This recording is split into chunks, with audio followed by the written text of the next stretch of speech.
I was sitting in front of the screen and it was stuck. So I'm thinking it was frozen. Yeah, because I couldn't see that you were online, so you had to reboot. All right, so this is class 3. Where are we on? Cycle 12, right? Cycle 12, class 3.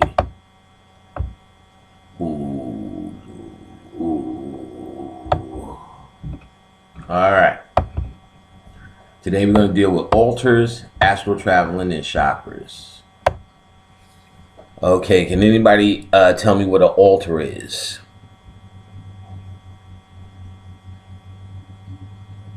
Place you set up to draw. Place where you set up, draw in the spirit realm. So where the mundane meets the spirit realm. All right. Basically, you're trying to cause a gateway because to draw the intangible things down to the physical. Okay. All right. What you going to say, Jose Jr.? The third? An opportunist bird. I was a bird. An opportunist? Say Yeah. No, not like, just break that down. not opportunist. I'm talking about like a scavenger. Wrong word. For a altar?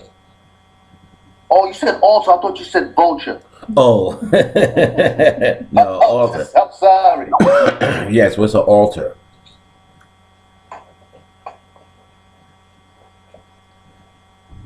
And I know you know what an altar is. Oh. What is it, brother? Oh, sorry. Altar is where was is where you would you get married. Nah, a spiritual altar. A spiritual altar. Don't worry about it. Don't worry about it. Just say, I don't know. Where would you? Yeah, because we're going to learn this now. Spiritual altar is where you would present your offerings of thanks. And sorry about that. That's all right. It's all good. I know you're getting it together. Getting it together. So Orlando, I like your explanation. Now explain to me why you would need an altar. Why is it so important? Basically, what I've learned is that the next level of the spirit realm, what's the word I'm trying to look for? Basically, the altar is the only way they can kind of connect here. You said because they can't really they can't materialize. The only way they can connect to you?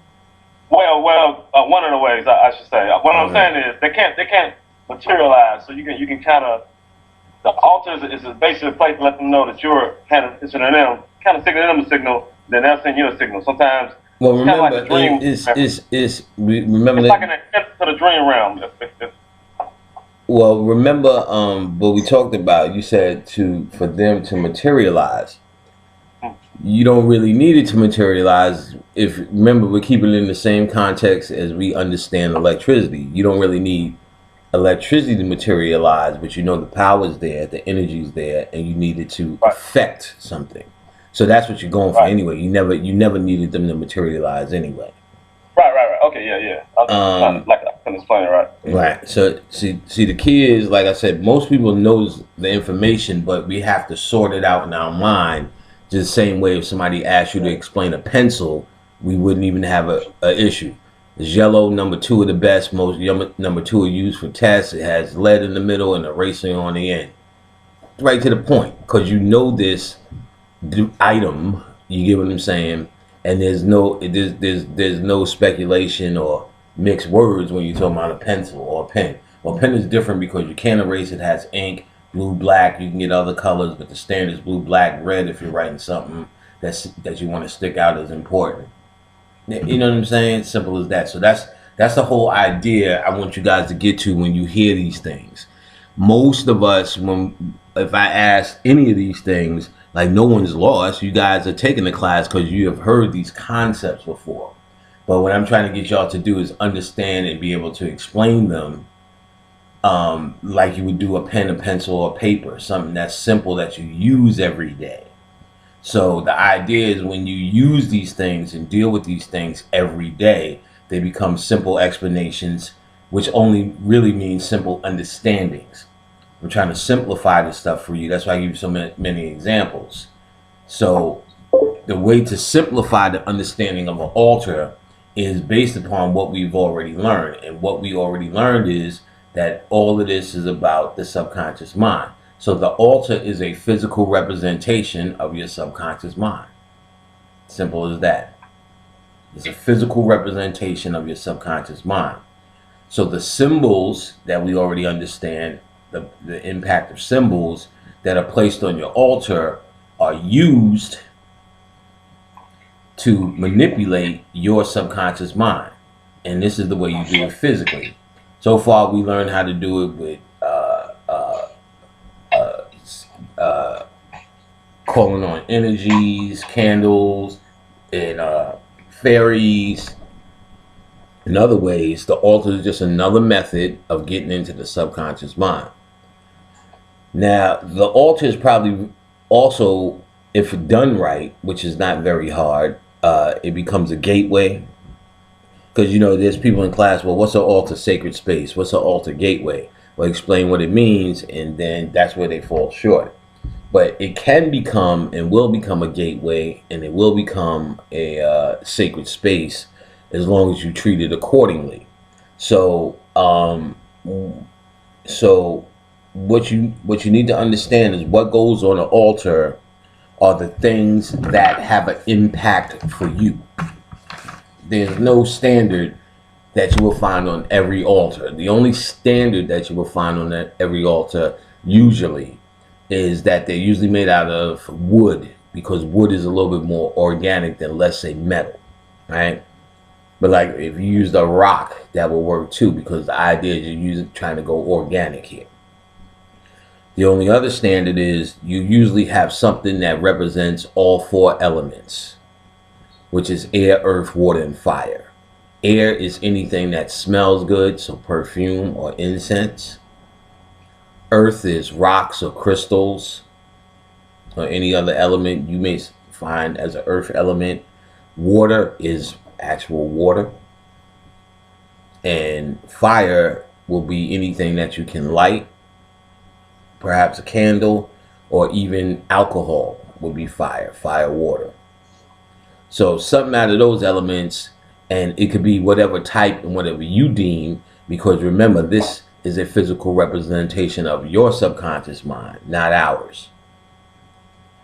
Now, in most cultures, you'll find the altars are done a certain way with specific rules because they're trying to impact their psyche with a system. You're not doing that. Your personal altar is not about impacting the psyche with a system, so you're not doing the rules of, let's say, the Yoruba people, or the this people, or the that group. You're doing whatever you want, and you're putting up there whatever you want. I bring this up because, you know, not in this class, but in many classes, I always get what you can and cannot do, what you should and should not do with your altar. So, for instance, one of the biggest one is you can't have an altar in your bedroom. And the idea is that the ancestors can see you naked and do whatever you do in your bedroom, which is fucking ridiculous if you think about it, because no matter where you go in your house, it's not like you go in the shower and the spirits don't see you. You know what I'm saying? That's fucking ridiculous. You know what I mean? And the people who created this shit was naked when they did it in the first goddamn place. You understand what I'm saying? So, later day, the Ifa people, the Yoruba people, these Orisha worshippers have become religified in how they deal with their work. So I had a Orisha girlfriend. We lost Jose. Let's see if we can get him back.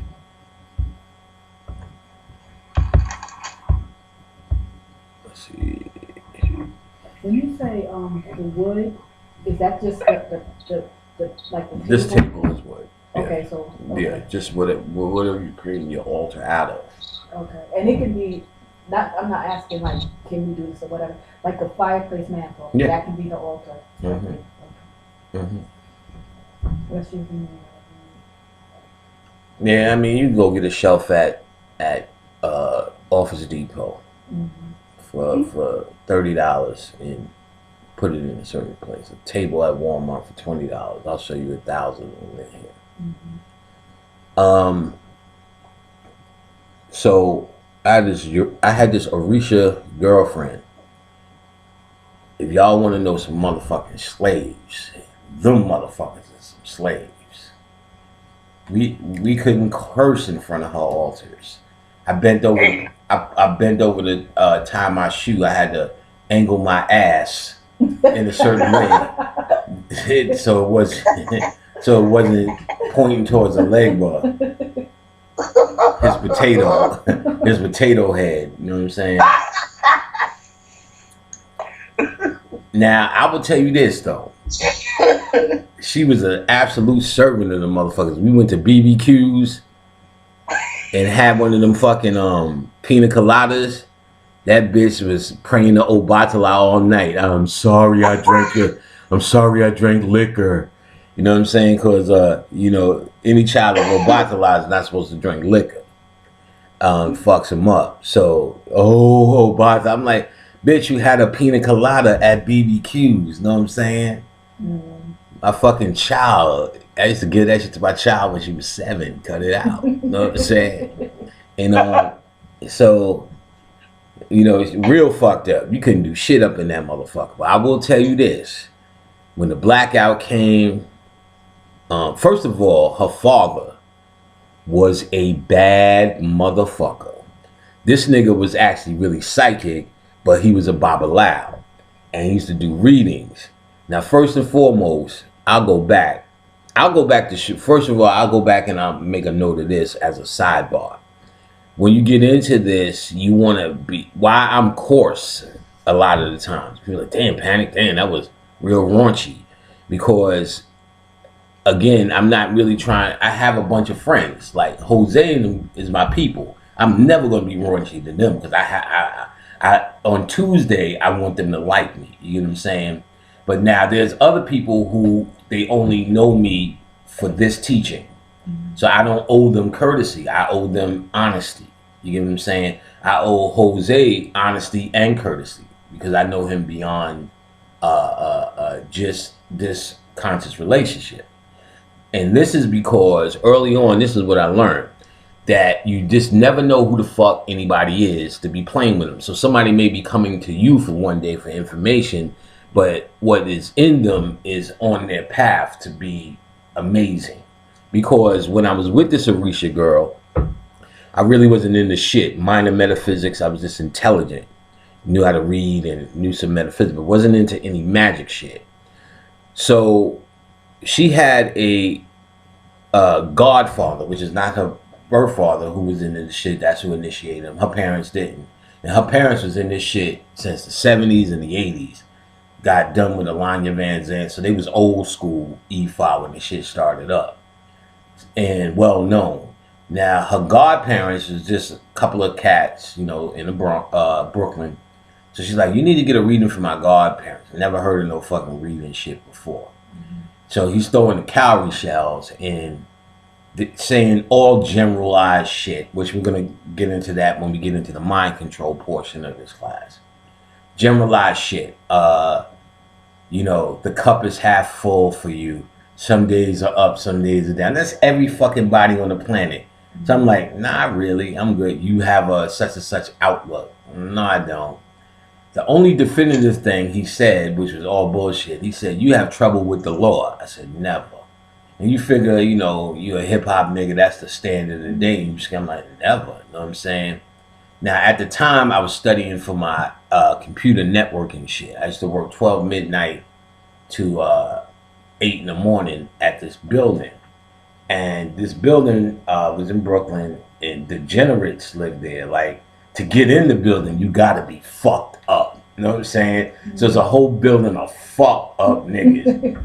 Oh my God. Like, motherfuckers was all, you could tell, such and such in 3B is off their meds today. There's this lady with this afro used to come in, you motherfucker. And I'd be like, yo, somebody need to get her counselor. You know what I'm saying? Because this bitch is flipping. And then there was this nigga on the fucking first floor named John Henry.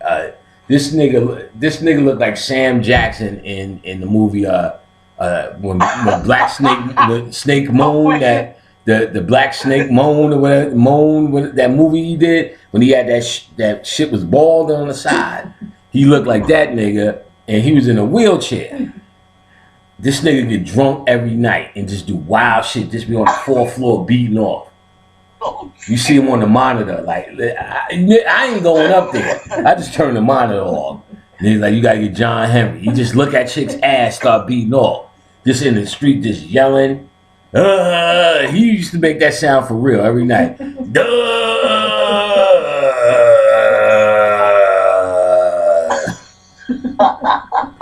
This nigga was wild. So now I used to read big ass books each night. Niggas think I'm on some nerd shit. There was like a seat. Let's pretend this is the seat where I'm sitting. I had a partner. And you could go in a whole circle, like around the back, around this wall, outside the other wall. That's where they used to sit, watch TV. John Henry, in and out all night. We buzzing him. Fucking disturbed me. Just he started drinking them 50-cent beers. That was it. One fucking night, I failed the test. Fucking with him. So now I'm living. So I'm studying this shit again. This nigga had a little radio. This nigga played all night. This must be heaven. He played this shit all night. I'm getting fucking heated. John, turn that shit off. You know I'm mad? I said, fuck this shit. I couldn't take it. I gobsmacked the shit out of him. Pow! That nigga said, how does it feel to smack a man in a wheelchair? I said, nigga, John, please, man. I need to study this shit. Hold on. I said, I need to study this shit. Hello? Who? Oh, he's not in. Nah, he's not in. Yeah, he'll be in later tonight. All right. He's like, how does it feel to smack a man in a wheelchair? So I'm like, motherfucker. So now, he chill out a little bit. He just doing wild shit. I remember I just came into work one day, and like we relieved the other motherfuckers, and this chick was doing paperwork bent over in the front. She was wild. This nigga just sitting there beating on her. I said, John, what the fuck is you doing? He said, she shouldn't have booked over in front of me. I said, yo, if I tell her, nigga, she gonna punch you in your face. So like, there was this other nigga. Now, we came in at 12. They couldn't have overnight company. You see this wild shit. There was this nigga, you see niggas just hopping over the gate, trying to sneak in and shit. And then, like, nigga said, this nigga hopped over the gate for this. This nigga used to hop over the gate to see this faggot. And my boss was like, how the fuck are you doing all of that for peanut butter, nigga? This shit was just wild. I was like, I can't wait to get my shit. I need to get the fuck out of here. You know what I'm saying? So, like, we come in at 12. We had to call niggas down. And the bitch I was working with was a Christian.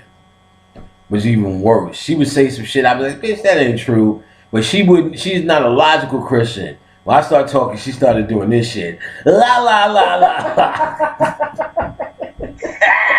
It was just sick, yo. Then word is born. Then word is born. So we kicking everybody out. There's one nigga that used to hate leaving.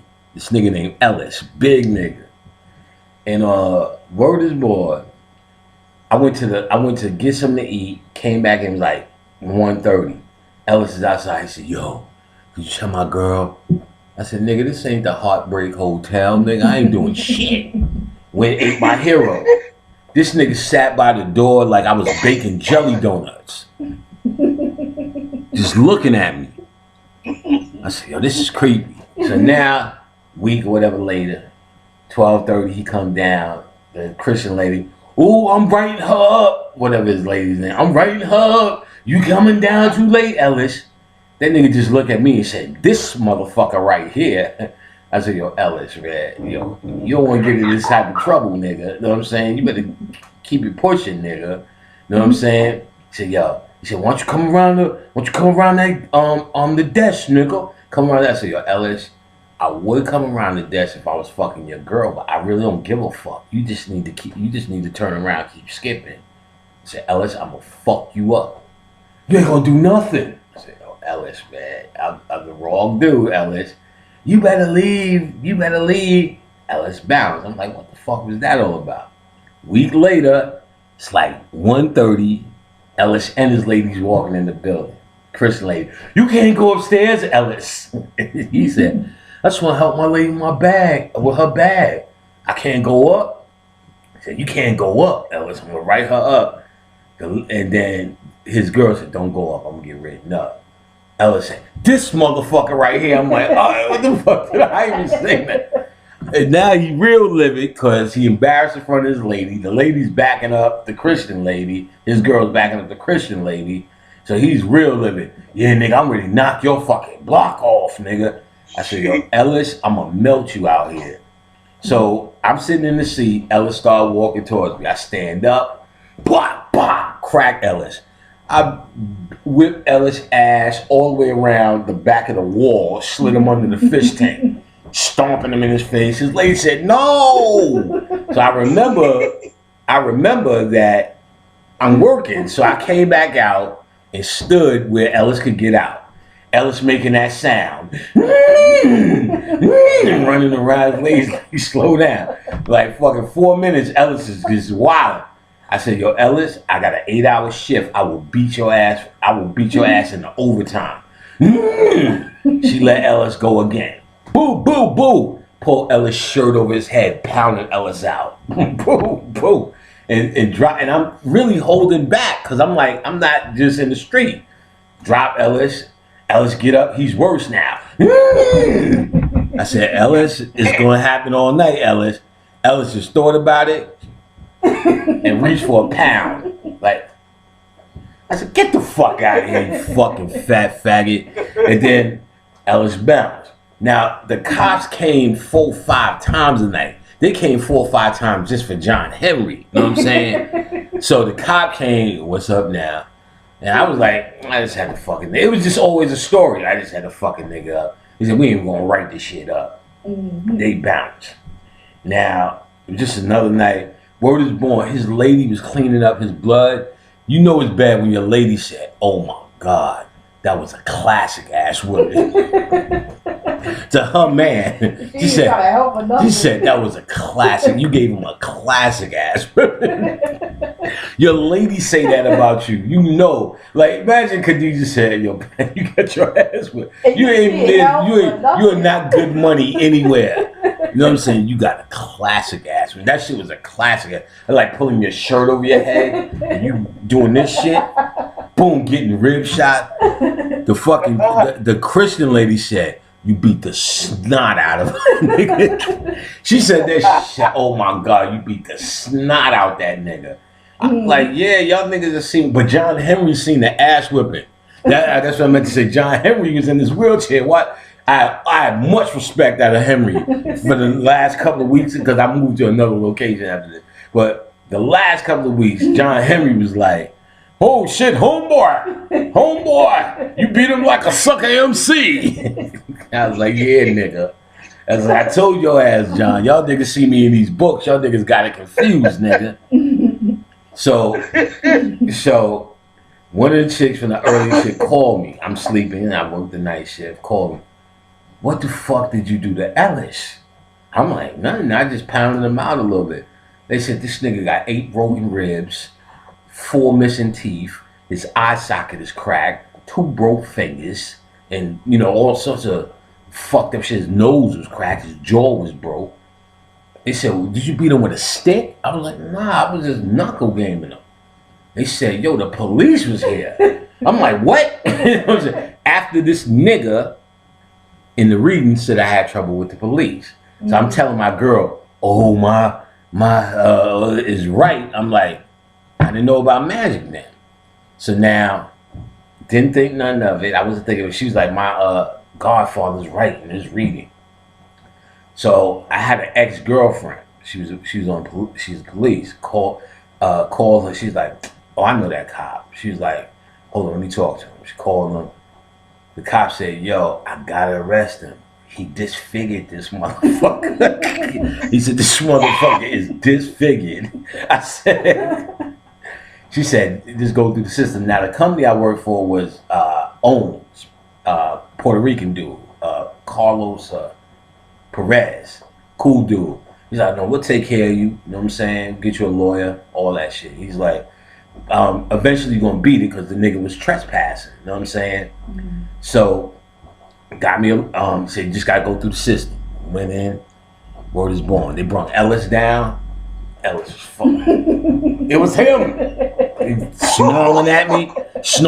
I'm like, Ellis, come on, man. Really? Like, really, Ellis? You got your ass beat legendarily. You know what I'm saying? And you still snarling? So, same day, in, out. My girl came down, got my case called first.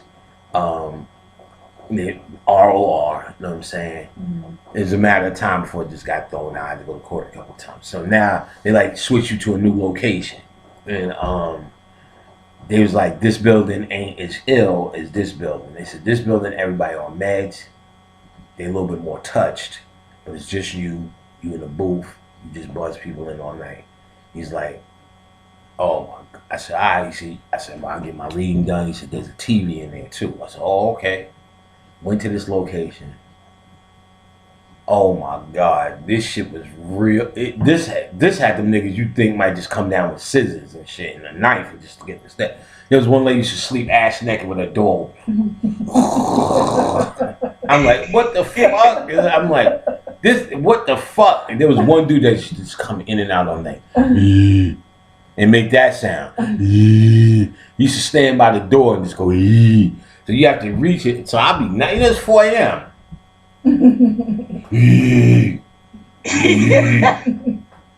Buzz him in. I just told him, don't fucking come in and out on that. I'm like, yo, damn, I want to smack the shit out this nigga. I used to see him on Atlantic Avenue. I want to smack the shit out this nigga on my off time. So back and forth to court, they eventually throw it out. DA throw it out. And but Perez told me, he was like, yo, that nigga sued and got like 25 something G's. Ellis. Mm-hmm. Cause I'm like, he the one that, I'm like, this is a cold world, kid. Mm-hmm. And Perez was like, yo, his motherfucking insurance went up. He was like, nah, but it was worth it, you know what I'm saying? He said, them niggas respect our gangster everywhere right now. I said, all right. Then,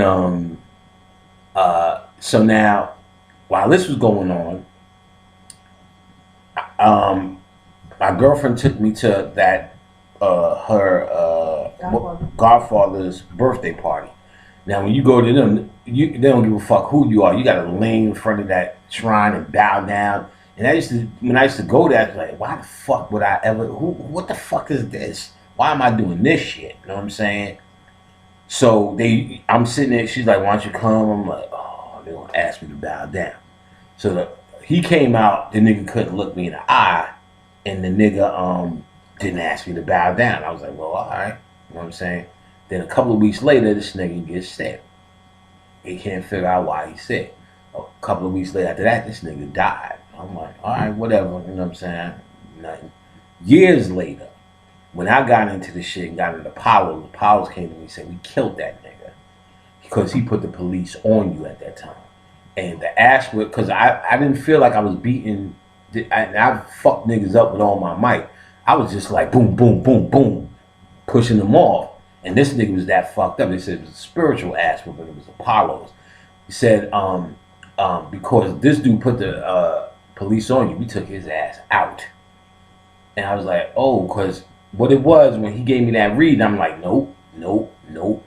So because it offended his ego, he said, all right, I'm gonna put the police on this motherfucker to show him I'm real. And we're gonna get into that in mind control. That's why this story is still relevant about what they call psychic cold readings and how, see, remember, if you go see a psychic, that's another way of you saying, I can't figure this shit out myself. And I trust you to figure it out for me. So basically, they're actually programming you because your mind is what makes it real. Remember the subconscious. So if you automatically believe them, you're telling your conscious mind to let them in. So if they say on Tuesday that's going to happen, you make it happen because you believe what that person told you was valid. Or and like I said, or if they can say, if you're weak enough not to be able to block the energy, which is what he tried to do with the police, but it flipped over. You get what I'm saying? I was able to turn it back naturally without even doing nothing spiritually to be conscious enough to protect myself, but the protection was there because later day, no matter how you slice it, like me or hate me, I still taught thousands of black people. So there's something that I came here to do to help so many black people find light. So for him to try to stop that, it's not just about me personally and my ego. It's really about how many the work I basically came to do. You know what I'm saying? For instance, if the power went off on this block, the most safest nigga is the nigga coming to put on the electricity. Not because he's special, because there's everybody on this block need electricity and he has a role to play. So ain't nobody gonna be like, there's the electric man, let me smack the shit out of him. Oh, don't smack him today. He's coming to turn on the electricity. There's the cable man. Hi, cable man, you want some bananas? You know what I'm saying? Turn my cable on. So it's the same kind of shit. I would be able to raise up some shit. Even this class today wouldn't happen if I was just another nigga. So he's thinking I'm just another slack ass nigga. So let me show him my prowess. So what it showed me was you never know who the fuck you talking to. So even though in his mind he was more advanced at what he was dealing with, and I was just a slack ass regular dude, he's treating me accordingly. You get what I'm saying? So every person I meet, I'm gonna give them 100% because you never know who the fuck they may have came here to treat millions of motherfuckers. Let's say if I was able to reach thousands, they may came here to reach hundreds of thousands. And I may be a part of their path to get there. So you never doubt anybody's potential or how important they are, what they might be in terms of lying and manipulating. You get what I'm saying? It seems like the price for that is what we deem on Earth is just serious as murder. So they took this nigga out. Now, I got a reading from her actual father. This motherfucker was badass. Them some other motherfuckers. Damn, Nas, could you get that? Got a bum ass leg today. Oh, good. I left it open. Oh no, my son is there. Hey, what up, bro? How you doing?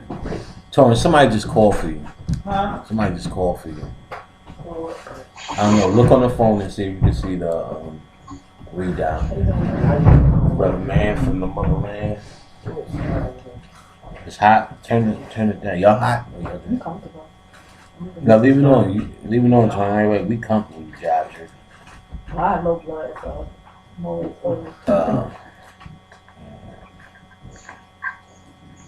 All right.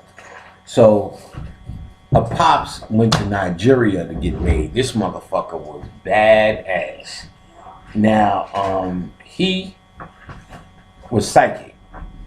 And like she told me like his daughter and all, and his other daughter and all that shit was psychic too. Like she'll grab some, go to the museum, grab some slave bracelets, fall the fuck out. You know what I'm saying? Straight empath. And you know, she's a straight empath. And said when the blackout came, like I said, when you serve that motherfucking energy, you are absolutely their bitch when you have that mentality. But the motherfuckers look out for you, because that bitch was looked out by. She kissed the Mauritius ass, and she got made in Cuba. She kissed them, and the shit she went through. They cut this shit in her head, put herbs in it. She wore white for a year, couldn't touch a nigga for a year, couldn't look a mirror for a year, marrying Obatala and shit. And there was just worse shit. Couldn't curse for a year. You know what I'm saying? Couldn't get her titties sucked for a year. And she used to love get them titties sucked. Because I used to love to suck those titties. So I know. And she said, like, you know, it was just ridiculous, just marrying Obatala shit. And so she went through it. Now, during the blackout, in New York that blackout in New York. Nobody could find nobody. Didn't hear from us. I went to her house. And I went upstairs. I was sitting with her father. That nigga just looked out the window. She's at a friend's house. She's good. I'm like, nigga, I don't believe that bullshit, nigga. Get the fuck out of here. You ain't that ill, nigga. You know what I'm saying?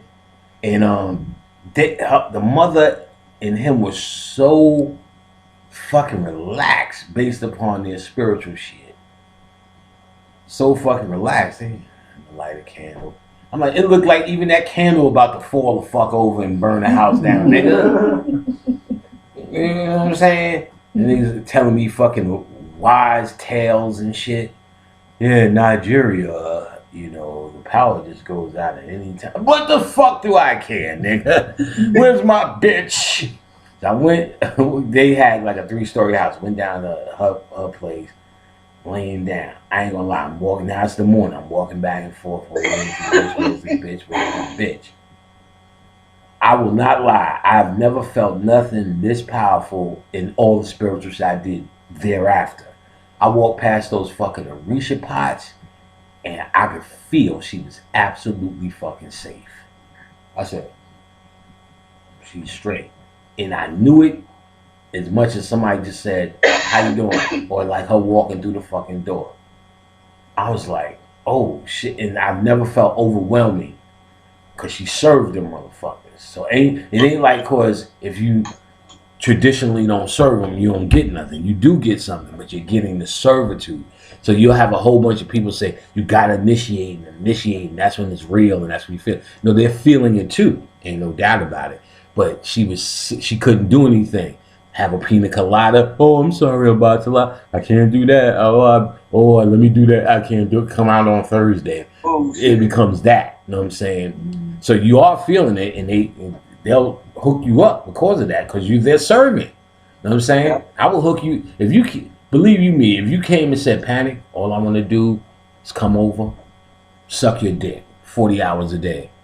I'm gonna hook you up too. You know what I'm saying? Well, you want some Franks and beans? Because I know you're hungry. You know what I'm saying? You thirsty? You know what I'm saying? What you want? Alkali? We got alkali. You know what I'm saying? I'm gonna hook you up too. You know what I'm saying? So you may be walking around saying, "Oh, I feel it." Why? Because I'm sucking his dick 40 hours a day. And then his wife go, "But that nigga bought me a house, though." You understand what I'm saying? The same nigga. He bought me a house. He bought me a ring. I have his kids. And you like, damn, all I'm doing is sucking this nigga's dick, and it's not clean all the time. You know what I'm saying? And it's like, I'm really getting nothing but beans and water. But you thought you was living it up. You know what I'm saying? Because you are getting something. You're just not getting the full Monty. So understand that when they talk about tradition versus you approaching it as a scientist. You approaching them as a peer. You get what I'm saying? Very important shit. Because you'll hear a lot of niggas talk about, oh, you got to do it this way, you got to do it that way. That's only because they was in church where somebody told them you have to do this way, and that way. So they just applying the same motif, the same principle to something that is not necessarily so. But they have this understanding, because where they're confusing this rule book is from cultures. Because cultures were designed for mass amounts of people to have a system. And now they're taking the cultures of Africa, which they don't have any reference before the cultures of Africa, and using that as the standard of proof. Well, the Ifa people, the Nigerian people, the Congo people, the Togo people, they did it this way, and that's the way it was done. They did it that way because they was in the system. Just the same way Queensbridge does it that way, the dirty South does it that way. Niggas on the West Coast do it that way. It's their living condition. So if you went to the West Coast talking about I'm about it in motherfucking 1993, nigga, they would have put that ice cube on that ass. You know what I'm saying? You had to change your name to Skeeter, Ice Skeeter. You know what I'm saying? Well, I'm Skeeter, done Junebug down. So remember that shit? Niggas, they don't even have those niggas no more. Yeah, you had a cousin Junebug. That Junebug, y'all niggas from the South, was funny before we gave y'all rap. I have to keep it real. I'm gonna have to keep it real. I'm gonna have to keep this shit real. Y'all niggas was funny before we gave you a rap. See, I'm old enough to remember the before and after. Y'all niggas kind of grew up in it, so y'all think y'all got some swag shit. Y'all niggas ain't had no swag. Your cousins used to come up north with them outfits on. Oh, y'all niggas wasn't doing it. I ain't gonna lie. Y'all niggas wasn't doing it. I ain't gonna lie. Y'all was some funny niggas. Especially, but we knew y'all was adaptable because by the end of the summer, y'all niggas was talking like us. Oh yeah, let's go get some more of them wings and shit. Know what I'm saying? Let's get some of that Chinese food and shit. You was eating what we was eating. You was on it. Y'all was adaptable. But shit, when y'all first came up, oh my God, y'all see what it is, and I get it now by moving down here. Everything is just slow. Yeah. Like everything is, you don't have to be like when I came down here, I was blah, blah, blah, blah, blah. That was like fucking why? Like, you know what I'm saying? Like, it's no longer necessary. Right. Where you going? Yeah. 20 minutes. Come on, man. Yeah. Yeah, I be in the post office like, yeah, nigga, come on, nigga. I'm the only one blowing the horn. Right. I came down here. And then dead. Like now, all right. Okay. And then when I go home, they be like, "Yeah, you be taller down." So yeah. Like nobody's mad. Like, you know, in New York, bitch, you made my hero wrong. Do it over. Like over here, you made my hero wrong. Okay, sir. And then you throw it in the garbage. Let's do it again. I'm going to wash up. I'm like, damn. You know what I'm saying? So like, but the funny shit is when y'all came to New York with that slow shit. It became a slow nigga in New York. How y'all doing? Nigga, like Khadijah came up for a visit. We walking around, first of all, we was like, all right, I take you to the Times Square. She put on a sarong and some flip-flops. I said, bitch, go in there and put the Levi's on. Bitch, you about to go in the army right now. You know what I'm saying? Put those sneakers on flip-flops, nigga. We don't even roll like that out here. On the deuce. And then she's like, woo. Look at all the buildings. I said, you better look at that homeless nigga about to stab you with a hypodermic needle. I'm just holding her hand, dragging her. You know what I'm saying? Come on. Woo. Look at all the lights. It's fancy. This is fancy. Fancy. I'm like, damn, boy, y'all niggas are slow. I came out here, now I'm the asshole. They're like, look, slow down, nigga. Hey, nigga, nigga, hey, nigga, hey, nigga, hey. Look, motherfucker, hey, nigga, hey, nigga, oh, nigga, you doing too much, nigga. Let me get some hot wings, sweet tea. I said, oh. I also uncovered some other bullshit. Southern niggas are not, there's no such thing as Southern courtesy. You niggas is not courteous. Y'all some fake motherfuckers. It's Southern fakeness masquerading as courtesy. See, and why niggas is coarse, because niggas in New York keep it real. You see some funny shit like, oh, Jose, you know you shouldn't have worn them fucking pants today. Like niggas will say that. Niggas in South, oh, them pants is interesting. No, it's okay. Like, niggas in New York, no, we ain't going nowhere till you take them fucking shits off. Yes. They're like, oh, y'all niggas in New York are crass. Have a sweet tea, nigga. And you know you're a New York nigga. Like, there's a new Chinese restaurant, because Chinese restaurants out here suck. That alone is some New York shit. Yes. But there's one that opened up right up near public. Go to that motherfucker. I'll believe it. Oh, believe? Oh, believe it. Nigga, believe this shit. I went in that motherfucker. The first and foremost, they make their fried rice with bean sprouts. You had me at hello. You know what I'm saying? Because niggas out here use carrots and peas. What the fuck is that, nigga? Yeah. If I wanted carrots and peas, nigga, I'll go to school lunch. You know what I'm saying? So I said, oh, y'all make it with bean sprouts and they have the whole wings. Get out. Nigga, grow up, nigga. Grow up, nigga. Grow up, nigga. I'm busting this shit down, I swear. As soon as I ate this shit, I just took out my dick. Oh, shit. Like her. Oh, shit. damn, nigga, these wings are good, nigga. So about a month later, the lady in there said, "Are you from New York?" I said, "You got it right, bitch." I said, "And you from New York too, because y'all use beans wraps in this goddamn shit." She said, "Yeah, nigga, I'm from Queens." I said, "Oh, nigga. Nigga, we Queensbridge, nigga. Parlay." Oh, nigga. I said, and I swear to you, I used to fucking visualize Chinese restaurants coming here. Y'all niggas don't know this shit works, nigga. Loo. Cthulhu. Shit works, nigga. We resurrecting fish and everything. Motherfucking, she's like, she said, "I know because you the only nigga out here that order whole wings."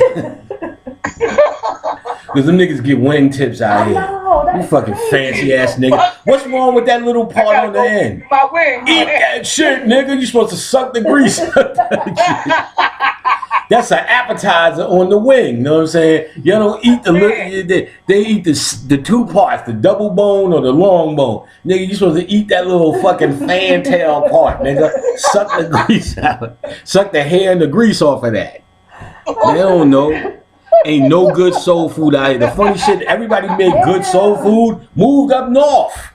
Like, you can go on Harlem and eat some cuisine that's better than the shit I eat the shit down here. I'm like, God damn, nigga, I should have went to McDonald's. Yeah. This shit is disgusting.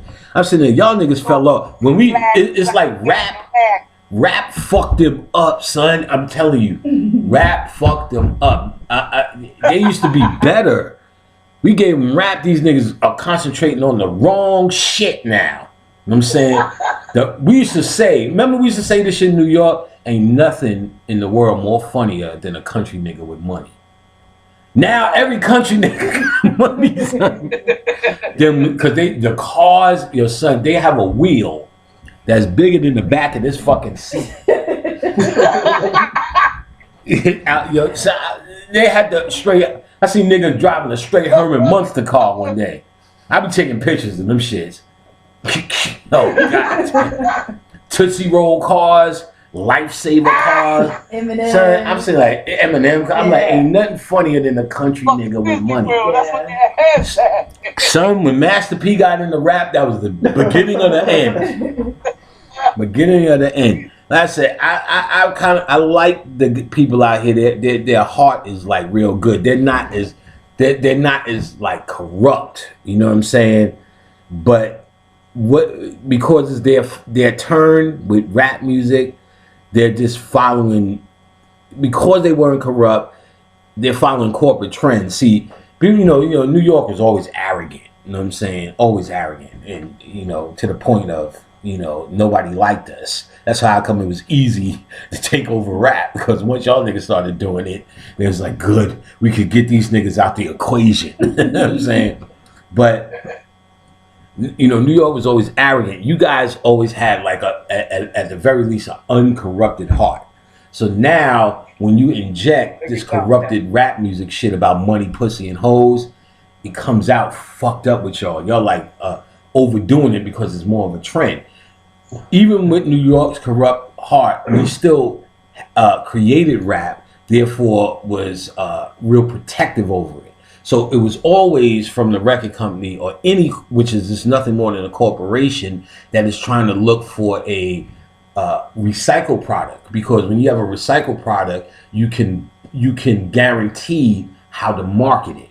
When you have a volatile product, you just don't know how to market it. So for instance, rap is a volatile product because it's always being creative. You just never know who might come off and change the whole game. So when they have the shit saying the same subject matter going over and over again, you can sell it like Twinkies. A Twinkie is guaranteed to sell. When you do organic Twinkies, you might have an issue when you add something volatile.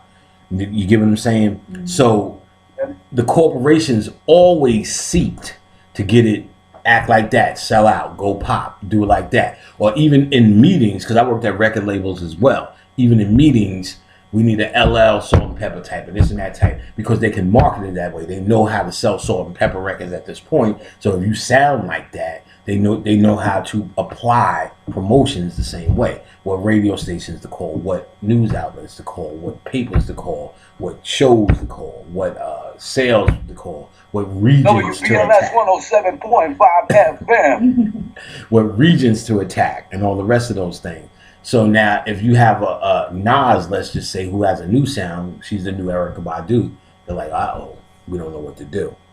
They got to hope the team or the record label has this vision as well. So CBS couldn't sign Erykah Badu because there's nobody on the label with that vision. But Erykah Badu came under Kadar, who was under Universal, who was manager to D'Angelo and those dudes, who were pushing towards neo soul. So when Erykah Badu, who was radical for that time, emerged, they had a marketing plan to sell her.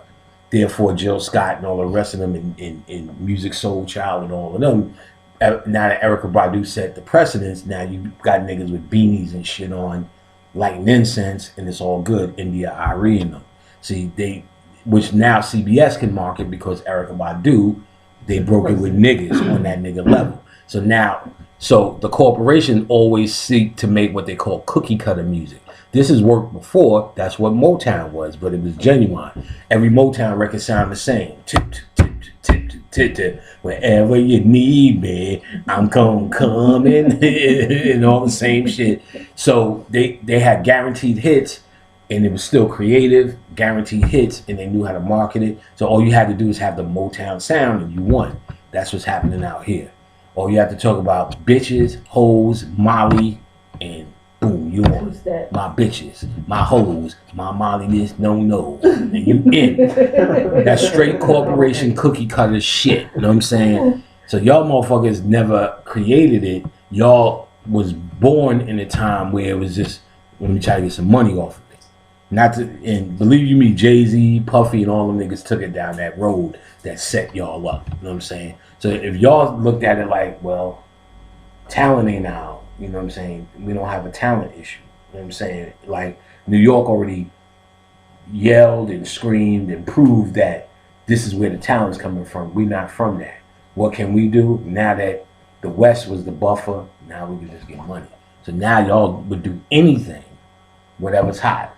They say, nigga, y'all niggas need to open up your ass crack and show your ass shit. You'll see a bunch of ass crack videos of you niggas, which is sad. But see, when you know the origins and what it is you were trying to bring forth, y'all niggas wouldn't do that. You know what I'm saying? Y'all would have some integrity in terms of keeping a craft. But if you didn't create the craft, you just jumping in on the fucking opportunity. And the whole South's opportunity. And the only thing funnier than that is my fucking son's trying to break this shit down for me. Yeah, we took over rap. I said, you took over rap? Rap was 30 years old in New York before the West Coast even got it in. It was already, rap was 40 years old. I said, when's the first rap? When did the West South get big? 98, 96. I said, it was fucking 40 years old. It was over. It was 40 years old. So if y'all took it over, y'all was the slowest takeover ever. I said, you need to understand, y'all didn't take it over. It was left to y'all motherfuckers. It was over, and y'all just picking up later on. Y'all got in it way after the fact. You know what I'm saying? And I said, even the niggas that had to break in was kissing our ass. NWA was the first one in the West Coast to break out. Look at their first album. They got Flavor Flav, Clocks, Gold Ropes, talking positive shit, because we were talking positive shit today. The next one was Texas, which was Scarface. Them niggas got them. Watch their first album. They dressed up like Run DMC. You know what I'm saying? And then eventually, once they got that credibility, they were able to take it their own way, which is all fine. And the criteria was, as long as you being true to your message for whatever that is. Then even the West Coast eventually turned on Hammer because they knew he wasn't being true. And then he himself had to say, well, I'm not a rapper, I'm an entertainer, to get off of that shit, because you really had to have some fucking integrity, not even just from New York. That was the point. And you talk to even all them niggas that started out early, even ones from down here, they say nothing mattered until New York embraced us. They just did Unsung for Scarface in them. And Willie D was like, we was 3 albums deep. He said, we used to go to New York. They booed us off the stage. He said, until we made that Minds Playing Tricks on Me. He said, it was like day and night. And it was like that. Niggas used to say no, New York's arrogant, New York arrogant. I said, no, you make a hot rap record, you are in. You know what I'm saying? Case in point, motherfucking Andre from that out niggas came on the stage in New York with that Southern funkalistic. Boo, get out the fucking South got something to say, nigga. Y'all need to listen to the South. The South can shut the fuck up, dashiki.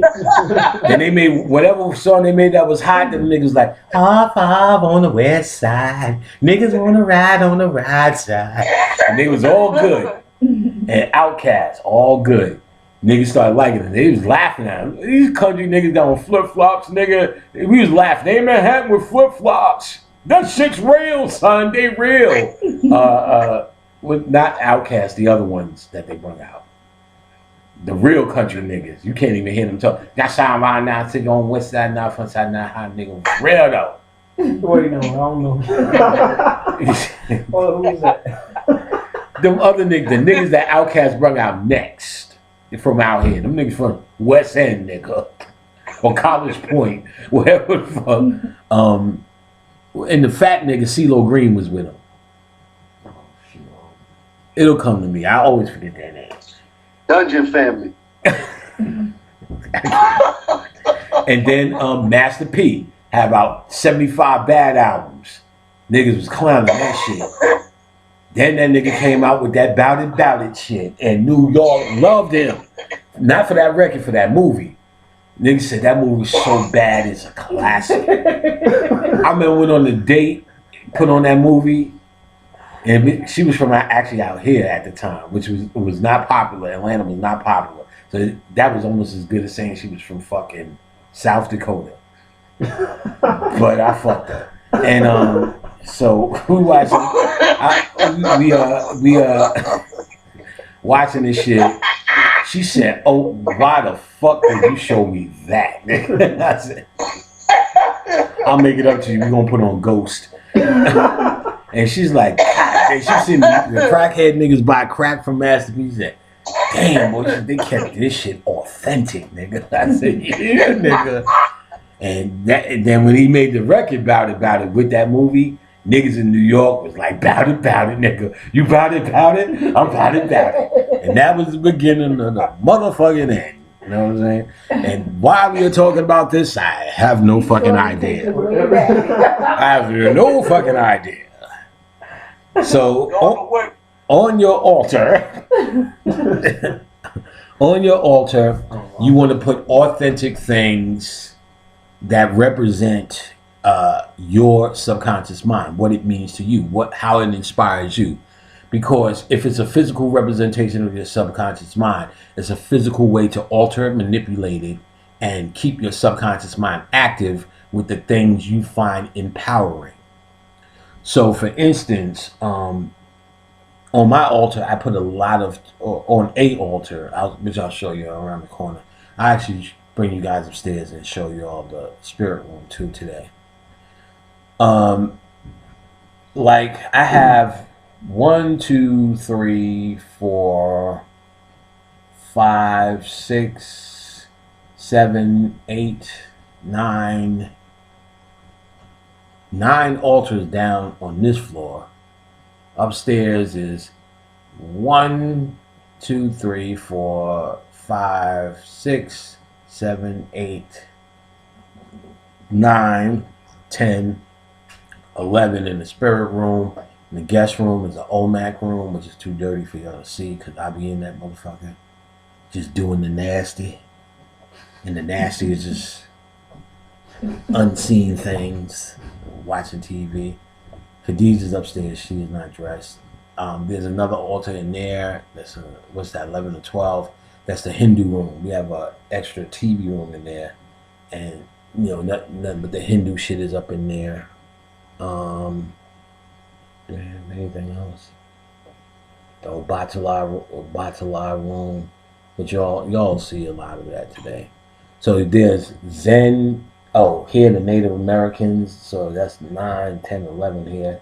Native American ancestral, the Native American protection, the Egyptian altars, La Santísima Muerte officer, the Saint of Death. That's a bad bitch. Check. And this is just a various altar, some Ganesh, some Baphomet shit, this various shit. Check. Fairy altar, Zen altar, the Buddha altars, the Saint altar, Check. the gnomes, Check. our father's altars.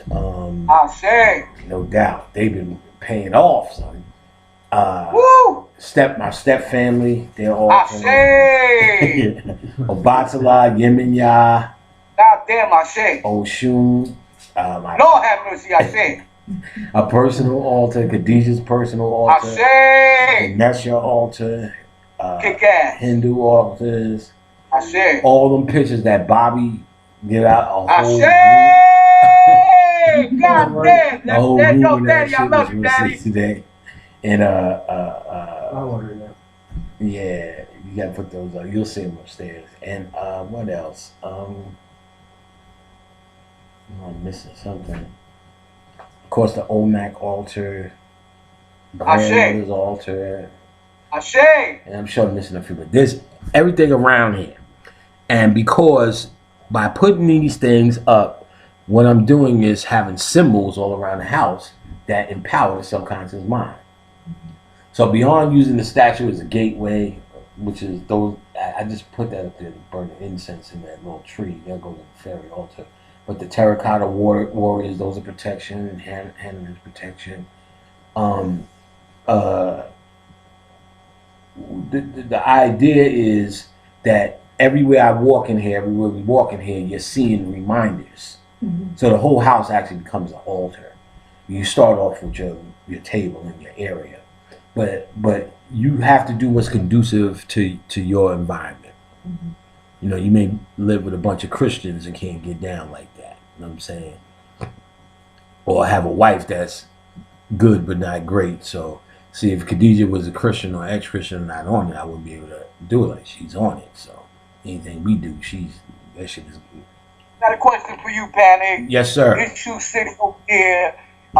You in a situation like that you got a Christian, somebody that's not in the same situation you're in. You're both the same level of the godship, goddessship in the house. Mm-hmm. How can you maneuver over here with this situation? Well, if that person loves you, she's going to let you be you. You know what I'm saying? But you really God damn it. only thing you're really questioning if she's stopping your progress. You know what I'm saying? Now, for me, I could go ass wild because that's the girlfriend I chose. But let's say you found yourself in love already while you're getting into this. You really have to question two things. If she's truly in love with you and you say, this is what I found, this is what I'm doing, someone in love with you is going to support it. They may have, at the very least, say, well, I can't get into it, I believe in that, but I can't stop you. I guess that, for me, at least, would be the bare minimum I would be looking for if I found myself in love with somebody. Because and even Bobby has talked about it, there are people who come across and say, well, I'm conscious now, this person I ain't conscious with, I can't fuck with them because they're not being as conscious as me. But that really has nothing to do with love. And Bobby was saying, he said, well, but this person would do anything for you at a certain time in your life. They help you, they do this. So your consciousness shouldn't, because you found this new thing, which you will balance out. It's new to you, so it seems like you're going someplace new. But then you'll find when you get into true consciousness, it's really not going no place new. It's discovering what you already were and actually deifying what you already were. So in other words, instead of saying, I'm conscious, I can't wear my pants slacking off my ass anymore, the true idea is to say I'm conscious, and because I'm a god is why my pants slacks off my ass. So you let niggas write sagging his niggers backwards. You let them have all that human bibbity bat. You have to, this is actually a journey in self-love. So it's about not really, if there's something you feel you need to update, you probably need to update that anyway. Change the floor in yourself anyway. But in other words, you're not going to beat yourself up for what you have been calling a flaw and only something that you learned from somebody else to be defined as a flaw. You get what I'm saying? So they say, well, you know, you like to wipe your ass with paper towels. What a fucking sick person are you? There's somebody else telling you that. You have to say, you know something? Fuck that. I like to wipe my ass with paper towels. Fuck toilet tissue. And be comfortable with that. So if you could find that comfort, the true person that loves you should be able to see that it's making you better. And because they truly love you, anything that makes you better should be what they are. What people find is if they have one that they in love with and they become conscious, they feel consciousness is another way to adjust their attitude. You get what I'm saying? So they start dismissing all things that they used to do. I used to do that when I was a Christian, but now I'm conscious. I don't do that no more. Let's go to Burger King. We used to go to Burger King. I'm conscious. I don't go to Burger King no more. You get what I'm saying? So it's not really that you became conscious that you're falling away from the girl. It's your attitude now that you're conscious is getting away from the girl. So you think she's acting funny because she's not conscious. But she's acting funny because you acting funny now. You know what I'm saying? You the new funny nigga. So, but I do recognize when people become conscious, they have to go to that point because they're trying to initiate a change. So they have to do things to create that feeling of change. So if you were a Christian and you ate Chinese food every day, to become conscious, you would at least need to say, well, I can't do that. That's from a Christian mentality. You know what I'm saying? And that's maybe where you met your girl at. So that's where that type of thing will suffer. Now, if it went beyond love and you tell her, well, I think I need to change that, this and that, but if she's still feeling the love from you, then she'll be like, well, okay, let's change it. As long as we're moving forward, still in our love. But if you just say, I don't eat Chinese food anymore, you go ahead, then it's like you're breaking away from me with this new attitude. So if you got to evaluate, you know what I'm saying? But I will say this, I don't care what anybody says. Nothing to me is more important than your self-love and your self-transformation. So if that person is holding you back, it's all good. But see, now understand this. Like, let's say sisters and brothers. First and foremost, spiritually, and this is in Gnosticism, there are different levels of light. That light is your soul. That's the only thing that can be seen and truly evaluated. That light goes to sleep in the human body when you're born. But before you're born, there are entities that can see your light coming to this planet. And within your light, they can see, we don't want panic on this motherfucker because he's going to wake up the light of a whole bunch of motherfuckers, Bobby or Phil or Jose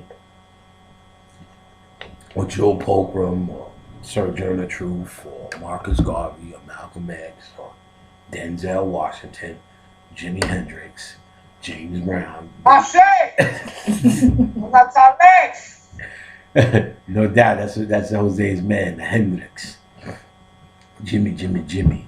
And it is their light when they come to the planet, they know is going to wake up other people, Bob Marley, Peter Tosh, so on and so forth. So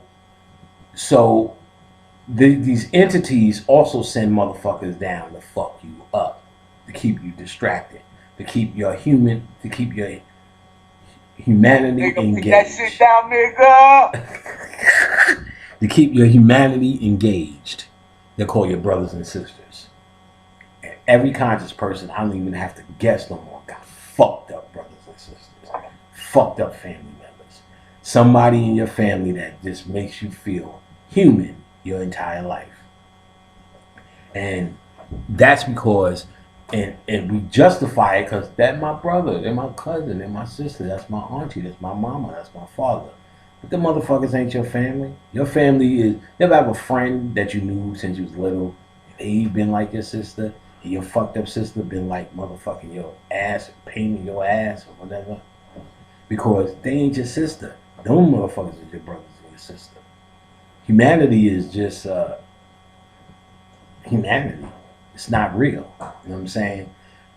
When you have that connection with a motherfucker, then your homeboy, that's your brother. I've been friends since we were 2 years old. My friend to this day. You what I'm saying? You know that's my motherfucking mom. A sister, but then I got motherfucking sisters, and there's motherfuckers who I've met in consciousness because they're conscious and because you're conscious. You're actually meeting your real family. Immediately, I met them. It's cool forever. You just know. And I've met motherfuckers in class and they been real cool. Like we call each other peer to peer because you're meeting your family in the consciousness. You know what I'm saying? The motherfuckers that you've been calling your family and been nothing but a fucking headache, distraction. And in narcissism, they tell you they'll send down distractions because the more you have a human distraction, the more it inhibits your light from rising. So one of the skills you have to learn how to do, and one of the things we talked about, is separating the humanity from the spirituality.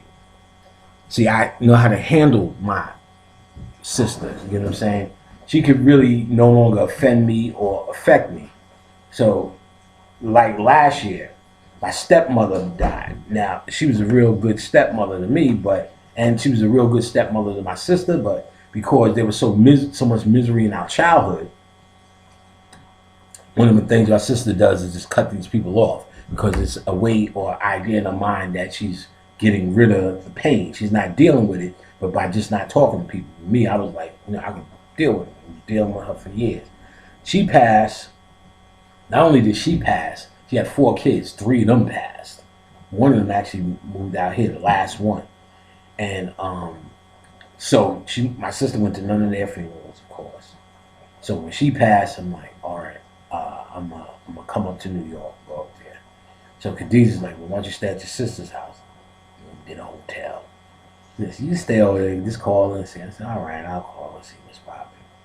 What up? Carol died. Oh, okay. So I'm gonna go. But I'm gonna go. All right, so I'm gonna come up there. All right, you can stay. You can stay here. Now my sister lives in Rhode Island, 2-bedroom, extra bedroom. My nephew's gone, extra bedroom. I got the keys. I'm from New York. All she had to do is say hi. She don't have to do shit. And this doesn't put her out. Nobody has to sleep on the couch. She doesn't have to walk past the nigga. Oh. I said, all right, since I'm gonna stay with you, I'm booking for a week. Somebody else, cousin's father had died. Said, do 2 birds in 1 stone. I booked for a week. I was a hotel. I did 4 or 5 days. I don't want to stay there that long. Word to the mother. Booked the ticket, plane ticket. Called her, all right, book the ticket. I'll be there. I don't feel like having no company. Bitch. Hung up. Get a hotel, extra G now. Hotel for a week. Word to the mother, the only hotel I could get in my old neighborhood is the fuck hotel. Shit was good. When we was little, there was a hotel called the Turf. So they're like, shit's on 30. I said, oh fuck, that's the Turf. But they updated it to a Motel 8. But it's the fucking Turf, you know what I'm saying? Know how much dick sucking and tit licking went on there?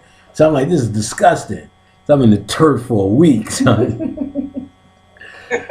This shit was wild. So I'm just in this bum ass hotel, fucking sick. Like now, and then I'm gonna tell you this. Fuck all that shit I talk about the South, nigga. I am dirty right now. It's so good. I went to New York, it was over. I don't know what you came to do, but I know what I came to do. I tried to put on them Timberlands and that fucking North Face. That North Face felt like a wet rug. It was so heavy. Oh, them Timberlands felt like fucking cement logs. Word to the mother, I would see the train, you had to walk up the stairs to the train be coming. I ain't running for that. I was walking up the stairs, stopping. Doing the lean breathing, hold it in for 3, let it out for 2. Nane Ramasana Wakana. Om Nane Ramasana Wakata Kutulu. Get on the train. Got lost on the train. Excuse me, man. Does this stop at 125th Street? Forgot all of that shit. On the L train, the L train is a crosstown train. It doesn't go up and down Manhattan, it goes across. Had to go to 6th Avenue, got on the wrong side. I'm at 3rd Avenue now. Said, oh fuck, I got on the wrong train. Then I get off and talk to the token booth lady. Is it possible you could could you buzz me in? No. Like, I'm like, damn. You know what I'm saying? I don't even know. I can't even connect for free no more. It's fucking, I'm taking a cab. Real dick moves. The whole fucking New York looked like it got sickle cell. You know what I'm saying? I'm like, y'all niggas got Down syndrome and shit. There's so many fucking bodegas. It's fucking ridiculous. Like, I'm like, how many fucking bodegas do you need, son? How much Snapple and Botanica and plantains can one motherfucker buy? You know what I'm saying? The shit looks so dirty. The snow, I'm sitting there going, oh God. Then I couldn't even wear the North Face. I'm walking around in this freezing cold in a fucking vest, like I'm going to Stone Mountain or some shit. I'm like, oh, kill me now, son. Oh man, I need to go to the store, get me a laxative. You know what I'm saying? Went to my boy's store, got some Colace. And the dude was like, you need to be real careful with that. I said, see, they don't do that shit in the South. They just say hello. Enjoy yourself. You got advice for me. I hate New York, nigga. I can't wait to get back. Calling Khadijah. What you doing? What you wearing? What you got on? What Torrens doing? Oh, he's so crazy. He always do that shit. I can't wait to come home, nigga. I was at the airport like this. Ooh, see you niggas later. As soon as that shit, we are now in Atlanta. Oh my God, took my dick out. I was like, fuck New York. I don't want to visit. I ain't gonna lie. Y'all call me a sellout. Fuck New York. That shit is over. I am fucking bout it right now, nigga. I am motherfucking. I will tell your ass this. I am positively, absolutely in the South, nigga. Got my Molly, yo. Got my bitches, yo. Got my hoe, yo. Sell more Molly than a nigga, bah. Nigga want to have that fine. Sell more Molly than a nigga, nah. Nigga want to buy that Molly. Got my Nikes on, nigga. Got Nikes on my feet. Got Nikes on my feet, nigga. Nikes on my feet. Got my Molly, nigga. Got my Molly, nigga. And my Nikes on my feet. Got my Molly, nigga. Nigga. Got my Molly, nigga. So, and Nike's on my feet. Got my Molly, nigga. And my Nike's on my feet. You still Queensbridge, nigga, my nigga. Nah, nigga, I went to Queens. I'll go to Queensbridge. Don't know nobody. Ooh, who's your father? Oh, yeah, your father live up the block from me now. You got your father's apartment? Yeah, you live in Stone Mountain with me, nigga. I've seen, there are more niggas in Queensbridge out here than in Queensbridge right now. Shan, he made the record Queensbridge. He lives out here. He lives in Douglasville, nigga. That's real talk. He lives in Douglasville. He's up the block. Yo, Larry Lab, third least not last. When you coming over? Nah, nigga, they call me Panic now. Oh, okay. So, Shan lives out here. Marley's the only nigga stuck. Shit, my girl Portia. We was in what's his name? Not Whole Food, the other one, Farmers Market. I said, damn, I tell you, that looked like my girl Portia. But what would the bitch be in Atlanta shopping for? You know what I'm saying? Panic! Oh shit, bitch! Oh bitch, where you live at? Up the block. Oh bitch, up the block. She said, I told you I lived in, but she told me she lived in Atlanta when I was still in New York. And that was like saying South Dakota. I said, oh, damn sure it did. I said, shit, I would have had you over earlier. And that bitch was crazy. She used to go out with Eric, the dude who at the time he sung on Round the Way Girls, but then he eventually sang No Diggity on Black Street when they had the new nigga. He's that new nigga, Eric. She used to go with that nigga. He's the most mellow, smooth nigga, and that bitch was live. She used to just come in the because I used to work with Marley at the time. So all we did was program all day. So she's coming in the crib, nigga, you making beats? Yeah. She's like, nigga, I heard a bass line, that shit be up here. This bitch was cuckoo. Like, she was wild. Then she used to get a job. She got a job with Marley, like cleaning up. So we be up 4 or 5 a.m. knocking shit out. We fall asleep. We only slept for 2 hours. She come in the morning, wake everybody up with a vacuum. Zzz, bumping niggas. Oh, Portia. Y'all niggas is lazy.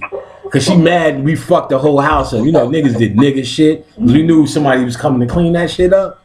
So we dumb shit, eating pistachios and throwing them on the floor. In the house. You know what I'm saying? So she used to get us, zzz, wake up in your hand and make shit, turn the TV on. Yeah, she was wild. Then years later, I started working at Universal. Portia walks in. I was like, oh, this shit's about to get live. Who she gonna fuck? So she fucks my man Garnett. This nigga used to work there. Garnett lives in fucking, what's his name now? I ran into that nigga at fucking IKEA. New York is up here, Jose. I'll see you soon, my nigga.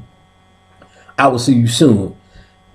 My man Will, I ran into him online. Yeah, I'm out here too, nigga. My sister out here. That nigga showed me a list of all the niggas we grew up with who are out here. I just immediately defriended him. I said, I want the niggas at my house eating my hot wings and let's play spades, nigga. Nah, fuck all of that shit. I'm like, this is it. My man Jason got a store out here. I came, Khadijah's getting out here. My Jason like, yo, we got a store, Mr. Everything. We have one in New York. He made one out here. In Martin Luther King somewhere. So I'm like, I'm gonna come see him. Shan comes, Nas is out. Nas from Queensbridge is out here. Nas comes. I said, all right, I'm gonna come through, kid. Word is born. Khadijah said, I gotta go get my hair done. Khadijah was getting her hair done in the slums of Shaolin down there. Like, where are we going, yo? And it's a whole block that wanna be New York. It's funny. Like a whole bunch of Atlanta niggas dressed up like New York niggas. I know there's New York. One time I went with there's a Timberlands, the brown and green Timberlands. And I forgot about this in the 90s. We used to call those the beef and broccolis. Yeah, and niggas said, yeah, son, you got on the beef and broccolis. Oh, yeah, that's right. Like, you just could tell they want to be New York. It's funny how niggas want to be New York, nigga. Star invited me to a fucking rap concert. And it was a whole New York rendition of, like, Latin quarters in the 90s, but a bad version of it. Onyx come on. I'm like, y'all niggas, y'all missed it, nigga. Like, you're a bunch of niggas from Atlanta who missed it. You know what I'm saying? So I mean, this shit ain't, they singing the whole record on nigga on the record. Onyx is heavyweight. No, I'm disputed. I'm like, nigga, that's why the shit was a hit. Because it was a hit, nigga. You singing it was not a hit. So I'm like, y'all niggas missed it. But there's a certain amount of niggas that got that New York shit based off of rap. So I'm over there with beef and broccoli niggas. These niggas is all posted up, making this face and shit. And I'm sitting there going, oh my God. Like, I left this shit in the 80s. You know what I'm saying? Like, yeah, nigga, what you looking at? You know what I'm saying? So I see my man Jason. Yo, what up, Don? What up, Don? It's my spot. I'm doing this. I got this. All right, Don. Come back another time, niggas is really posting up now. Walking near me real close. Yeah, news. Jason came again, gave me a pound. Them niggas walked up to me and said, oh, I'm sorry, I apologize. I didn't realize my New York interpretation was going against a real New Yorker. I'm saying. Then this is when I said, Khadijah, you need to find another hairstylist. Went back, because each time she go, it's so dangerous, I go with her. I went to Jason's store, see my nigga T-Dad. And if T-Dad is around that area from New York, I said, okay, we need to pack this shit up. That's my boy I knew from 2 years old, his cousin. T-Dad's a fucking maniac. Mobb Deep's whole inspiration was from T-Dad. Yeah, when T-Dad get home and when T-Dad get home. So I seen T-Dad, yeah, kid, I'm just out here now. I said, all right. We need to find somebody new. You need to take your ass to one of them bitches with dreads then. There's this bitch right here. We not doing that no more. And Like, it's so bad. I was like, yeah, talk to Dane. That's my boy. Yeah, let me get his number. All right. Dane called me. Why the? Right? He said, that's his cousin. He said, fuck you think he ain't have my number for, nigga. And nobody want to be involved with that bullshit. You know what I'm saying? Oh, So, you know, I said, fuck that bullshit. You know what I'm saying? I ain't fucking with it. I ain't fucking with it. So, I don't know. Y'all must have caught me in the talkative mood. On my altar, I'll have items too, like especially this one here of like from my childhood, because that's probably one of the most powerful times in your life for no other reason that psychologically you had no problems that you have now in terms of paying rent, disease, or the thought of disease, unless you had a tragedy back then. You know what I'm saying? But even then you could get over it, because I had a lot of problems. My mother, when I was young, she actually had a lot of problems, a lot of mental problems. And I remember right before we went to see her, and there was a big skirmish before we seen the movie The Wiz. And when I watched the movie The Wiz, it takes me right back into that energy, that mood.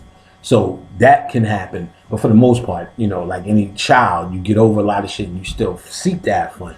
So like there's Robbie the Robot.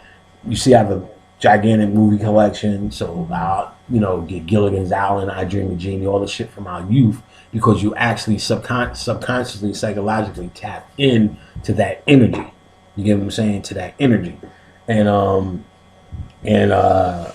you know, it's real. Torin. Yeah. Turn that flame down and turn the oven top on if it's not. Yeah, this motherfucker stinking, boy.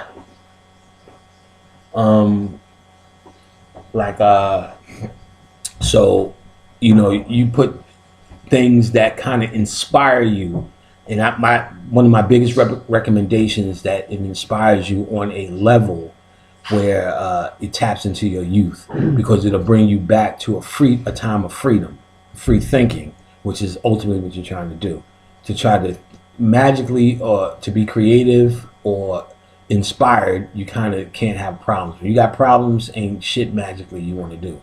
You ain't gonna sit. Got a question, Danny. Yes, sir. If you got a raggedy ass childhood, you know, abusive or whatever the situation you went through. Mm-hmm. I mean, you trying to recall back to those stages of life. Mm-hmm. I mean, what can you if it's so bad that you can't find, like, and that you may be the most powerful in there, because you may have only a handful of items that you can use that will bring you joy. Because remember, as a child, you're constantly seeking joy because it's your natural balance. So if you had that raggedy ass childhood, you probably remember your grandmother coming over, maybe giving you chocolate, let's just say a particular chocolate within all the madness that was happening. So if you're able to say it was Kit Kat, if you're able to put Kit Kats on your altar to kind of harness that's actually more powerful, because all the trouble that you have, which is like 90%, if you put all the symbols that were the 10% that you were able to get over, it actually could help to turn it around, perhaps. But if you, like I said, this is just a suggestion, but if your childhood was so wretched that you have nothing you can hold on to, you actually have another issue, and you probably can't get into the magical world, because to get into the magical world of creativity, you have to be at peace with your humanity. That's what we'll get to when we talk about the chakras. A little bit more in depth. You have to be at peace with your humanity. So if you had such a raggedy childhood where you cannot think of nothing, make that shit down, nigga. where you can't find nothing that you actually have peace with, then you're gonna need to do work on your humanity to release that before you can actually tap into something greater. The whole idea of this is that you're done with humanity. So even if you had this raggedy childhood, even if you didn't address it in the classic sense, you went to a psychiatrist and went to the ocean and threw this in and confronted your mother, you were never there for me, and all that kind of shit, and you're not a good father, and all that. If you never did all of that, the idea is you found the strength enough to release it anyway, to say, I never was satisfied with it, but I'm done with it. Meaning, even though I was never satisfied with it, I don't spend the rest of my life looking for outlets of satisfaction. See, my sister wasn't satisfied. We had issues with our mother, and I see her doing so many things that I can personally link back being there, trying to satisfy it in different ways. So you're not happy or a content person. Everything you do is branched upon something that's not addressed. Either you don't address it, or you found the way to release it. That you came to terms with, I can never address this or never satisfy this with my mother, but I am not going to let it torment me, which I was able to do. I said, well, I'm not going to let this torment me. The things that I need, let's say from women, I was able to recognize and see in other mentors, other women. You get what I'm saying? Where it doesn't taint my relationships. You get what I'm saying? So first you have to understand that, well, I needed to acknowledge that your relationships can be tainted based upon the first relationship with a woman. So once you acknowledge that, admit as a human and admit that defeat, then you say, well, how do I cure myself from it? If I can either satisfy it with the original woman, which I wouldn't be able to do, or I can actually look for what I think I would need or what I feel I would need in other women figures who are around me, aunts, stepmothers, nice women from up the block, and see that as what is inspiring me, as opposed to the positive versus the negative. To be able, knowing I'm not even doing that because ideally you think, well, you're doing that to let your mother off the hook, but you're not even doing that to let someone who wronged you off the hook. You're doing that to let yourself off the hook. You get what I'm saying? So now I was able to let myself off the hook. I can move forward and have a healthy relationship.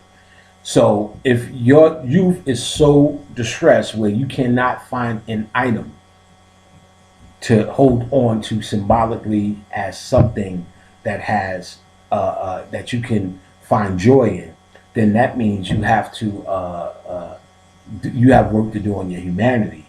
You get what I'm saying? To create things to turn it around for you. Create things that you can hold on to. Because you have to say to yourself, well, why am I living then? What joy does this bring me? Then if it's not nothing from your youth, you need to bring something maybe a little bit more current that brings you joy. You get what I'm saying? So like I said, I had a very troubling childhood. I know you niggas couldn't handle a childhood, but still within that, there's things that you had to find solitude in. You know what I'm saying? Watching an episode of Lost in Space, I got Robbie the Robot up there. You know what I'm saying? If you didn't get it from your friends, you got it from if you didn't get it from your mother, you got it from your friends. You get what I'm saying? So items that you created with your friends, you know, these little safe havens that you created. You know what I'm saying? You was able to escape watching the Flintstones. Put some Flintstones shit. So that moment of peace. Right. Even though in the midst of storm. Right. You're trying to gas. You can be that shit back. Perfectly said. What you're doing with the items are taking a moment and making that and expanding that moment by having it sit in front of you every time you walk by it for these personal altars. So there are things like knives, incense, because by the time you read about altars and read about symbols, you understand putting a knife on your altar means spiritual protection.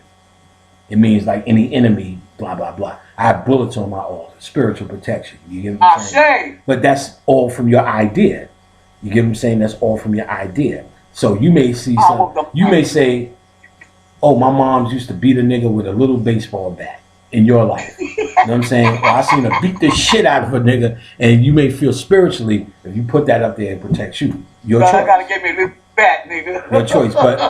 But perfectly said by Jose, that's what you're exactly doing. You're taking moments and putting them all around.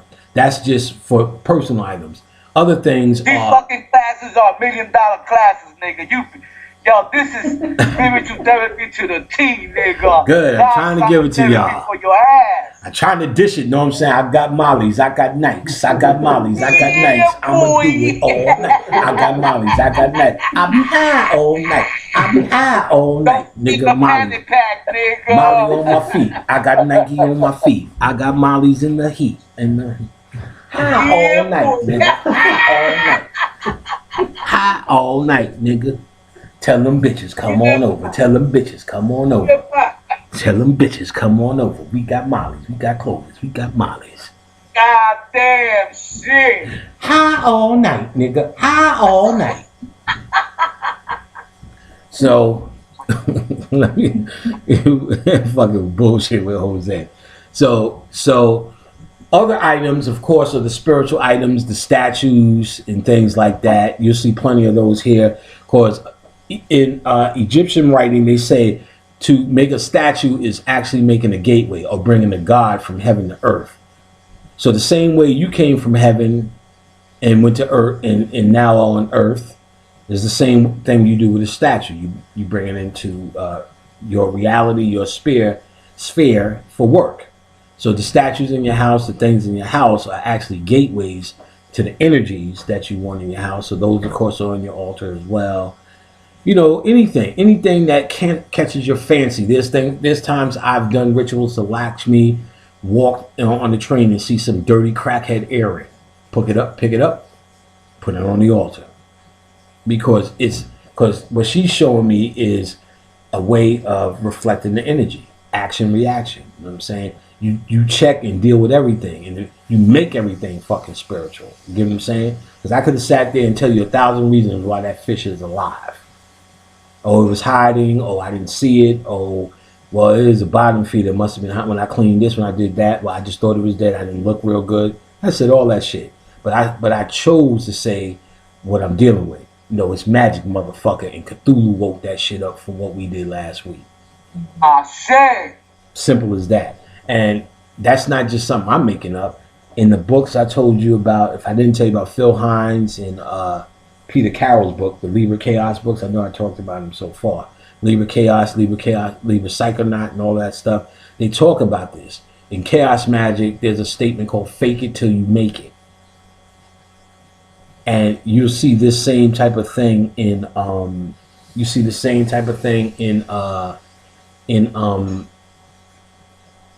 self-help books. They say, well, you want a Corvette? You need to fake it till you make it. You need to become a fake-ass Corvette guy. Buy a Corvette jacket, buy Corvette gloves, buy Corvette posters, read Corvette books, hang with Corvette people. Before you know it, you got your Corvette. Or you're on the road to become the Corvette. And then later they tell you, laws of attraction. In other words, you faked it until you make it. You know what I'm saying? You got to become obsessed with some shit. You get what I'm saying? And act like it every day. In other words, you're not gonna get a Corvette ignoring it. Simple as that. So it's the same thing with magic. You know what I'm saying? You take everything and you see the magical aspect of it, because there's the magical aspect of it and there's the human logic of it. You can probably find human logic in every magical thing, but the idea is what you're choosing to embrace or what you're choosing to promote in this case. So we can look for the human understanding of it all. You know what I'm saying? Or we can look for the magical understanding of it all. You get what I'm saying? So you need to start choosing to look at them, because all you're doing is convincing the subconscious mind. Ain't no magic in terms of David Blaine that you made the chair float and go through the wall, even though this environment was conducive to that one time. It's clearly not now. It's so fucking dense without field of thought that you cannot make shit float or go through matter anymore, or lift pyramid bricks anymore, because our thought is so low. You get what I'm saying? That the environment is conducive to that. We have a material thought plan. Yeah, man. So the environment is conducive to that. That's why you ain't seeing none of this. But really, the only thing that changes that is how you feel about it subconsciously, your perspective. So therefore, the only real thing you have ever been doing is convincing your subconscious mind that it is magical and it is impossible. So it's about how much you can convince yourself. And the true self that you're trying to convince is not the conscious mind, because it is there to second guess you. And it will change. It's too volatile. It will change if you see something else. So you may be convinced by the conscious mind that donkeys don't fly until you see a flying fucking donkey. Then day two, your donkeys fly, motherfucker. I seen it. Mm-hmm. Too volatile. Right. The subconscious mind takes a long time to change. Repetition, symbols, and so on. And trauma is the fastest that it'll change, but that's not what you want. Now, so with this repetition, this change is nothing more than you convincing yourself of this magical apparatus. The magical apparatus. So, the whole, so you fake it until you make it. You see things magically. You make yourself see things magically because that's the work. See, if I say you make things, you see yourself, make you see things magically. If I say that, then you have the logical person say, but that's not magic. But you just now injected your humanity in something which is the method for making yourself magical. Because you can say that's not magic and that didn't really happen. Well, he put the cake in. It's magic that the fucking cake, that he put it in there. And that's why it was work. For instance, I have a friend named who got shot when he was 23. Stacy Berry was his name. So, after doing all the channel, blah, blah, blah, I realized when I was in Brooklyn that I had a fucking berry tree outside my house. And in New York, you don't eat these berries. We just throw them. And I know Jose knows what I'm talking about. The ones that first turn green, then they turn red and fuck up the whole floor. They're sporadically around New York. We used to have berry fights with them.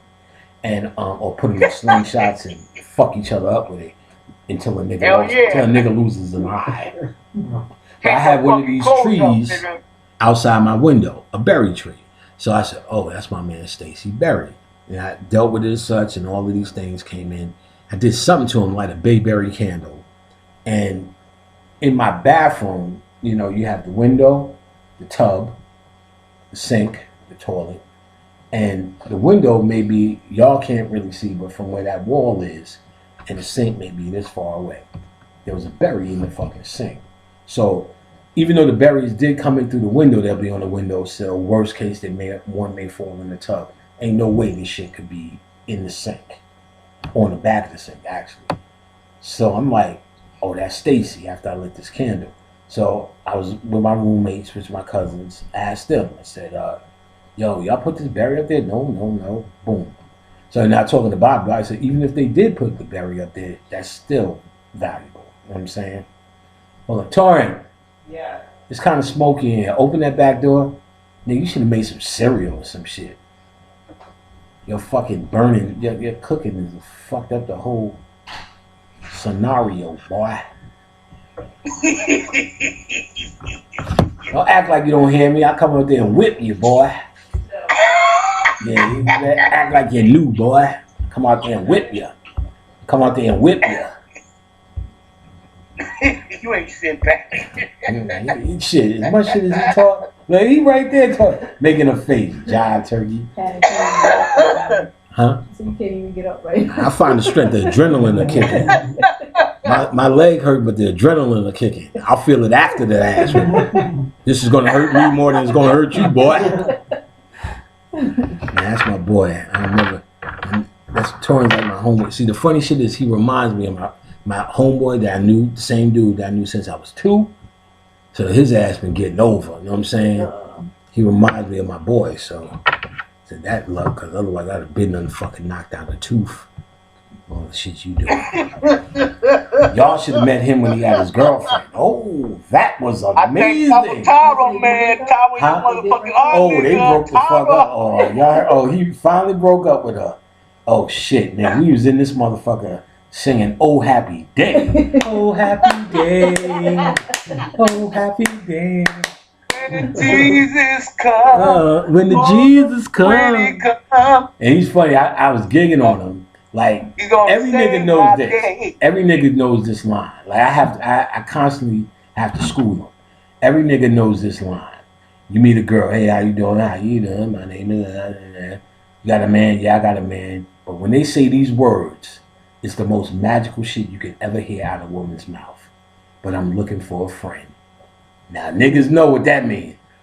Free pussy. Free pussy. She got a man. She don't want you to take her to dinner. She don't want to take you to see fucking M. Night Shyamalan. None of the movies. I want to know your name. Shit, so Bailey. They be fucking me, calling me Leroy. You know what I'm saying? Oh, go slow, Leroy. No, that's panic. Oh, I'm sorry. Now, here's the funny shit. Me and Khadijah, we go out to eat. We come back. We see Torrance sitting in the front with his friends and a bad chick from off the block. I always tell him, stop fucking that girl from the old neighborhood. Get with these, you nigga, you need rec room hoes. These bitches here got rec rooms, nigga. They on the block too, nigga. That's make some cereal, go fuck, come back and get the prize. So like one of them chicks, she was cute too, sitting next to him. She goes, this is such a mommy, this is my new friend. I could not. Because you know she told him, I want to be your friend, which means I want to give you some ass, nigga. I want to anoint you in the lake of Minnetonka. What's this shit? And Prince said, you must get anointed in the lake of Minnetonka. Mommy, she's my friend. Like, to this day, I gig on him and I say, you know what that meant. He just sat, now that he's a little bit older, he sat there like, but this nigga is picky. When he was with that girl, he actually was playing by the rules. He used to tell me all these stories. Like, this nigga had fucking legendary ass coming his way. No, I'm with Jay. Jay's my girl. And word is born. This nigga said, he'll be telling me some shit that I'll be like, I really have to drop my fucking cigar. What? You know what I'm saying? In my lap. He's like, yeah, Panic. I was at school today and there was this girl. She was cute. She said she likes me. She's half black and half Chinese. What? But I'm with Jay. I'm with Jay. I'm doing the Herman Monster. I'm with Jay. Oh, Jay's my girl. I said, oh, nigga, no, you in the prime fuck years. Do not fuck this up, son. So now that he is broken up from her, he is starting to get his fuck on. I am buying him the condoms. You know what I'm saying? Here, man. Y'all got the new improved bareback, extra sensitive with the lubricated tip shit. Go crazy. So he's starting to get, he's 18. So now I'm like, look, dog, sexual prime for a dude is 18. 30 for a girl, you know what I'm saying? 28, 30, because that's where they free. Nigga, you are anointed, nigga. Do it. He said, yeah, Panic, there's this 21-year-old, and that's old for him. Yeah, this 20 for me. I like older women. This 21-year-old girl, like 21. And she talking to him like she's gonna fuck the fucking lining off his dick. Shit he telling me? She's like, yeah, you still fucking with them young girls out there. Like, bitch, you a fucking baby. You know what I'm saying? He's like, no, we broke up. Oh, yeah? Wait till I get back to Atlanta. Cthulhu! Cthulhu! He's like looking forward to that. Then all the little chicks that, these bitches were so, he just would not give these hoes no dick.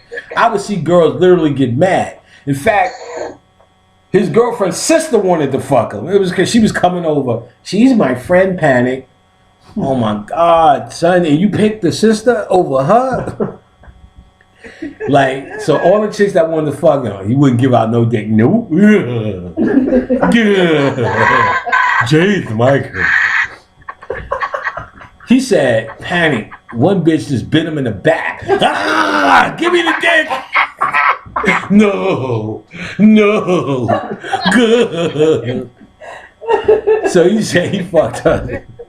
He's like, I went on a date with her, I fucked her. I said, oh, how was it? He said the pussy was stinking. I said, well, come on now, let's define stinking here. I said, first of all, that's dangerous. That's the borderline homosexuality. I said, was it stinking? Or was it just a pungent pussy? Because you may run into some pungent ass. He said, no, I was stinking. I couldn't do it. I said, well, there's remedies for that. Hey, boo, I'm coming over. Let's take a shower. You know what I'm saying? You know what I mean? You don't just turn you don't just say, I'm done with pussy, nigga. who's nigga? I'm from Queensbridge. There's no such thing as bad pussy. That shit don't exist. You know what I'm saying? What nigga ever had bad pussy? Like, no nigga, you make that shit. That's like a carnival. You know what I'm saying? There's no bad ride in the carnival. That's El Carnaval. Like there's no bad ride at Great Adventures. What do y'all call it out here?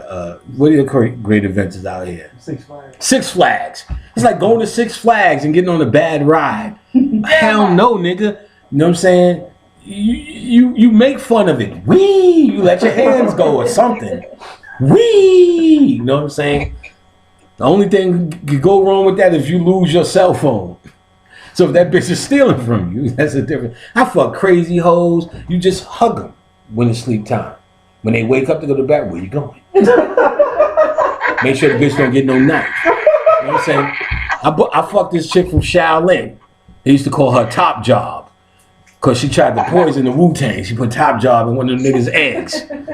I said, oh, really? And then when I was fucking her, she said, you got to be careful because I haven't been taking my pills lately. I said, well, you still come over. You know what I'm saying? She said, well, I just got finished fucking Mob Deep and all they gave me was $10 to get home. I'll give you 15. I'll go to Staten Island and get your ass. So I went to Staten Island and I swear to you, the house was fucking leaning at a fucking 17-degree angle from the outside. So how the fuck is this happening? Then I went in the house, the shit looked upright. You know what I'm saying? But the chick who answered the door had the biggest ass on this green fucking creation. She's like, you know LES? I was like, yeah, that's my man. She's like, yeah, I be fucking LES. I said, God damn, it must feel good to do Nas's album. I should have been on that motherfucker, and I was too arrogant to do it. You know what I'm saying? LES is fucking her. But this bitch that I got, she wasn't that bad. She was just crazy. She had one of them crazy eyes that just turn off when she's thinking. Turn to the right. Only when she was thinking though. I'm like, okay, I gotta get this bitch focused on some regular shit. So as soon as she started thinking, I start talking some other shit. How about those Knicks? Get her off of that shit. So like I'm fucking the shit out of her, you know what I'm saying? In the house, you know what I'm saying? I just put my arm around her, you know what I'm saying? All night, you know what I'm saying? It's hot, nigga. It is. I ain't gonna fall asleep, wake up, you know what I'm saying? This bitch standing over me with a fucking butcher knife, talking about you him. And you told me you off your meds? No, nigga, no.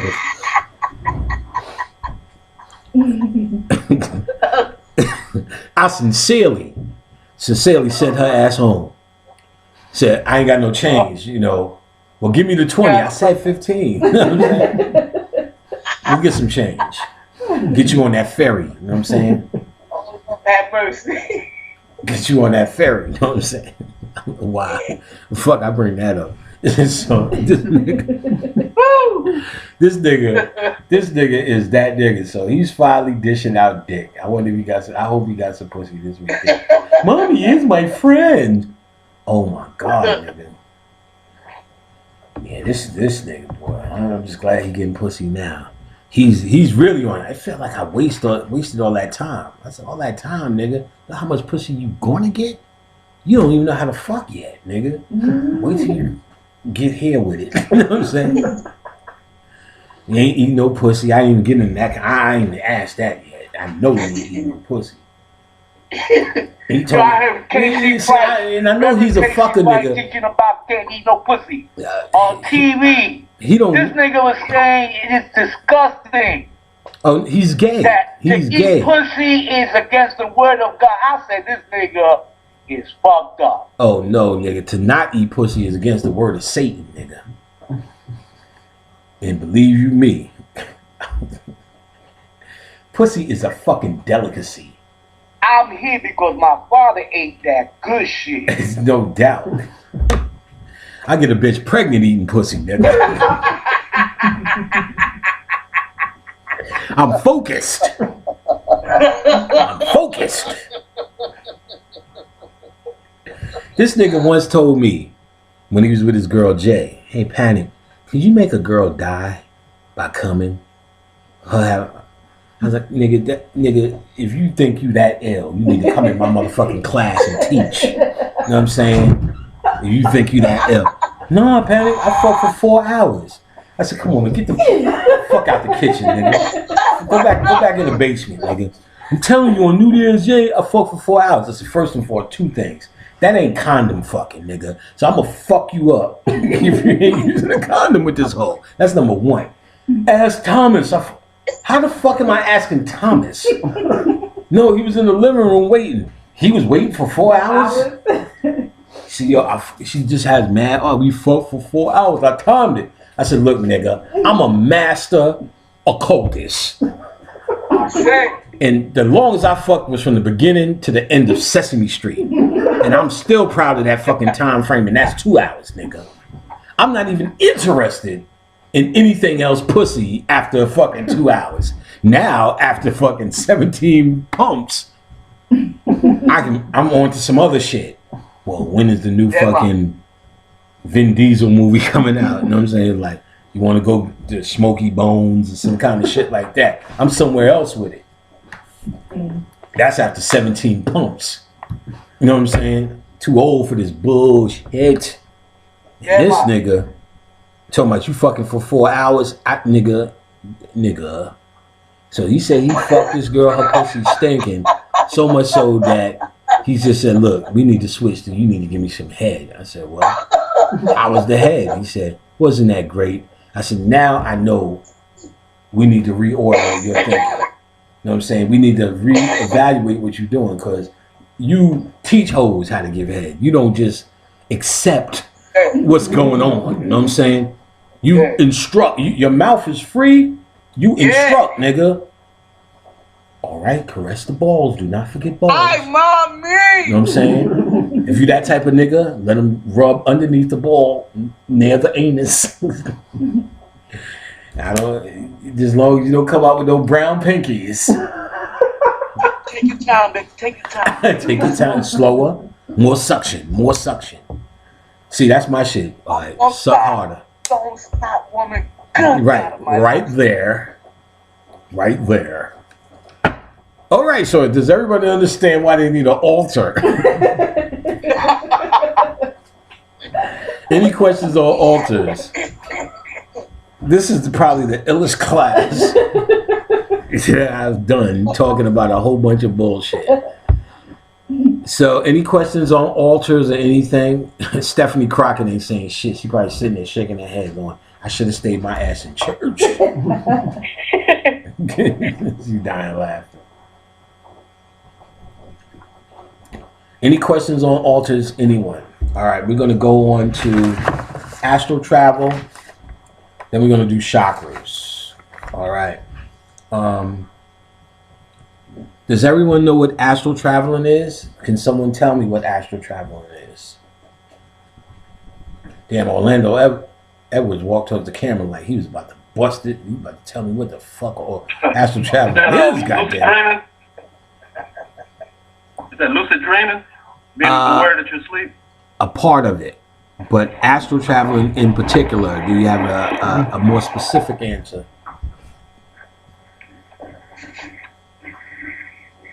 If not, don't sweat it. Anybody else? Travel outside the body.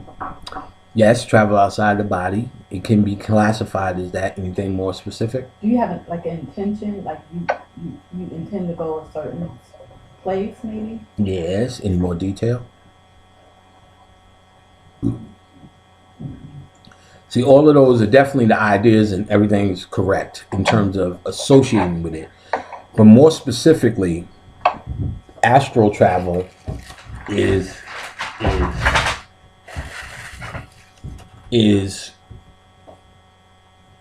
well, let me say this first. Lucid dreaming is a reaction once you've been astral traveling, as Orlando brought up. And astral traveling happens every single night to you when you dream.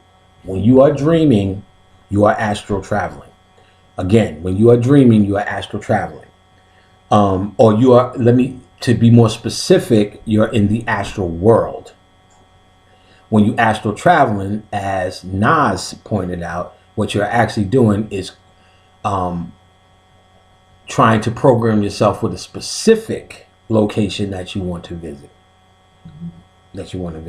And of course, the whole concept is you're outside of your body, as Al said. And that's absolutely correct. That was all absolutely true. But we're going to get down to the details of it. Now, astral traveling is very important in context of this class. Like I said, we do it all the time. The idea is there are techniques to enhance it. So we are now getting messages from that world.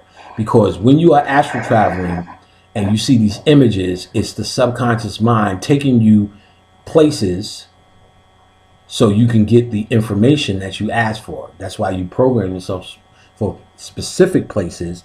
And the idea of that is because you're really basically asking specific questions of yourself. So by asking specific questions of yourself, you kind of are guiding what you're trying to get going into. See, your mind is connected to everything and could go every place. And has been most of the by now, being here millions of years, every place. And since your mind is connected to Al's mind, if Al has been there, you're able to tap into the imagery because we are one big collective, remember? Mm-hmm. So you're able to go basically anywhere, even though you've never physically been there. And there's time, maybe other lifetimes you have been physically there, so some may be stronger than others and so on and so forth. So, but when you're going there and based upon what you see there and the understanding that you're able to decode symbol now, you're able to deal with symbols, those are the messages that you are getting from there. So I may say, I want to astral travel to Al's house. So Al may say, well, I have a blue fence and a purple gate and a orange driveway. I may not be able to see that, but let's say I program myself in that intention and I see nothing but cinnamon, let's just say. See, understanding symbol, I'll wake up and say, damn, my whole intention was Al's house. I did all the techniques, then I'll give out books, all the techniques of astral traveling for astral projection, and I seen cinnamon. So instead of throwing that away as a failure, what I would say, well, Al, what you need to do is burn some cinnamon in your house. Because cinnamon clears out this, cinnamon clears out that. Or cook with cinnamon, do something with cinnamon. Because that's actually the symbol that, or the energy that I picked up that Al needs to balance what out, or maybe I need to balance out if I'm going to Al's house, let's just say. You get what I'm saying? Mm-hmm. So you have to be very clear and very detailed at understanding the symbols you're getting, because dreams are nothing more but a collection of symbols. And if your subconscious mind talks in symbols, that's actually, first and foremost, astral travel is something you must do to get your spiritual messages, because your spiritual messages come from the subconscious mind. And what's happening when you sleep is your conscious mind stays on earth while the subconscious mind now reigns supreme. And we know our biggest problem is what? The conscious mind always interrupting the subconscious mind. Everything we've learned thus far and will learn is all about techniques on how to raise up the subconscious mind, how to talk to the subconscious mind, how to input into the subconscious mind, how to work with the subconscious mind. So for the first time, this is where the conscious mind shuts down and the subconscious mind is having a party. But the problem is, because when we go to sleep, instead of meditating or taking ourselves to sleep, we usually fall asleep instead of consciously going to sleep. And when this happens, our consciousness stays with the conscious mind on earth and you sleep. When you learn technique in astral traveling, what happens is that same consciousness that you leave on earth, you now take with you in the astral world. The astral world is the spirit world or the dream world. So the consciousness, all the stuff you studied, all the purpose you have as an occultist, magician, or metaphysician is now with you in the dream world. You become competent in the dream world, i.e., then starts happening in what they call lucid dreaming. So lucid dreaming is a reaction to astral traveling or techniques in astral traveling. Lucid dreaming is a reaction to it. You eventually want to get to the point where you're lucid in your dreams, because to be lucid in your dreams, when you wake up, you retain more, you were competent when you had these various symbols, and therefore you're able to decode. You're able to remember the feeling, the impression you got when it was happening. So you'll dream a certain person and you will remember feeling panicked in that dream. Therefore, you may tell a person, well, what you got going on today?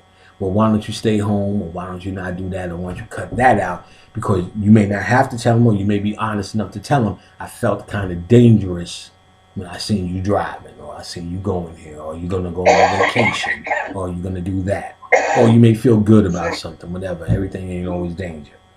So you kind of got to use your best judgment the same kind of way as you're figuring out a language, because that's what you're doing. Your native language is imagery. Remember, before we opened our mouth to talk, we would shoot images to each other and sounds. You get what I'm saying? La na ra na sa na Cthulhu said so much to so many. You know what I'm saying? Without saying nothing. Yeah, woke the fish up. It's just like, thank you, niggas. Y'all niggas recommend. Because actually, all animals are still on that level. Imagery, sound. Niggas saying Cthulhu fucking for damn near an hour up in this motherfucker goes a long way, evidently, to them. For us, see, now I put the video up. A few niggas got with it.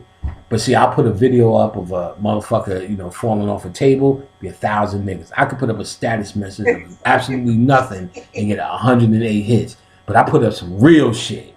I put up that whole Cthulhu shit. Oh, Panic, you guys are crazy. That's funny. Yeah, but the fish woke the fuck up. You know what I'm saying? How about that? That's the shit that actually works. And you can't even explain that to niggas. Even niggas who took the class may... That's why I was so surprised. I said, nah, I said, I want that shit too, nigga. I said, niggas think we just acting stupid. But oddly enough, listen. Remember I said it's all about bypassing the conscious mind. So remember, the word is God. If you can express a word, you're actually invoking something.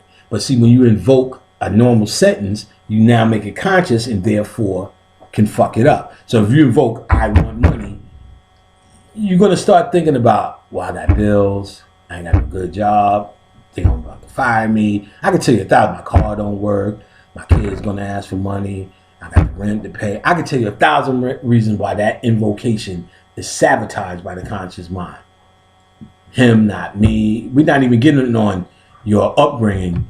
My mama said I would never make money. My father said I wasn't shit. I'm just a janitor. I'm only going to be a janitor. I ain't got my GED. I need my master's degree. That everything's computerized. I don't understand computers. We didn't even get on that level. Just from you saying, I want money. But see, if you know that you want money, and you know that you want healing or whatever, and you bypass conscious thought and go, you're bringing out the word and the intention without saying nothing logical to fuck it up. Therefore, invoking this shit. So us just sitting there going, Cthulhu. If you have something in your mind, you're actually really getting it out in the word without putting it in a place where it's sabotaged. By the way, Panic, the whole fucking class is about Cthulhu's. Yeah. It's about those 22 motherfucking points on your motherfucking head. Exactly. So now logically we know all we just kept saying was Cthulhu without having to, if you know who Cthulhu is, then we just invoked a powerful fucking energy. We're going to talk about the Necronomicon as the last class. It's the last lesson we learned because that's how powerful the Cthulhu is.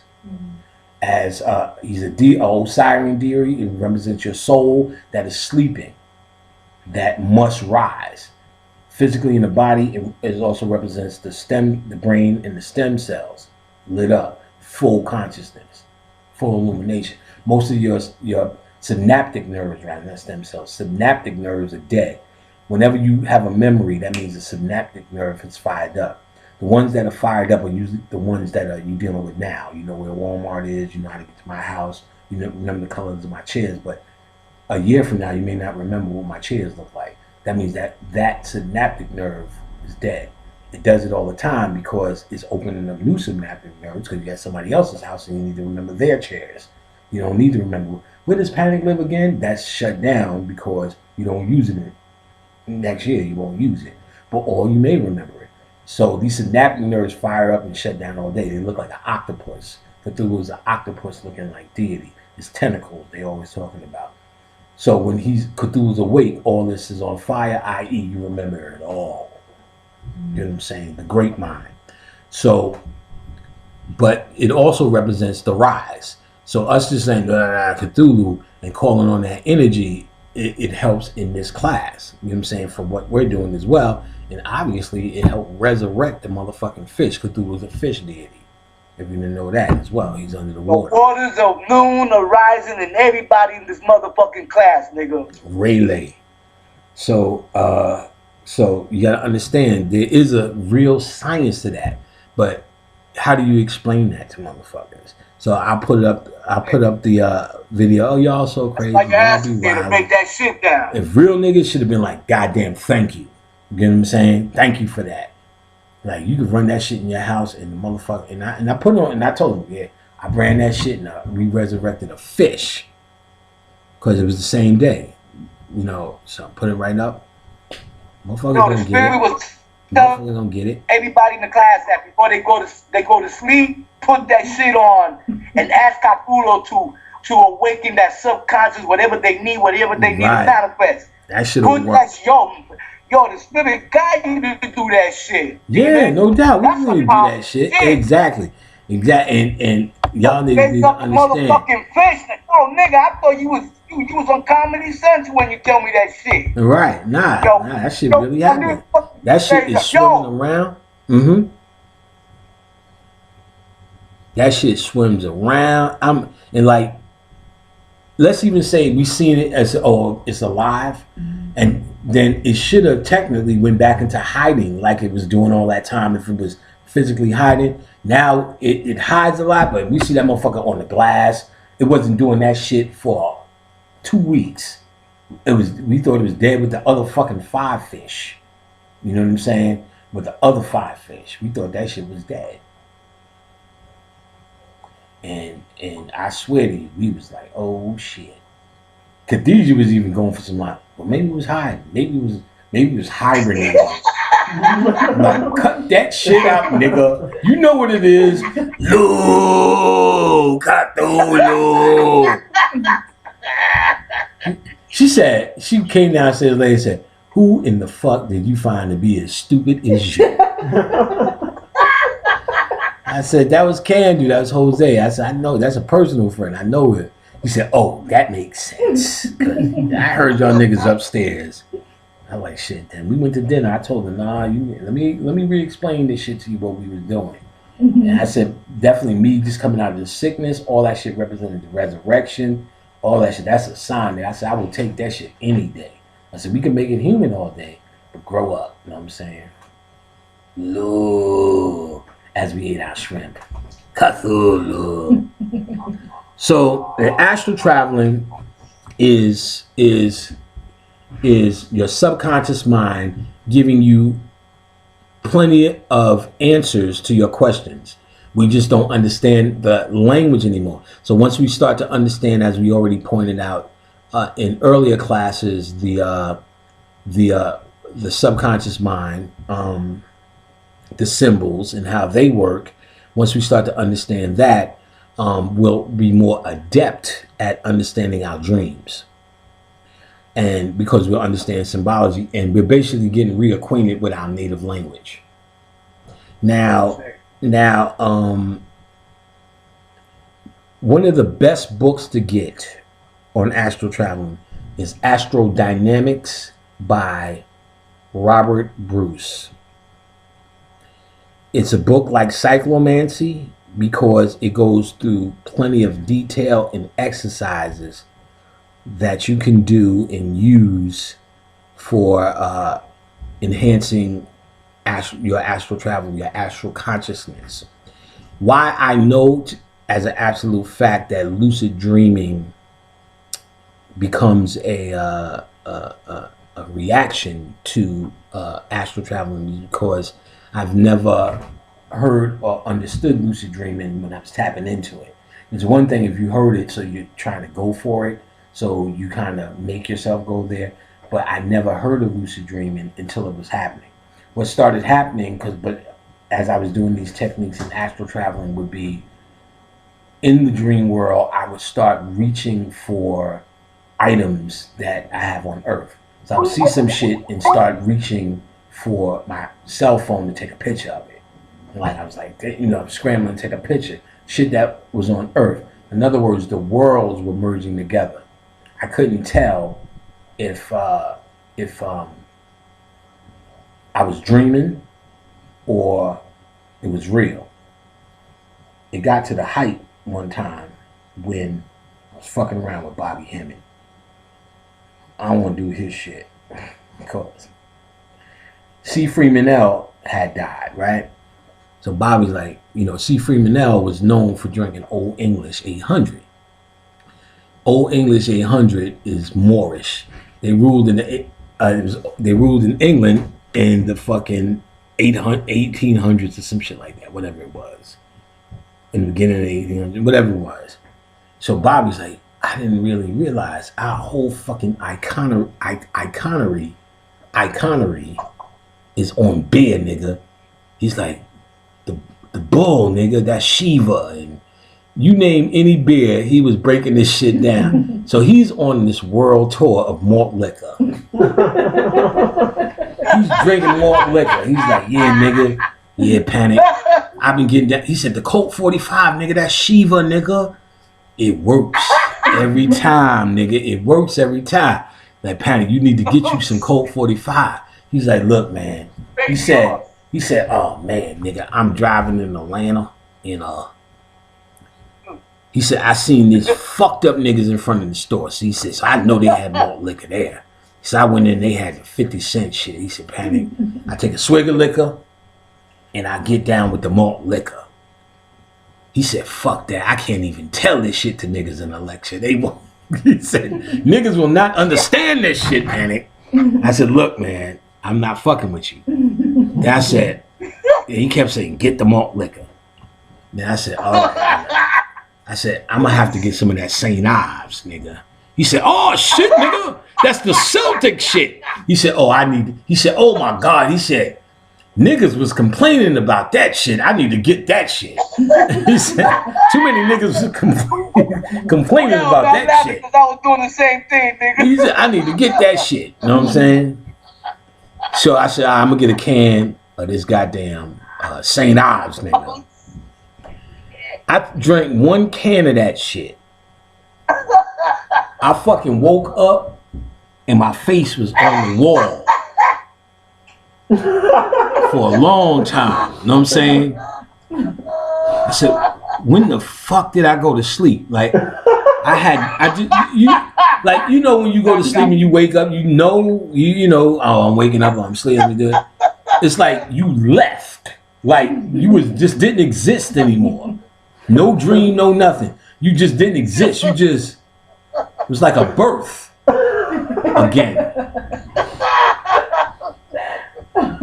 Then you finally say, well, let me look at the clock. Then I seen it was 5 o'clock. For like 14 minutes, I didn't know if it was 5 a.m. or 5 p.m. I'm like, is it 5 at night or 5 in the morning? I said, fuck this shit. I called Bobby the next day. I'm out. You do what you need to do, nigga. He's like, nigga, I'm on that 45, nigga. It works every time. I'm like, I ain't fucking with you or C. Freemanell or more liquor. I'm going to go back to my regular liquor. You know what I'm saying? Then about a week later, this nigga called me. Oh, man, I had to stop the more liquor. I started getting the shakes.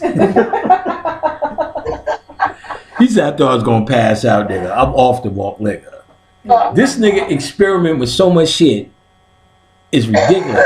This nigga just called me one day. He just called you out the blue one day. Panic, what you doing? Panic. I'm just chilling, man, just doing this. I'm about to read that, about to read this. Oh, man, look. What you got to do is get you some caviar, nigga. Then tap in with the caviar. For what, nigga? He said, look, whenever you watch a show And they talk about rich people. They eat caviar, nigga. When you are broke, you got to eat you some caviar to tap into the frequency. A week later, would you got that caviar? He said, yeah, man, we didn't enjoy that too much. He said, but we think it's the crackers you get. You gotta get a certain kind of cracker. I said, nigga, that caviar shit's a flop, nigga. I ain't fucking with that, nigga. You know what I'm saying? This nigga be saying some wild shit one time. Nigga called me one day. Panic. What's up? I quit. Fuck all these goddamn, they ain't doing shit for me. Why am I down here? Why, nigga? They living it up there. I'm fucking down here. I quit. Fuck them. It's like fucking Highlander. You just cut off their heads and get all that fucking energy. Or you can just go, I tell you, Bobby's the fucking man. That nigga do some experimental shit that is just so wild. And nigga like, panic. I was outside trying to get electrocuted. I want to see how far this shit goes. I want to see where this takes me. You know what I'm saying? This nigga said he was fixing the radio. He opened up the radio, plugged the shit in. He said he was getting electrocuted. He said, but he didn't want to get off. He was like,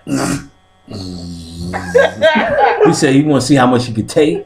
See, nigga, you need to cut that bullshit out, nigga. Nigga, real funny. Oh, Man, it's still funny, man. Nigga had a stroke. I said, yeah, I'm coming over there. We're gonna chill, we're gonna go out. So as I come over, let's go out. I'm like, oh, okay, nigga, let's go out. We went to fucking IHOP. That's his shit. IHOP. I'm gonna get some eggs and a pancake. All right, let's go. He said, oh, I asked the spirit today, please don't let me shit on myself while Panic is out here. Well, I'm out with Panic. He said, and this shit's been working out, nigga. You call Tara, Vishnu, and he said, Tara, Vishnu, Hanuman, Shiva, and you will not shit. You know, because I didn't want to shit while I was out. I tell you, that's the funniest nigga on. my God. That's the funniest nigga on earth. That nigga is the funniest nigga on earth. Panic. He's the funniest nigga on earth. You know what I'm saying? So lucid dreaming is a reaction to it. So astral dynamics. Let me get these other books. My fucking ankle's been hurt. Let me limp my ass over there. I got 2 other books I'm gonna give you guys. 1 second. Oh shit. Hey, my fucking feet is killing. Oh.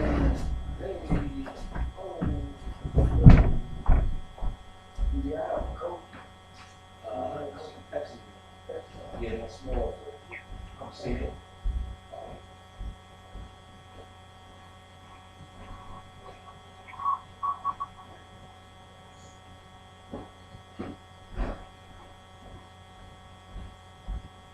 Y'all from up north. They don't even allow this on my campus. Oh yeah? No sodas no more? Yeah, no sodas. This is Coke. Oh, no Pepsi. Yeah, no Pepsi. Oh, okay. Yeah, I'm Pepsi.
me see.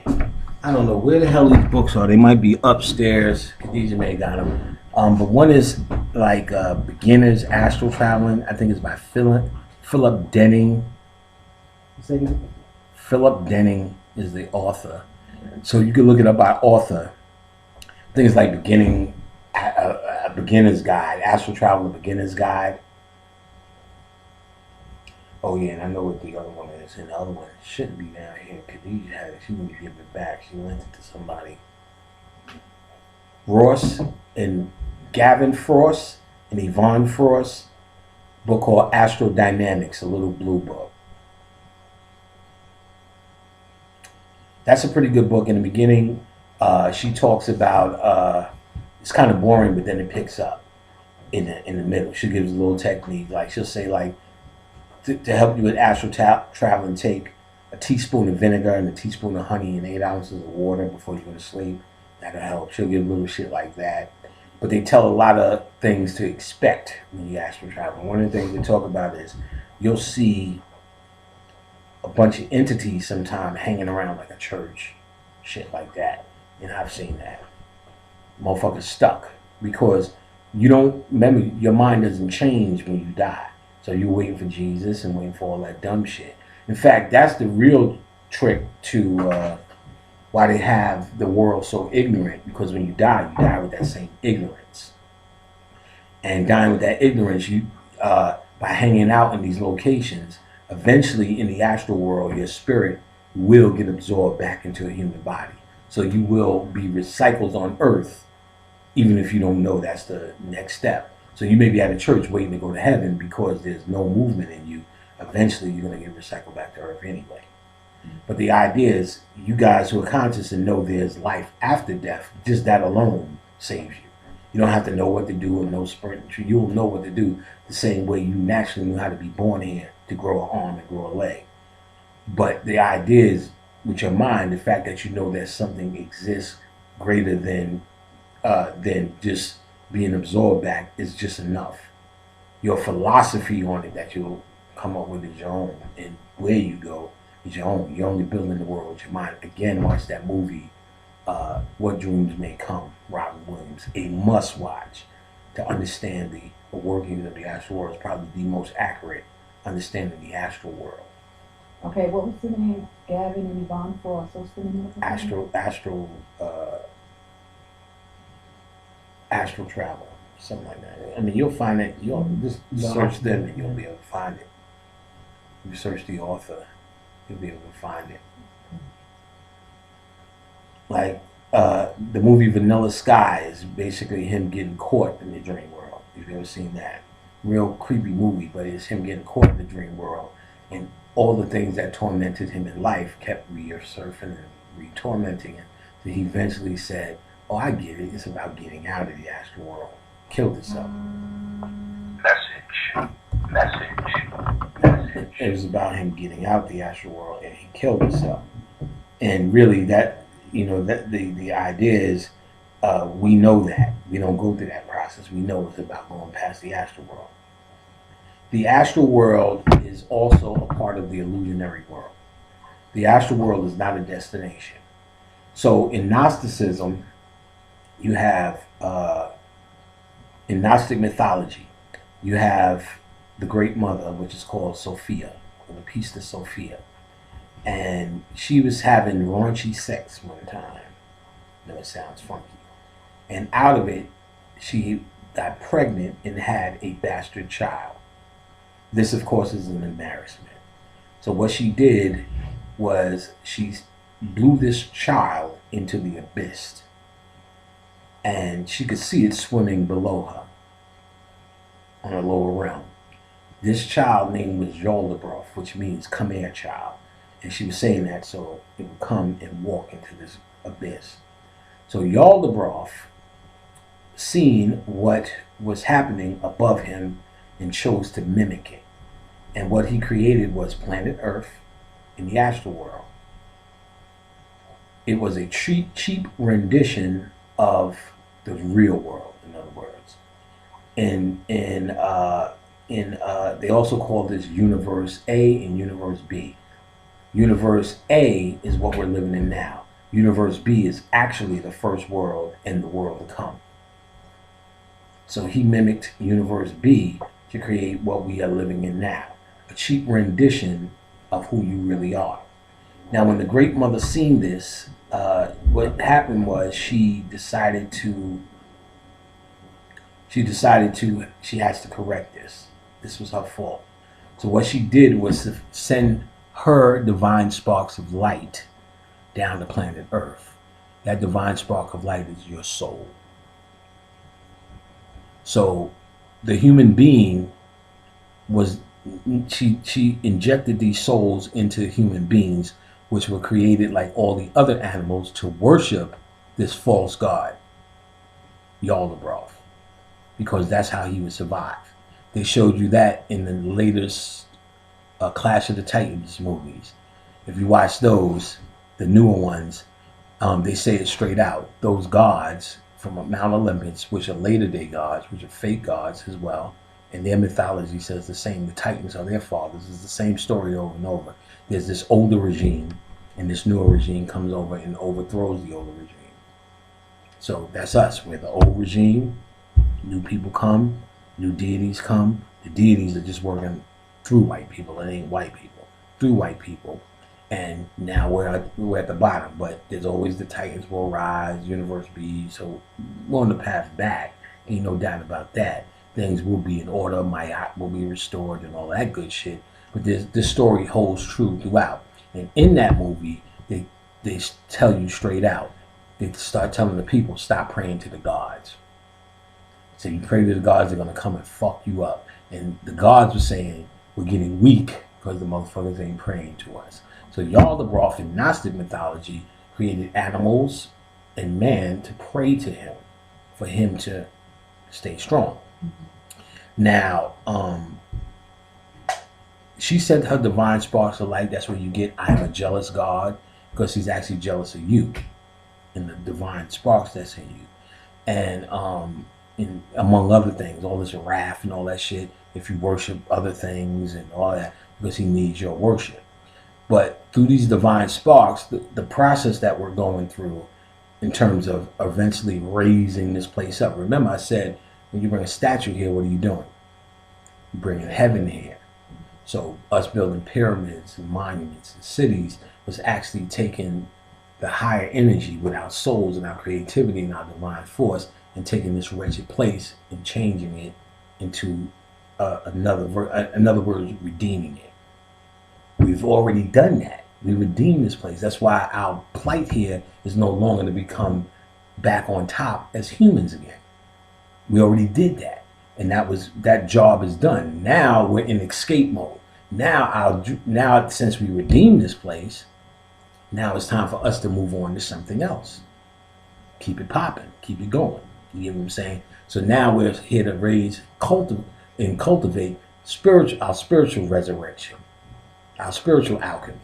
To return back home, we have to, because we went through the human plight. Now we're doing things to prepare ourselves to return back to the true world, cultivating that divine spark. You know what I'm saying? The humanity is going to be left here. You're going to die as a human and never go anywhere but planet Earth.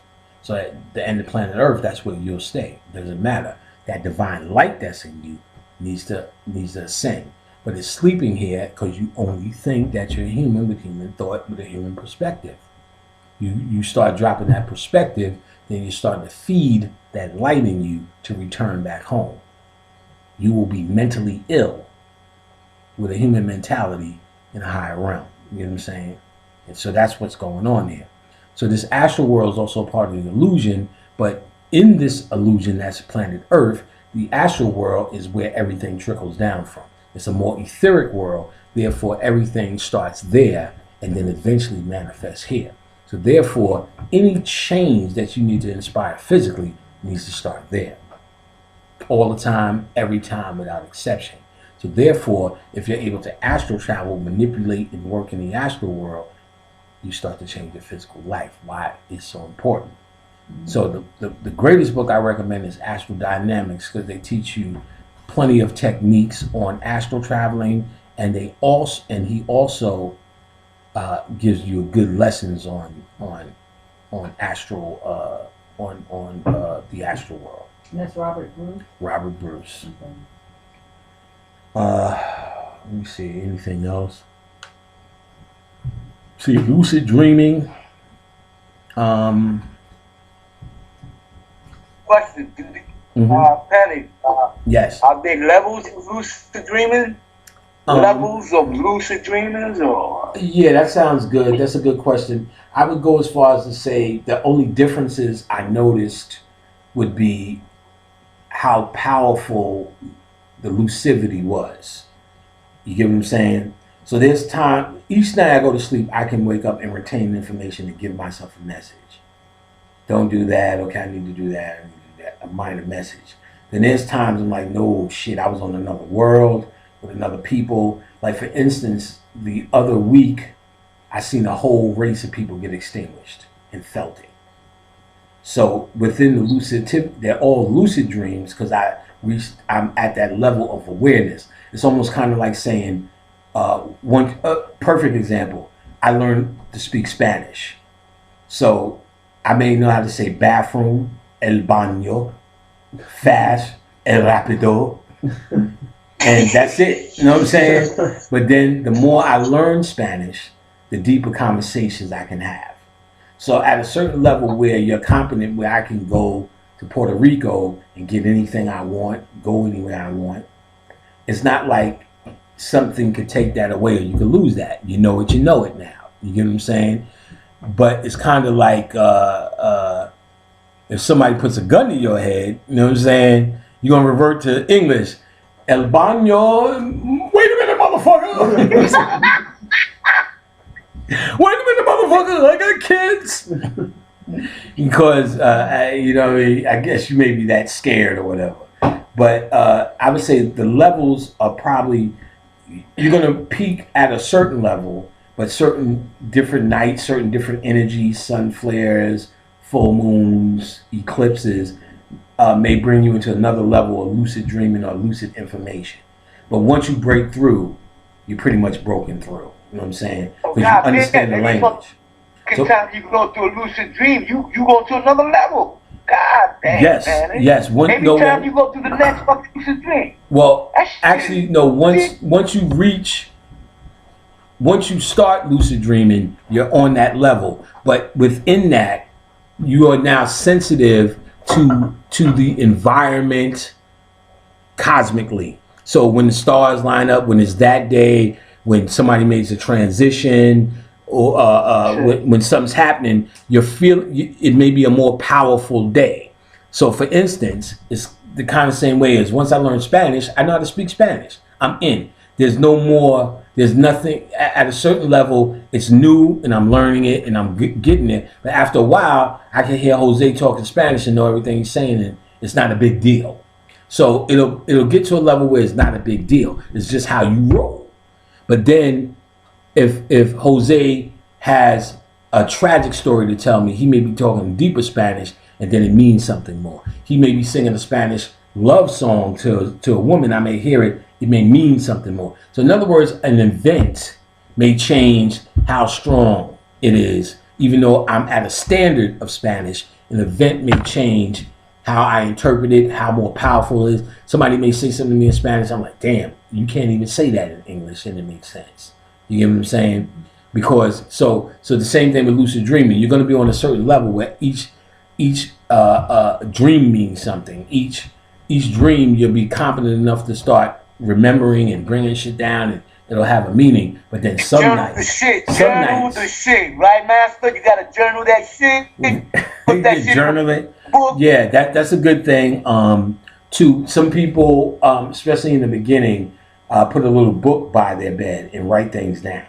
And for me, I don't do that. Sometimes I'll wake up and write shit down. That's the level of lucidity I got that is so profound. I can wake myself up and write down new deity names, or even in the dream, I could tell them I need to remember that name. So for instance, my boy KL died. KL wasn't conscious, but he was just a good dude, a friend of mine. He was a rapper. And actually, to even take the story back, we had a friend who got killed when he was little, Lou. Lou had green eyes. So, you know, that's a nigga delicacy in the hood. Nigga with green eyes, the proposed pussy. You gonna He got get all the right, all the pussy. But he was so young, he wasn't at his pussy grade A level. You know what I'm saying? You know, so when he died, the whole hood is like, damn, all the pussy Lou was gonna get. So Lou was a good dude, you know what I'm saying? And years later, Lou's actual brother, it was an infamous mob. So when Lou died, the mob deep and all them started coming up years later. So that was Lou's energy, you know what I'm saying? And so years later, 97 now, Lou died early 90s, 97. I'm now a young, brash entrepreneur who decides to sell porno on the internet and was getting that cream, son. Pussy cream is on 2 levels is the best cream when you fucking in the money. So like it was at a time where the internet was just starting up, 96 and 7. Not many people had it. So in all the Midwest, there was no porn. There was only porn stores in the major outlets. So a nigga in South Dakota, they was loving it. You know what I'm saying? I had the hood rats, young bitches. You know what I'm saying? White people are fucking disgusting. The emails I used to get. Do you have anything that you can't sell on the internet? Like, damn. Nope. You know what I'm saying? Nope. You know what I'm saying? Nasty motherfucker. She looks young, man. What you need to do is put a lollipop in her mouth and put chapstick on her butt. Weirdos. Now,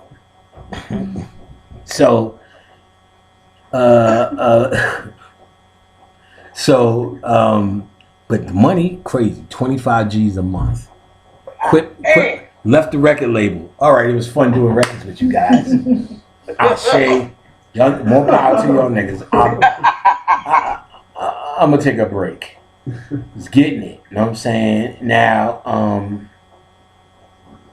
fuck it. Oh, okay. So now, while this time, couldn't drive. Now I got like mail will be piling up. So, but I knew so many niggas. I called the chick that, remember I told you that was from out here, that was over there, and you know what I'm saying, that I watched Bout It with. She was driving me. I was fucking her. I did some raunchy shit. Fucking, I don't feel like coming, nigga. I said, fuck you, nigga. I'm bout it. You know what I'm saying? So I just called my man Poet or somebody. KL was like, yeah, I'll drive. Just my nigga KL. I knew KL for years, but we never hung. So I put all these bags of videotapes, you know, and mailing packages in the car. We sitting in there like this. That nigga KL said, oh, that's $10, nigga. 10, 20s, you know what I'm saying? We just going down the street, just filling up every mailbox, stuffing them shits. This nigga KL was like, God dang. Now he wasn't, they had records out, they had to deal with Tommy Boy. But the nigga he just was the ultimate nigga who respected the hustle. The nigga wanted to hang. Nigga had bad asthma though. You know what I'm saying? I'm doing all the wrong shit with this nigga. Yeah, nigga, let's go get some Alizé. Nigga, how you money? Go get some Alizé, nigga. We went to Club Speed one time. It was 3 levels of shit. That was the hot shit, man. Alizé. We drank a bottle of Alizé, went there. I get in there. Let's get a bottle of Alizé. They putting all that you know, that bucket with the ice, and I'm like, fuck that shit, nigga. I'm hood, nigga. You walk around there with a fucking bottle like this, warm as hell. I knew it was ill. I passed it to KL. KL just hold that shit and passed it back. Nigga getting twisted, right? I'm guzzling this shit. Alizé ain't nothing. I look KL sleeping at the end of the bar, on the bar, in the club. I'm like, oh, this nigga can't drive. 2 chicks who knew him earlier, they said, we'll drive. We drove back. This nigga's twisted. We go to the diner. I'm like, you want some coffee, son? He's like, my asthma, nigga. Cthulhu! Fucked up. The nigga twisted. I'm like, I gotta bring her home to this lady. So we go downstairs. Nigga had to show them all. They were supposed to go on. They had a plane. We sitting downstairs. We parked the car, sit downstairs. I was like, yo, we're gonna take a cab from here. I'll put y'all in the cab back to the Bronx. These two chicks. You know, I said, we take a cab, drop me off at my house. Y'all go home. Word is born. This lady called. I said, yo, so we gotta go upstairs. You ready? Yeah.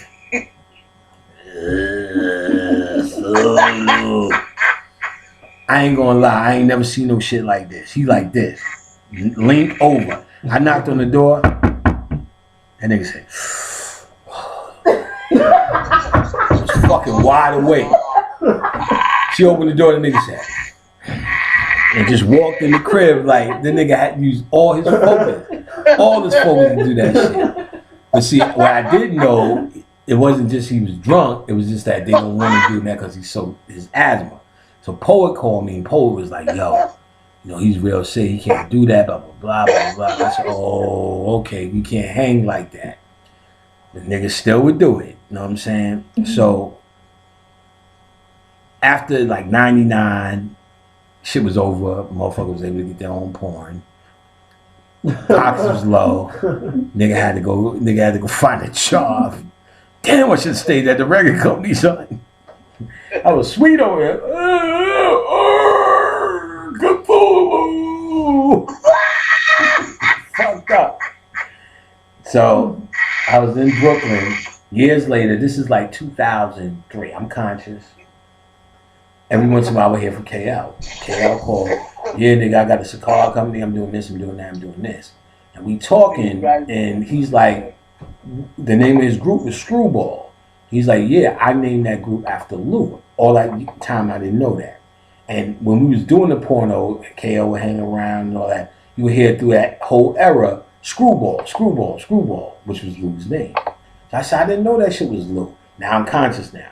So after KL hung up, I said, I'm going to contact Lou, see what's popping now. So contact Lou. Lou came through that week. Lou was like, yo, because so many niggas were saying how much pussy I miss, it got me trapped down here. He said, now I was getting pussy down here, though, because, they could visit women and you know what I'm saying, fuck all the ice cream you could eat, but I'm still down here. He said, when y'all came through in the late 90s, and started yelling, Screwball, Screwball, Screwball. He said, it snapped me out. And all that fucking that was going on got me out of the Astral world. Thank you for that. I was like, oh, okay. And really, KL named the group that. So Friday, with my man Dane, my boy for 2 years, I said, yo, Lou came through. As soon as I said that on the radio, that song, Louie, Louie, Louie, Louie, came on. My boy knew, he said, yo, oh, I said, yeah, Lou came through hard, kid. And he was like, I told him, all right. Went to work after the weekend, went to work on Monday. My man Dane called me, he said, yo, KL died. Remember, KL just called me that Thursday. So what happened? He said, yo, this nigga had a cardiac arrest from his asthma attack. I'm like, damn. I said, well, I gotta raise this nigga up. That was my nigga. We used to drink that 99 bananas, too. Pour him some of that. I said, I'm going to try to contact him, even though he just died. Went into a meditation. And the only way I could explain it, it was like a two-dimensional grid world. Like the game Tron. Got with KL, and we was going towards his light. I told him, don't go towards his light. We went down deeper and seen a small light, which was the light of his soul. And we got there, I let him off. Lou came through. Lou was like, I got him from here. Lou took him. Then I came out the meditation, went to sleep. I went to sleep. KL came through. Was like, oh shit, I didn't even know we was Egyptians. I was like, yeah, nigga. He was like, yo, there's so much this, there's so much that. He's like, I was so depressed. He's like, I don't know why I was scared. This shit is off the hook up in here. This nigga was going off. I said, well, what's your name? The nigga said, my name is Aunt Nefa. And I told myself lucidly to remember that shit. I was like, all right. I said, well, hang out with Lou. Lou's going to train you. And when you ready, come back through. He's like, all right. Boom. Got up, got KL's name. And About 6-7 months later, he came back to me, powerful. Who did he say he was chilling with? He said he was chilling with somebody like, it wasn't Bob Marley, but somebody on like that level. He's like, yo, I was chilling with him, da da da da. And he's the nigga that said, you need to start selling herb packs. Like, these niggas ain't gonna get that shit. Because it was something I did for myself.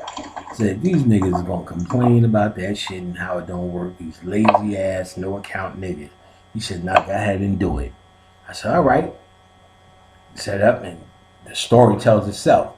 So most of the help you'll get is from them niggas who were ancestors.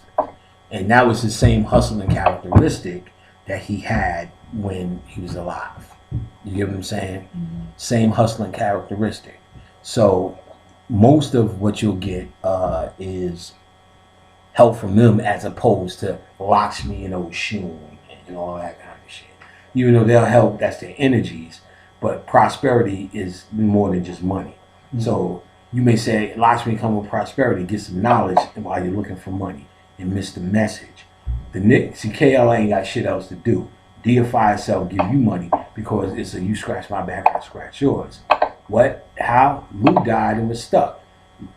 KL just decided unconsciously to name the group Schoolboy, which was to anoint and raise up Lou, which took Lou to another spiritual level, which means Lou took him out the astral world. You hear some noise?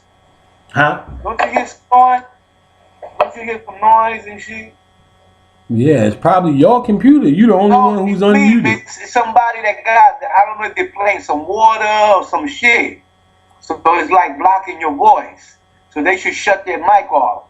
You the only one with I think you the only one with the mic on. It might be some shit at your house. It ain't me, man. It ain't me. I don't know. I mean, maybe somebody's moving around. If you're not muted, just check to make sure you're muted because Jose wasn't making any noise. So if y'all can't hear. So I don't. Usually I'll see it light up when they're unmuted. Like I can see yours light up. I'm gonna mute my shit right now because I wasn't even hearing your ass. Oh, okay. It was like your shit.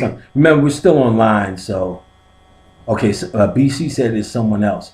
Okay. They must have muted now. So I mean, you're good, Jose. You, as long as you don't hear that background noise, you're good. But sometimes if they reboot, they'll come back unmuted. So then they'll usually mute. So I didn't notice. All right, so anyway, because he raised up Lou, when he died, Lou did the ultimate because it's all about when you die. This shit here don't mean nothing. Mm-hmm. They can give you relief in terms of your money and your job and your car, but that's looked at as relief. Ultimately, the astral world is the real shit you don't want to get caught up in. That represents, I guess, our idea of heaven and hell, and it can be hell. You'll see that in that movie, What Dreams May Come as well.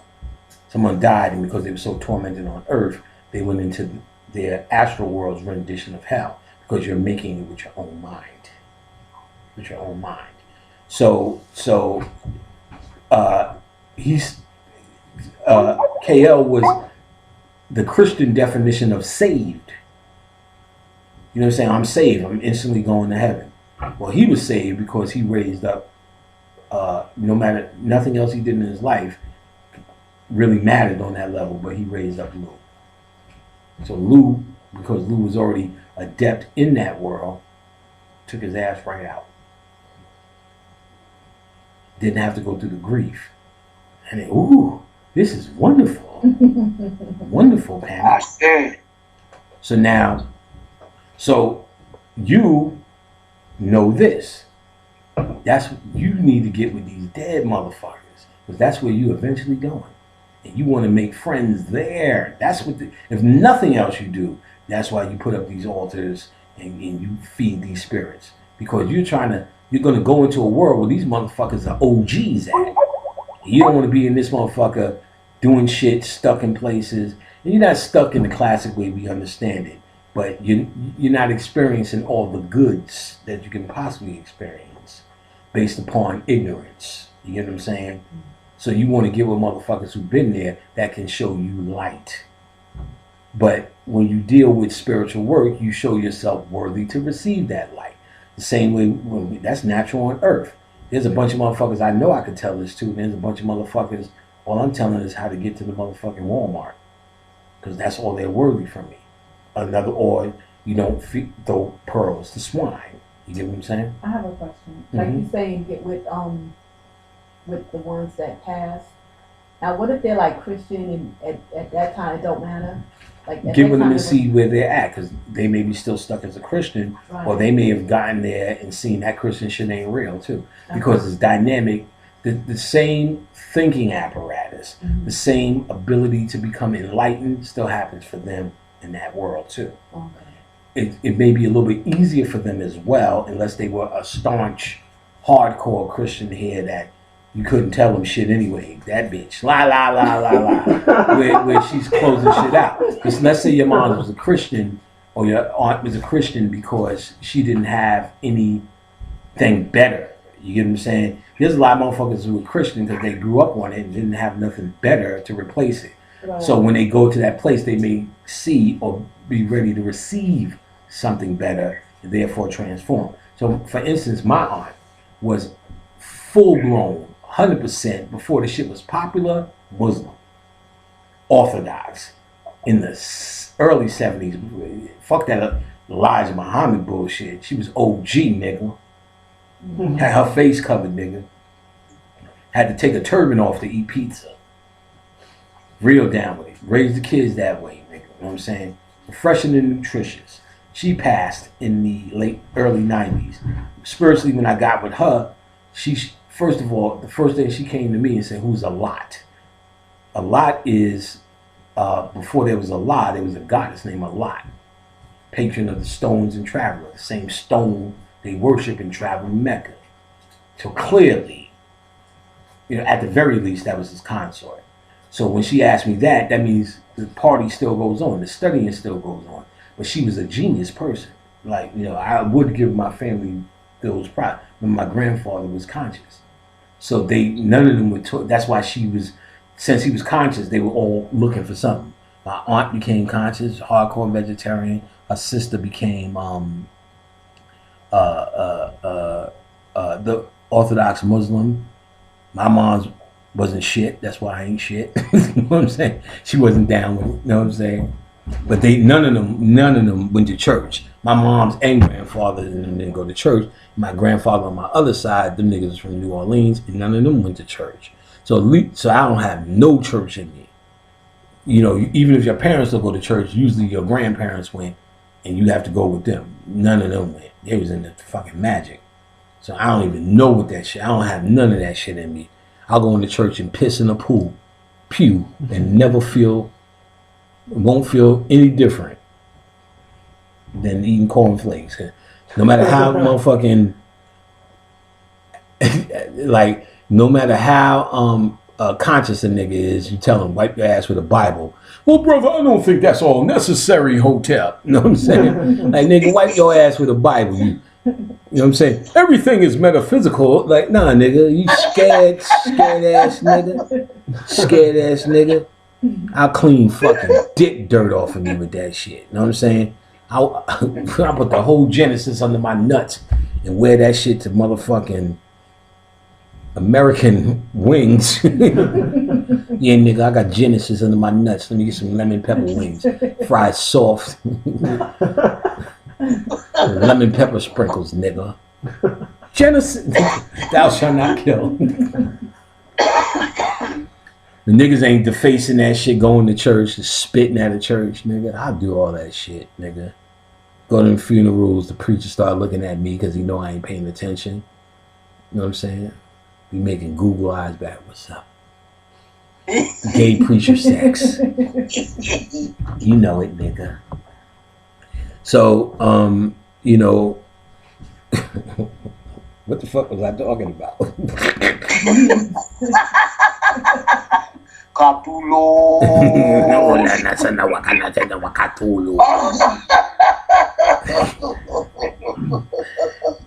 What the fuck was I just talking about?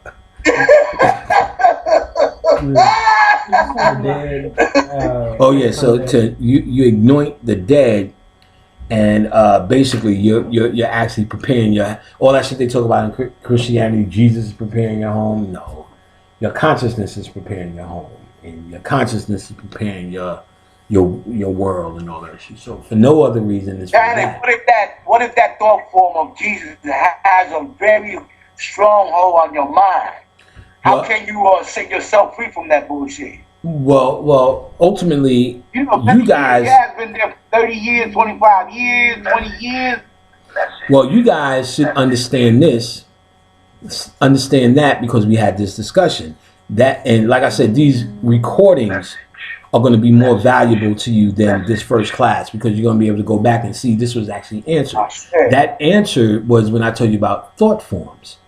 And these deities are from thought forms. So Jesus is nothing more than a thought form that's current, active, and in your mind with a purpose. It was created for a purpose, and it's really to suppress you. So if you know Jesus, if you can now regulate this image, this thing that's been in your life, to what it truly is, a thought form, and you're dealing with hundreds and thousands of thought forms now and entities, he's nothing more than an entity that you're not using, or he's just another energy that you're past. He's no longer your personal Lord and Savior. He's just as powerful or weak as your thoughts make him. Powerful or weak as your thoughts make him. All right. Okay. He's just as powerful or as weak as your thoughts make him. So with that being said, that's the pathway to releasing it when you just normalize him. You get what I'm saying? See, he's just nothing but a thought form deity that you have taken now with all the hype around him and made him more than normal.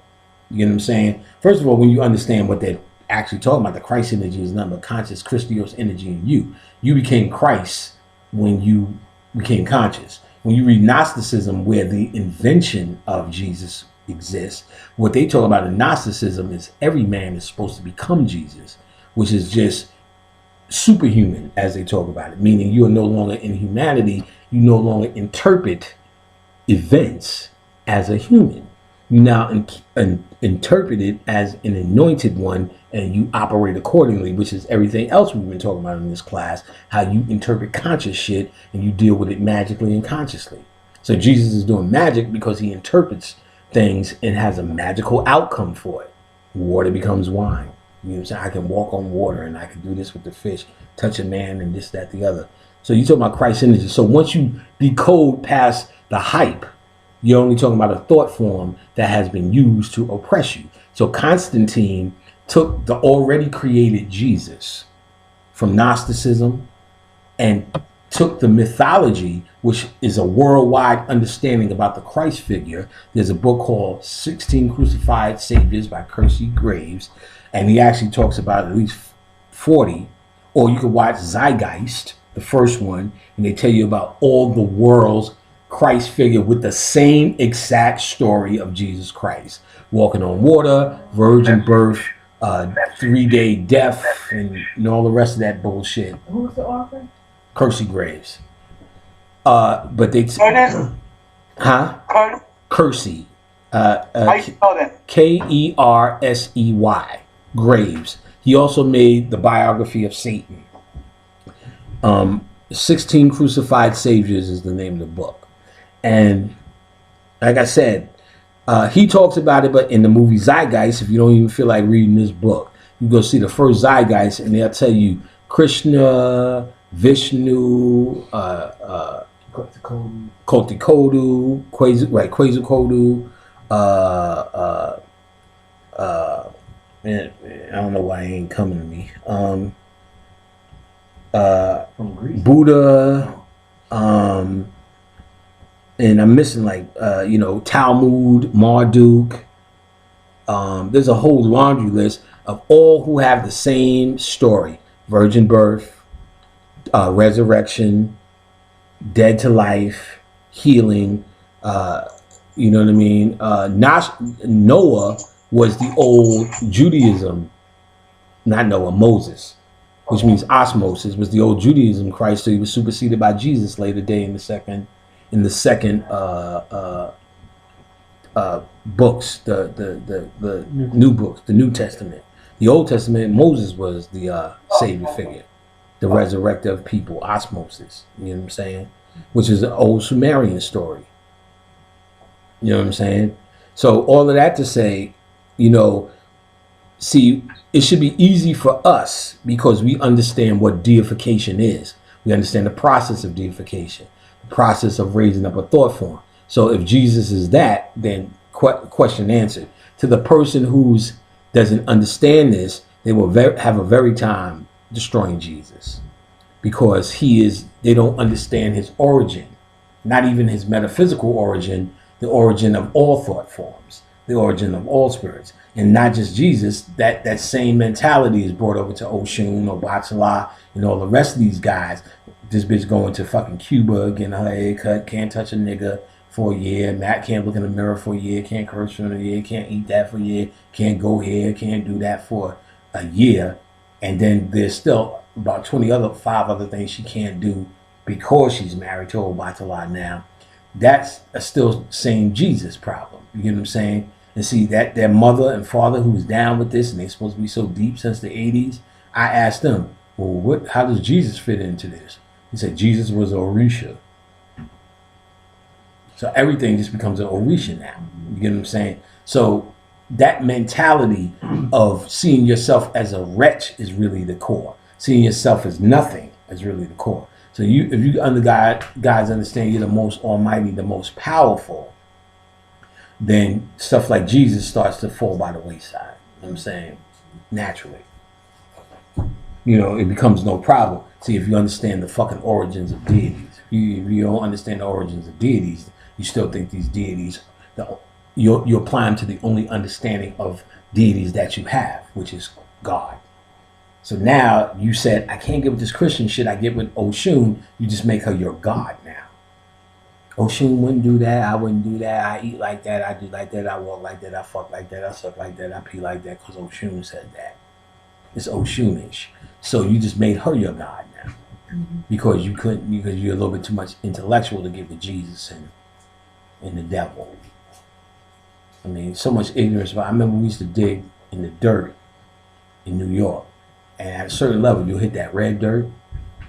You know what I'm saying? The red dirt that you see around in the South everywhere. But you don't see that in New York. Because, it's too much shit in the city for that. Because that's the most fertile dirt. But deeper, you'll see the red dirt because the toxins hasn't in it. So, you dig, you see that red dirt. Niggas be like, you better stop digging. You about to hit the devil, nigga. Remember that shit? Remember that shit, Jose? Oh, shit. Oh, you better stop. You about to hit hell, nigga. That's the devil live down there. You about to hit the hell, nigga. Don't do it. Oh, nigga. I'm about to go upstairs, nigga. Keep fucking around with that stick, nigga. You be like, you dig 3 more times and go, I better stop. You know what I'm saying?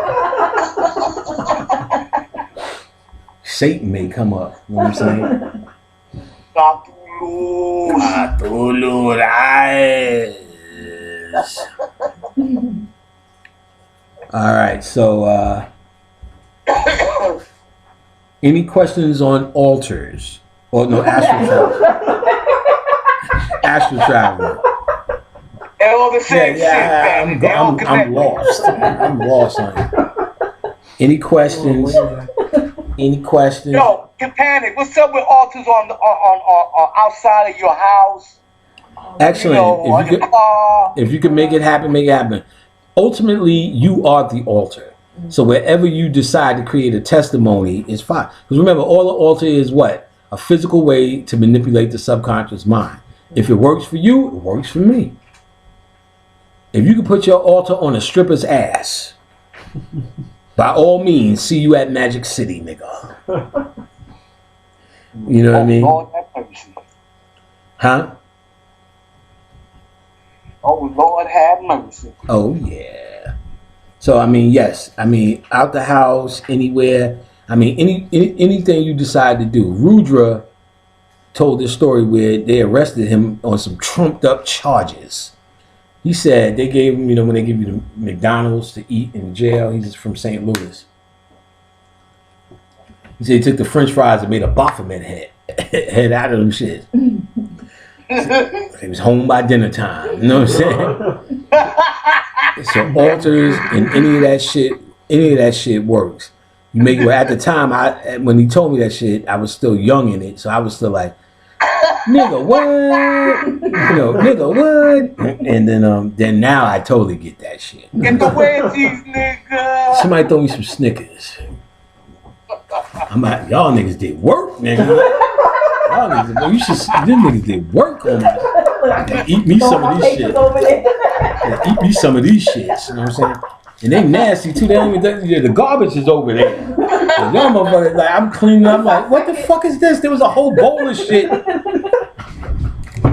right, them niggas, they could have dumped that shit. Can talisman and charge be an extension of an altar? Yes. Yes, because it represents that. Let's say I have a Baphomet altar and a Baphomet piece. Or it's just an item from your altar. You know what I'm saying? So for instance, there's charms that I sit on my altars. When I decide to wear those, take them off, and they do represent that energy. You know what I mean? It's anything your mind could bring up. There's no such thing as I can't with us. So there's never a time, well, that can't be that, that can't be that. Where you hear I can't at, and where the whole I can't thing was injected in is only when you're dealing with systems, traditions, and cultures. By the very nature, a culture means, because our culture is this, we have a rule or we have a system. So because it is this, that means it is not that. And if you do not that, that means you're stepping outside the culture, i.e. the rules, that is built in. No, you can't do that. No, you shouldn't do that. No, we don't do that. That's built in.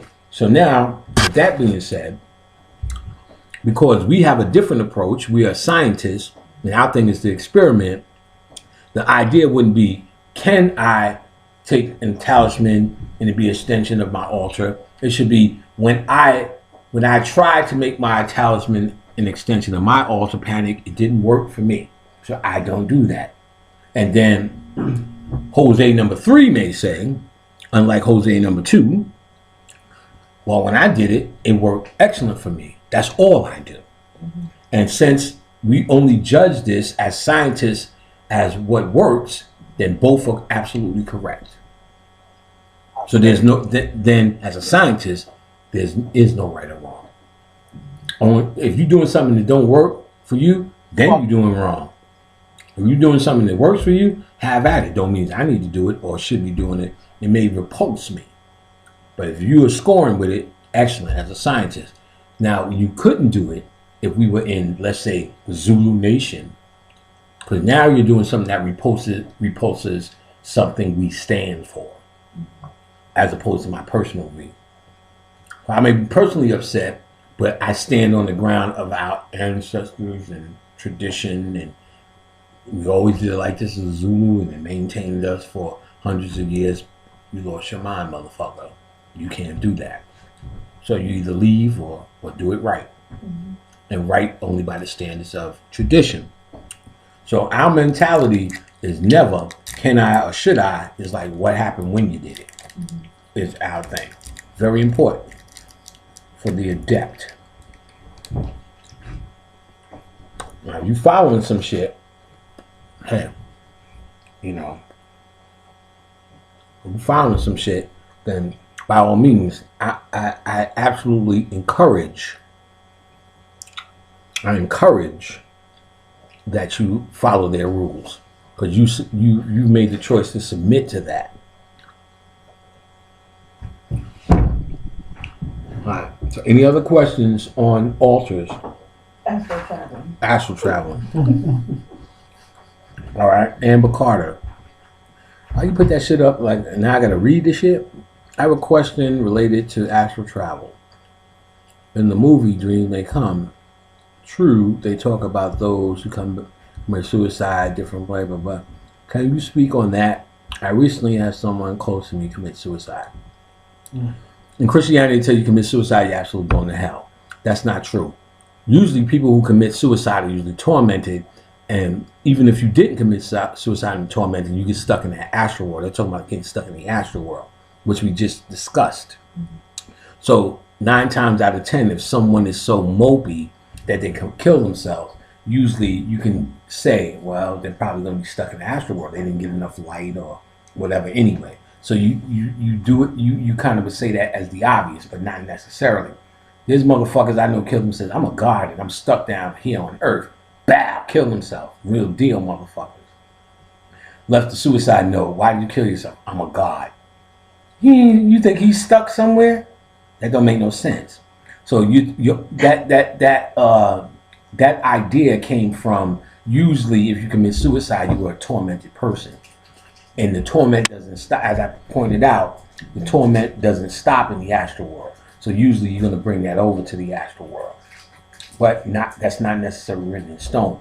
In Christianity, they told you that was written in stone. In that movie, What Dreams May Come, they're doing it from a Christian perspective. They're trying to give you an example that we feel we all understand, suicide. And really, that's in Catholicism. And Catholicism is nothing but rules for white people. In Catholicism, they say, you know, that the preachers came up with that, and they tell you that, I am the vicar of Christ. Right. So Christ never said that. But they're saying, because I'm a gateway to Christ, what we say is just as valid as Christ saying it. That's all they're really saying. Commit suicide, commit adultery, commit gay sex, going to hell. But let me fuck your son. Real.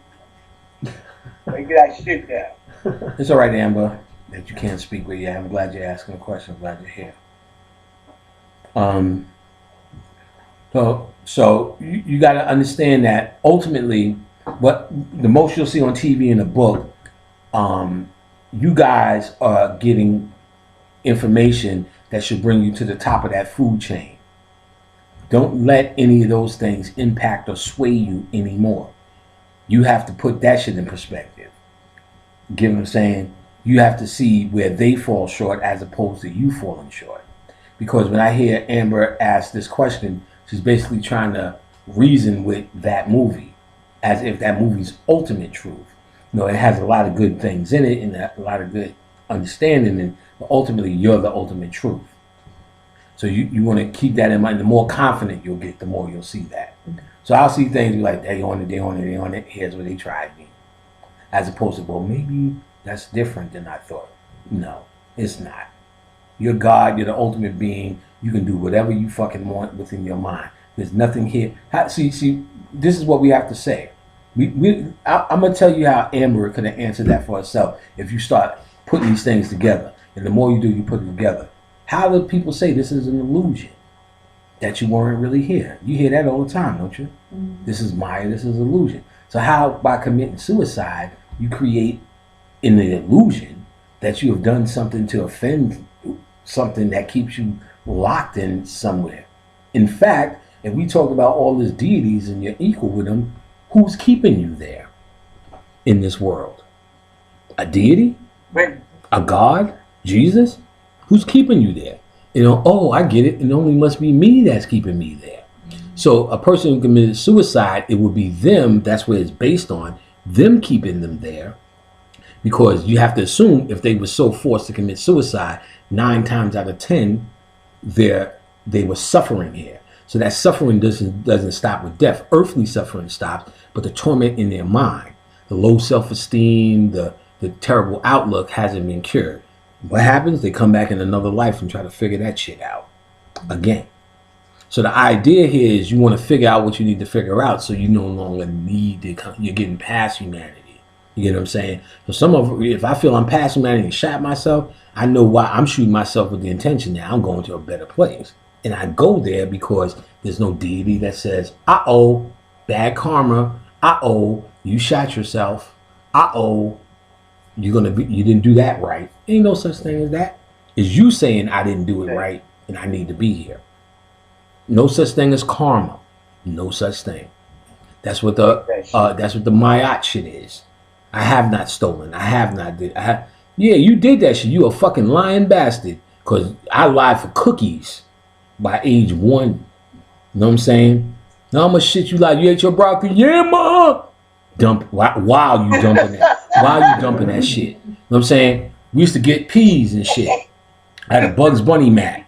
I used to take the peas, lift the mat, put the peas in there, smash that. You know what I'm saying? Look at my plate, Ma. I'm a good boy. Wipe off the table. Yeah, Ma. Boom. Get my peas out. You know what I'm saying? First we used to go, Ma, I have to go to the bathroom. All right, go ahead. Put all the peas in your mouth. Go to the bathroom. Boom. You got caught on that. Ma, I go to the bathroom. Come here. Open your mouth. Chew those peas first. She got up on that, so we got on the mat smash. You know what I'm saying? Because I didn't know what the fuck was in the middle of those peas, but it was the nastiest shit going. So you lied. So based upon that, based upon the laws of my art, you're gonna get eat by Amit just off of that. You know what I'm saying? I have not lied. Yes, you did, motherfucker. Your heart is not light as a feather. Cookies. You know what I'm saying? Shit that don't even matter. I have not stolen his goats. Like that shit is some forever eternal shit. We don't even have goats now. What does that mean? What they were trying to write to you was that the metaphysical message of that is you coming from the Osiris or the dead with no burden on you.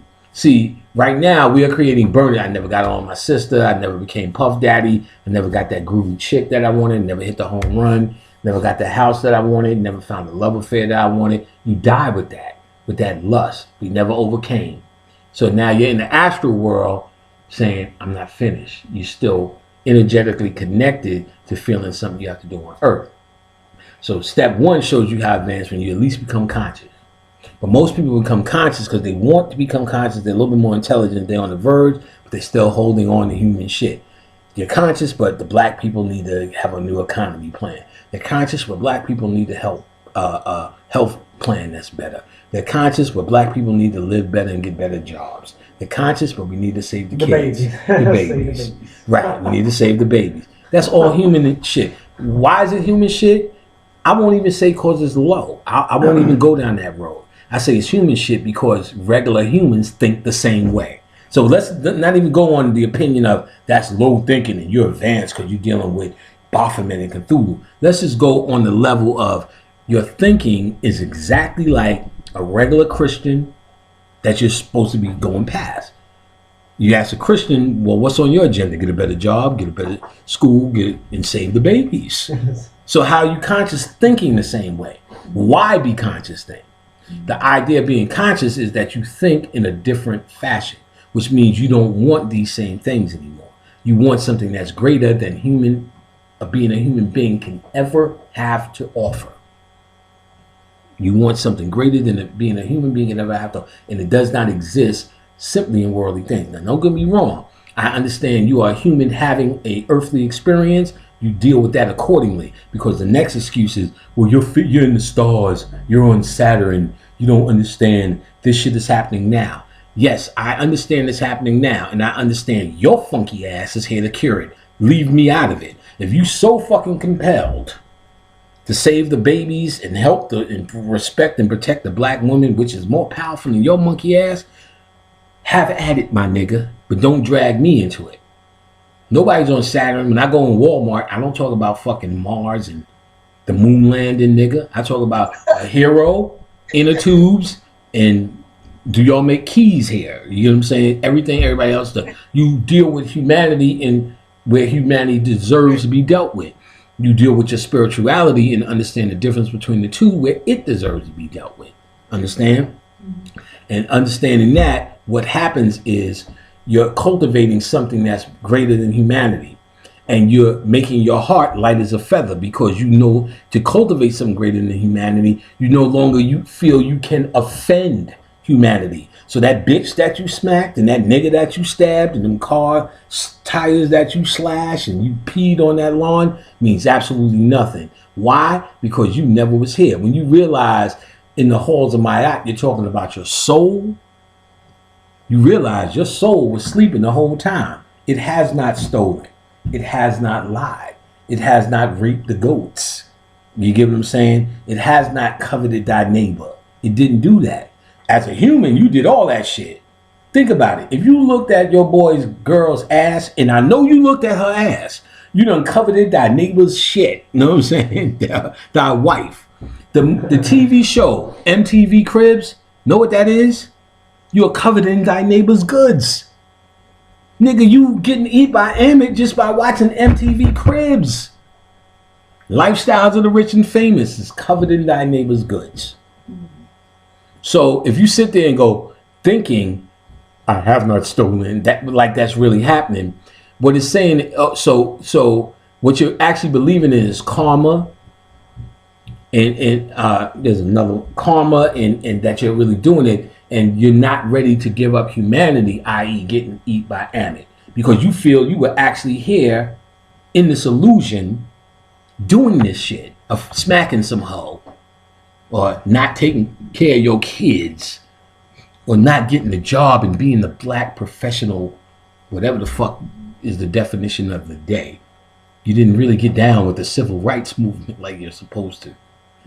That's when you get eaten back, because they're talking about you just being resurrected in a new body. You're getting resurrected in a new body.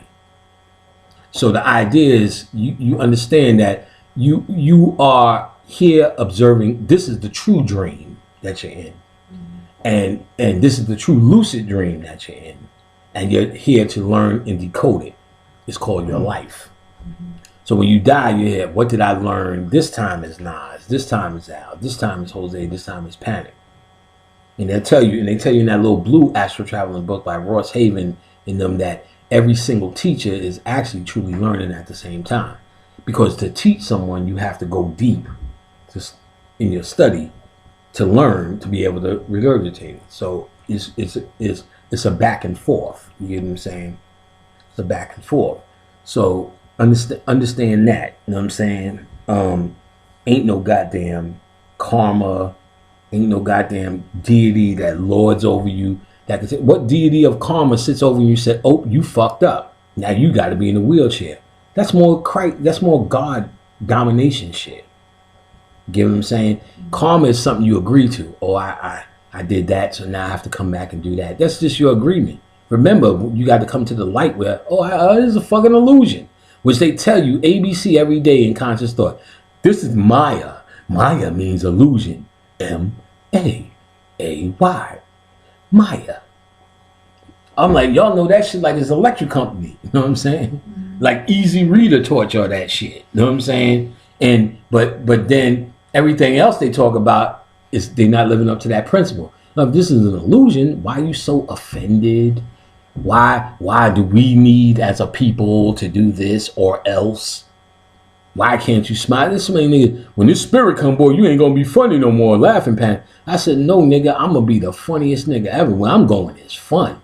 Where the fuck are you going, nigga? Why you waiting for a spirit to come to be serious? Nigga, that shit's going on right now, nigga.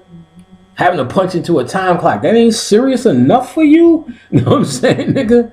Having to get up and listen to your boys go, look, I'm gonna need you to stop doing that. And you know, oh my God, in any other circumstance, I will choke this nigga with my dick. But you have to sit there. Yes, sir, Mr. Charlie. Sure enough, I'm on my way. He got it coming right up. You want some coffee? You want me to bring back some coffee for you? And you sitting there knowing like, oh my God, you know what I'm saying? Like,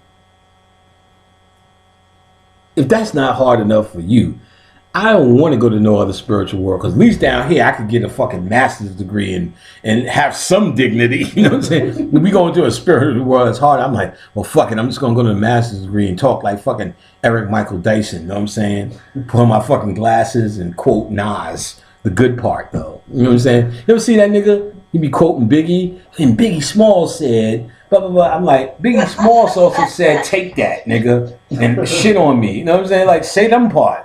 He's talking about rape, nigga. What you talking about? It's the most dumb shit. He said, you know, if we the black CNN. Like, yeah, nigga, we ain't been the black CNN since fucking Chaos One got kicked out the game, nigga. Nigga, you talking Nelly now. Nelly's the black CNN. Hello, we got hot dogs. Hello. Like, nigga, come on. Nigga, there ain't no CNN, nigga. Eric Michael Dyson is the worst nigga on the planet. I ain't gonna lie. That nigga, oh my, he will talk about anything. Like, they use him as a correspondent on anything.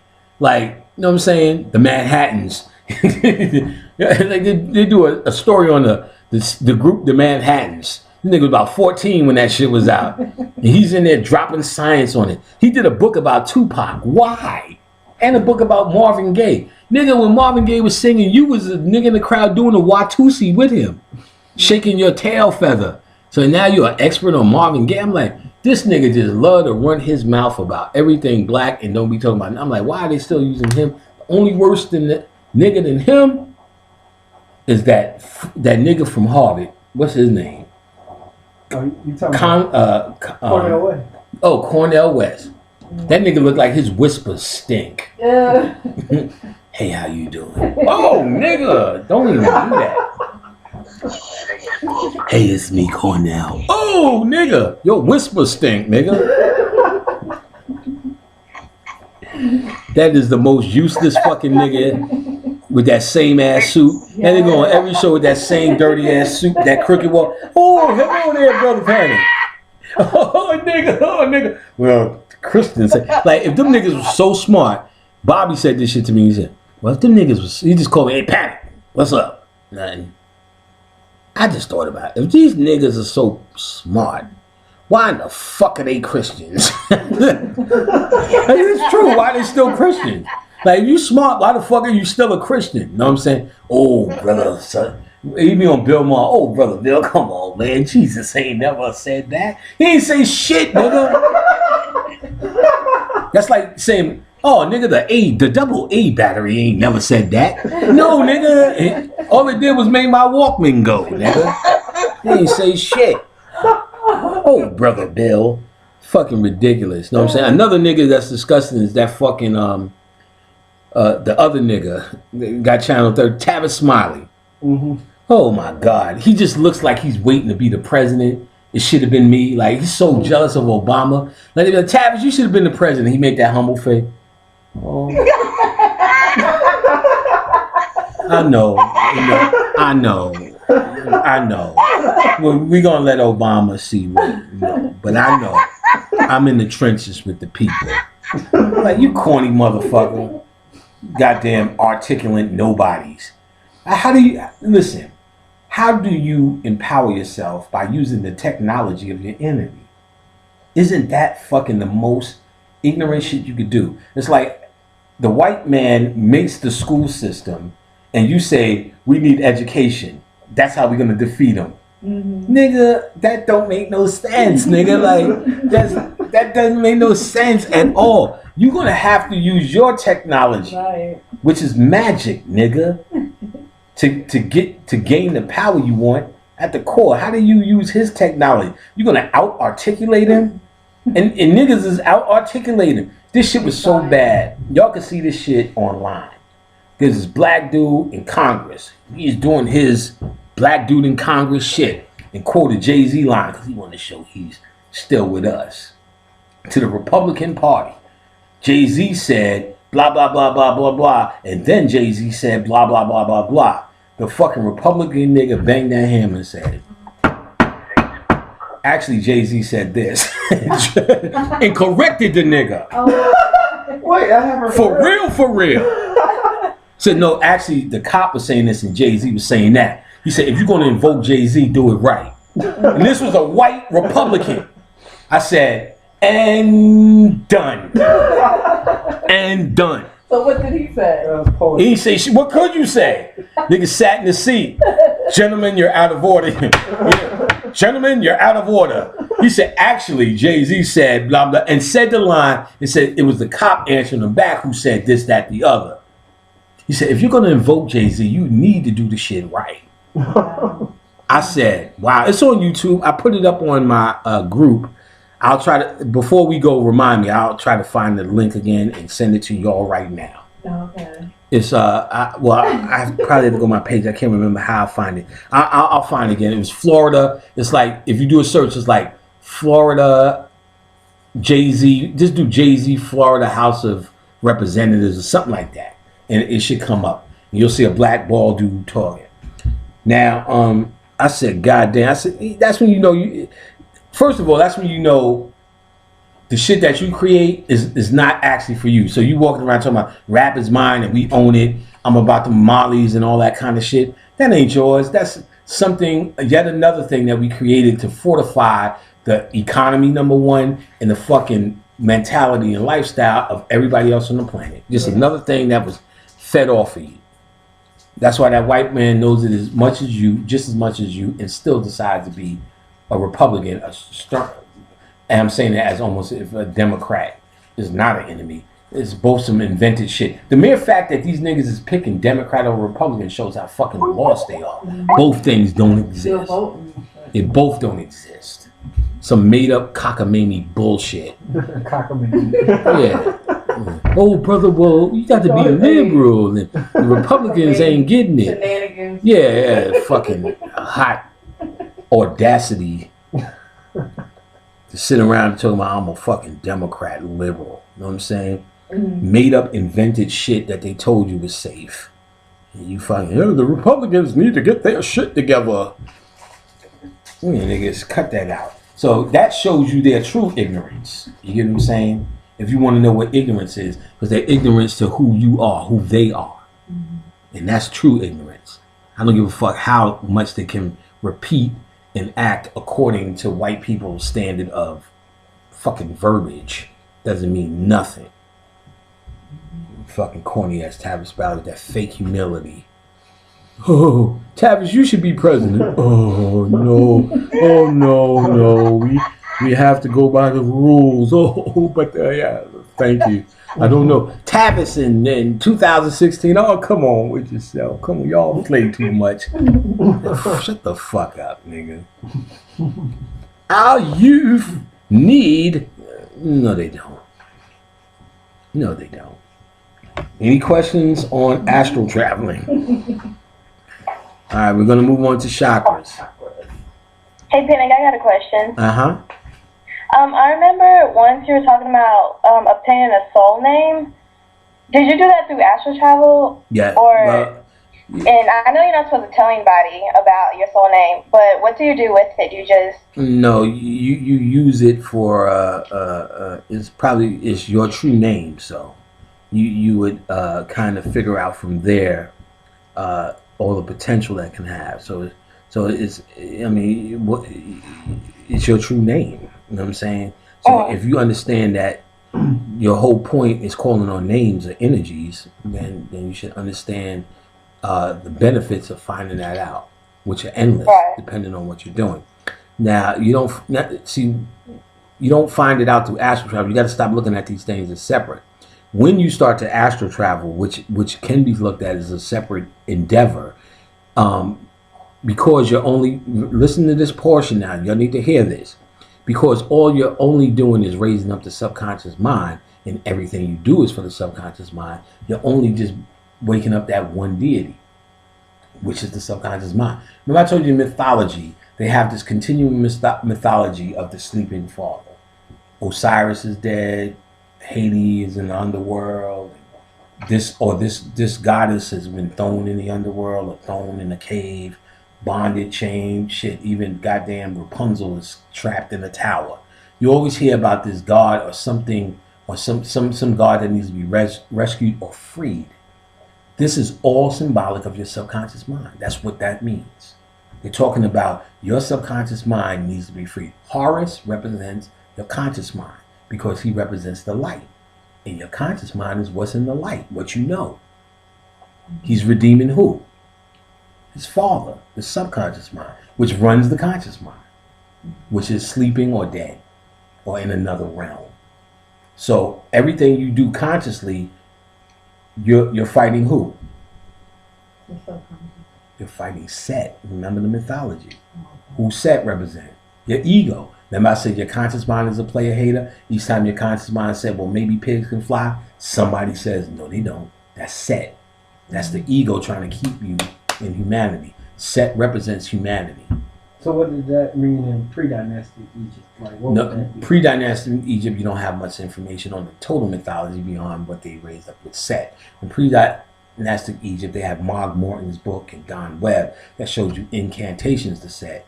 But remember, they were so adept, they didn't need to have an evil concept. They didn't need to have to start calling on the conscious mind to give you that story because it didn't exist like that. See, you're talking about you were from the source and you eventually walked all the way till you have dumb niggas today.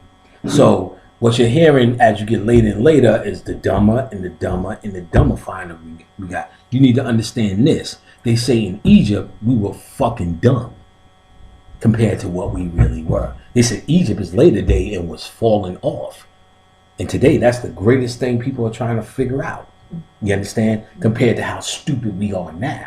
You understand? So in pre-dynastic time, they may not need to even have that mythology because the mind and the body wasn't set up. The mythology is trying to explain what's happening with your body. That's why they always change. That's why they can change. That's why certain principles in you do not change and certain storylines does change. So they didn't need to talk about the conscious mind and subconscious mind because you was using your subconscious mind. If you were talking then, you barely wasn't talking. Why? Because there was nothing conscious to say. You were dealing with the subconscious mind. You just sent images to her. They show you that with aliens. They be talking to each other. And you like, oh yeah, bitch. Oh, that nigga, yeah, you getting his dick sucked later. You know what I'm saying? And all that kind of shit. Without saying a word. So later day, pre-dynastic times is later day shit. So where the conscious mind is now reigning supreme. So now now there is a struggle. See, and you know it's conscious because now they're showing you how to dress, how to act. There's more egotistical shit going on. More pageantry. You get what I'm saying? More definitions and order. So you know there's conscious shit going on. So now they have to change the mythology. You have Set represents the earth now. Depending on the context, it can represent the old regime, the old mind. But now, since they made him the bad guy in the mythology, in this mythology, the bad guy now represents that player hater. And Horus represents the conscious part of you that redeemed, because the conscious part is still trying to redeem you. That's why you took this class, that's why you tuned in the blog talk, that's why you read the books you do, dress the way you do, eat the way you do the thing. That's the consciousness in your, that's the Haru in your consciousness. The Set is in your consciousness. They show you this in Christianity is, remember the angel on your shoulder and the devil on your shoulder. That's your conscious mind. Should I do that? Yeah, I should do that. Should I do that? Do it, motherfucker. Don't do it, motherfucker. Do it, motherfucker. It's Set in Horus, right? Now, but Set is still from that old regime. That's why it's trying to keep you normal. You get what I'm saying? What's it trying to keep you normal for? It's trying to keep you normal for the subconscious mind to keep the reality going, right? And Set is the brother of Osiris. So it's actually your brother because your conscious mind will tell you anything any day too. It's volatile, it's new, it's young. That's why Horus is young. You understand? So it's young, it's a child. It'll tell you anything. Should I do that? Should smoke crack? Should drug? Should take Molly? I'm gonna try Molly this weekend. I'm gonna try. I had Coochie. I'm gonna do that. Nah, and then you hear Set going, "Nah, don't do it. Don't do it. Don't do it." Because in a way, it still has a connection to its brother, the subconscious mind, which is trying to keep you normal. Because then it's gonna start telling you, "I may take that Molly and never come off my high." You know what I'm saying? Some shit like that. Now, Osiris represents the god, the dead god, the realm of Osiris, the world to come. Now, I told you, eventually Cthulhu will rise, which is another version of Osiris, and your brain will come online. Or the subconscious mind, or the brain up under the brain, or Osiris, or the realm of Osiris, which is the subconscious mind. You know what I'm saying? So, in all mythologies, you're always trying to save the princess, redeem something, bring something, or bring some submerge. It's all the subconscious mind. All of it. And what was your question again, Stephanie?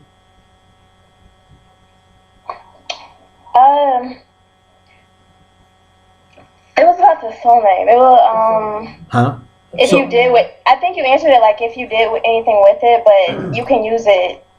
You can call on it because it's a name. Soul name. All right. So now. Yeah. So if everything you're doing is to raise up this mind, eventually you're going to come across your soul name. You'll be able to know because you'll be able to decode your symbols and your messages. So you'll know when you get that soul name. And like I said, what you can do with it can be endless. Who did we lose? We lost somebody. Let me see. Orlando. No, he's here. Got both Jose's, Ace of Spades. Stephanie Crockett's here. Amber here. Maybe. Oh, my camera went out. That's what it was. All right. So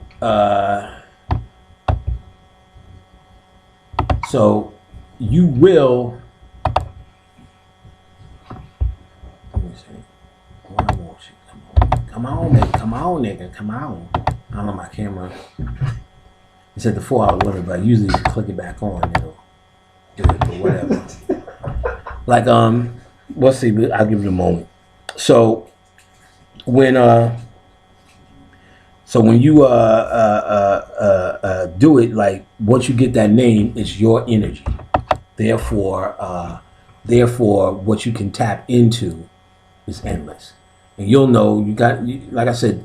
It seems like if you're using your mind now to figure out what I'm saying, it seems like some advanced shit. But if you go through the curriculum that we're learning in class, you'll eventually see how you're bringing up and raising that energy and raising up that understanding. So if Jose went into Spanish right now, if we don't understand Spanish, we're like, the fuck is he talking about? But if you was doing a year in fucking Puerto Rico, they'll be saying shit. It becomes less and less complex the more you learn. So when he's saying some shit, you'd be like, damn, I didn't even realize I know that much. And then it'll be the same thing. So when you get your soul name, now it sounds like motherfucker speaking Spanish. But when you're doing these things, the candle magic, the crystal magic, setting up the altars, you'll be walking that path. You are sending light to that part of your mind. Therefore, you are learning the language. So all that shit will come. If that's what you want, that's what you'll get. And you won't need me. You won't need me to explain what you can do with it. You'll already know. Right. Like that's like Stephanie when your first boyfriend pulled down his pants. You kind of already knew what you had to do. You kind of already knew where this was going. You ain't like, let me call my mama and see what's next. You know, let me call one of my aunties, see what's next. When he pulled down his pants, you said, okay, all right. It's gonna hurt a little bit, but you know, I'll bite the pillow and we'll power through this shit. I just kind of feel it. You know what I'm saying? I kind of feel it. You know what I'm saying? So I was gonna ask a question. Yeah, I had a question, Patty. Yes. It's two-part about the same thing. It's do you keep the same soul name throughout all your lives? And can more than one person have the same soul name? No, not that I've heard of, and not that I've recognized. And the name is so usually not complex in terms of intellect, but usually unique. When I found mine out, and it is what it is. But maybe it is. You know, two motherfuckers. We got two Jose's in the class right now. You know what I'm saying? So maybe it is. But I don't think so. It doesn't sound logical based upon if you read the book story of it, it's a specific name. You can do things to find out your soul name, but basically you're calling on the power of your own soul. And that's the only thing I ever had to banish. It was so powerful when I was dealing with it. And what was the second one? Orlando, was the second question? Oh, no. I asked. I was just saying, could more than one person have it? And do you keep it throughout all your lives? Yeah, that's who you are. That's your light. That's your permanent light. So when you die and go back to your heaven, that's what they'll be calling you.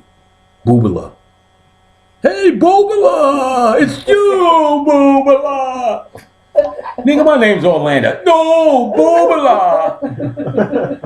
Boobala LB!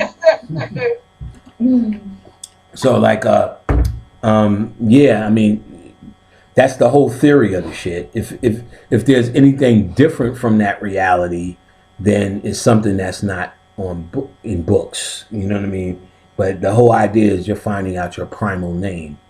And they said don't tell anybody, because let's say if Stephanie found it out and she, you know what I'm saying, and I did her wrong, she can her by using that name in her ritual and her magic is the be all the end all. It's a definite winner.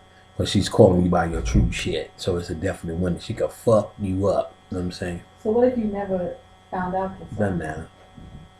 Like I said, if you get to a level where you're doing this shit, you can find out. Yeah. Ones who was trying to find out, never found out, never took this class and learned things like this. Only I was just thinking about your friend when he went on. But he still moved on. He knows it now. You know what I'm saying? He knows it now. He should have told me. You know what I'm saying? It doesn't matter. He's not on Earth. It's to Aunt Nefa. And that might have just been his comedic name at the time. I mean, it probably is not his soul name. It's probably his comedic name. Those names sound a little bit more primal. But no, it doesn't matter. It's not like that's nothing you transform. The ideal reason for knowing and having that is for your magical work.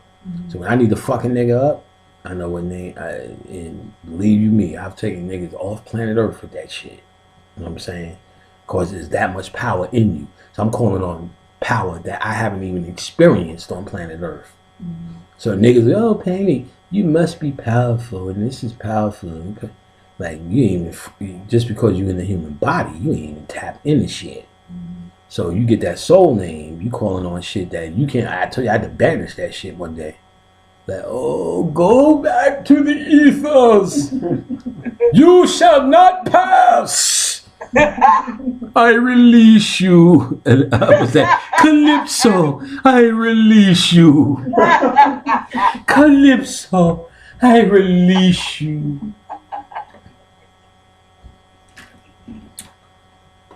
Y'all niggas got any more questions? Yo, Patty. Yes. Can you touch back, elaborate, magnify, amplify, clarify about astral lucid dream attacks? Attacks?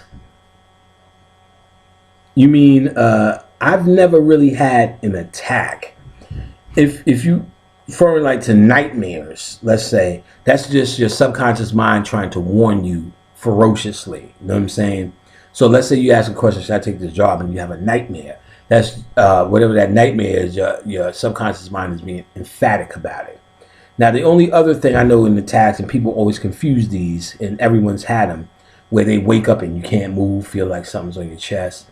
That's actually a phenomenon called sleep paralysis.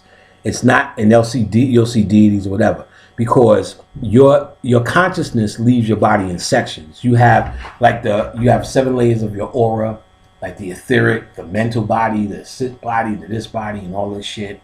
And there's also so when you leave, you're going through these different levels. So technically, your consciousness comes back. When it comes back in the body, your eyes open up and you start to move again. That's why you're moving slow and sluggish when you first move up.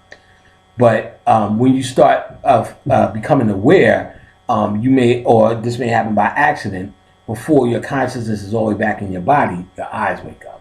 And your consciousness or your spirit or your ka, which is within the astral world, is what animates you here. So you're trying to move like you normally would, but you can't because the spirit's not back in your body. And then you're still in that world, so you're still seeing entities. So you're still feeling like it's pressure. So because that's your spirit coming back in, boom, boom, boom. That's the only other attack. You know what I'm saying? But unless there's something else I'm missing, Jose. Is that my phone? Didn't I have it out here? I gave it to the son. Oh, that fucking faggot. He didn't bring it back. I think that's Jose, a little Jose, No, he's here. What you do for us? Who we dropped somebody. Steph, who we missing? Oh, okay, I know who we missing. This dude. This dude is, he's calling the house. I didn't feel like getting that damn phone.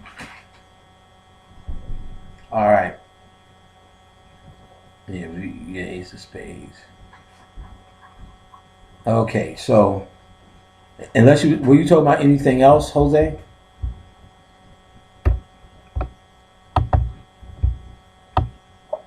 When you go consciously, I will go into the lucid dream panic. There's ways for you to protect yourself when you go engage into that. No, the one in the office. When you go into lucid dreams, what you say, Jose? Yeah, at will. When you go into a lucid dream at will, are there ways for you to protect yourself? Well, they usually white people talk about that more in books, but your melanin is going to protect you. There's nothing that really can attack you like that. So you'll hear white people ground this and put that there, this, that, the other. But now for us to have a peaceful journey, let's just say, You could put a water under your bed. You can put salt in that water because really the only enemy, if you want to call it an enemy, is actually low energy. And low energy because a byproduct, just our thoughts, we have such wretched thoughts, we're creating deities all the time. Depression is nothing but a deity. Bad luck is nothing but a deity. Ass whipping is nothing but started out as a deity. So your thoughts, as I pointed out earlier, begin the process of it. Whatever happens in your thoughts eventually comes down to the physical world. So if you're having a physical issue, it's something in your thoughts that magnetize the shit to you. Something that magnetized to you. Now, with that being said, also on the astral world, there's a lot of low energy. But because you have done so much spiritual work, you are operating on a higher frequency. But some days we're down. Some days we're not thinking our best. Some days we are just bummed out, let's say. So we go into the astral world, we may be able to attract some low energy. And that's manifest as an attack. Most white people are dealing with low energy, so they're always being attacked. Therefore, they have pantheons of shit of how to protect themselves because they're dealing with such low energy in the first place. Now with us, there are things you can do to up the frequency. That's what I was talking about. Salt in the corners, salt under the bed, frankincense and myrrh, burning that, sage your house. Any spiritual incense, you'll find thousands of them. Oils, the deities in your house, in your bedroom is going to protect you. All of those are energizing your house where low energy can't affect. So in other words, it's like the movie Harlem Nights. Niggas was shooting at Eddie Murphy through the window. That nigga had that little pop gun. Bah! He said, don't shoot that little motherfucker no more. Because that little shit ain't doing shit. You know what I'm saying? When you're dealing with bigger shit. So the idea is you're dealing with bigger shit and that little shit can't do shit. Does it exist? Yeah, but it can't. So the protection is really for low energy niggas. But like I said, little simple thing you could do. Water is crystal and salt empowers that water. You put a basin of salt water under your bed that will absorb negative energy. Salt in the corners absorb negative energy. Pennies, I can't remember the years. Maybe you need to look it up. Certain years on pennies were real copper. They don't use real copper anymore. But certain older pennies are real copper. Try to find those pennies, 4 of those in the 4 corners, and visualize in those 4 corners of your room, like we're in this 4-corner room, a pyramid over you. That will protect you. So you'll find techniques that'll stick to you on how to ground and protect yourself. But we're not protecting for the same reason as something's going to out there and going to get you. You're only protecting yourself from your own stupid thoughts. Mm-hmm. All right? Mm-hmm. Any other questions?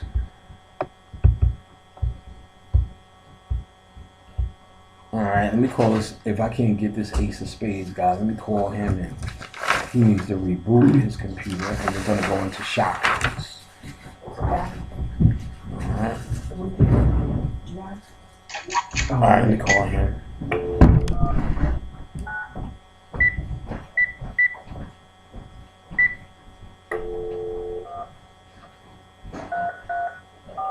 The chakras.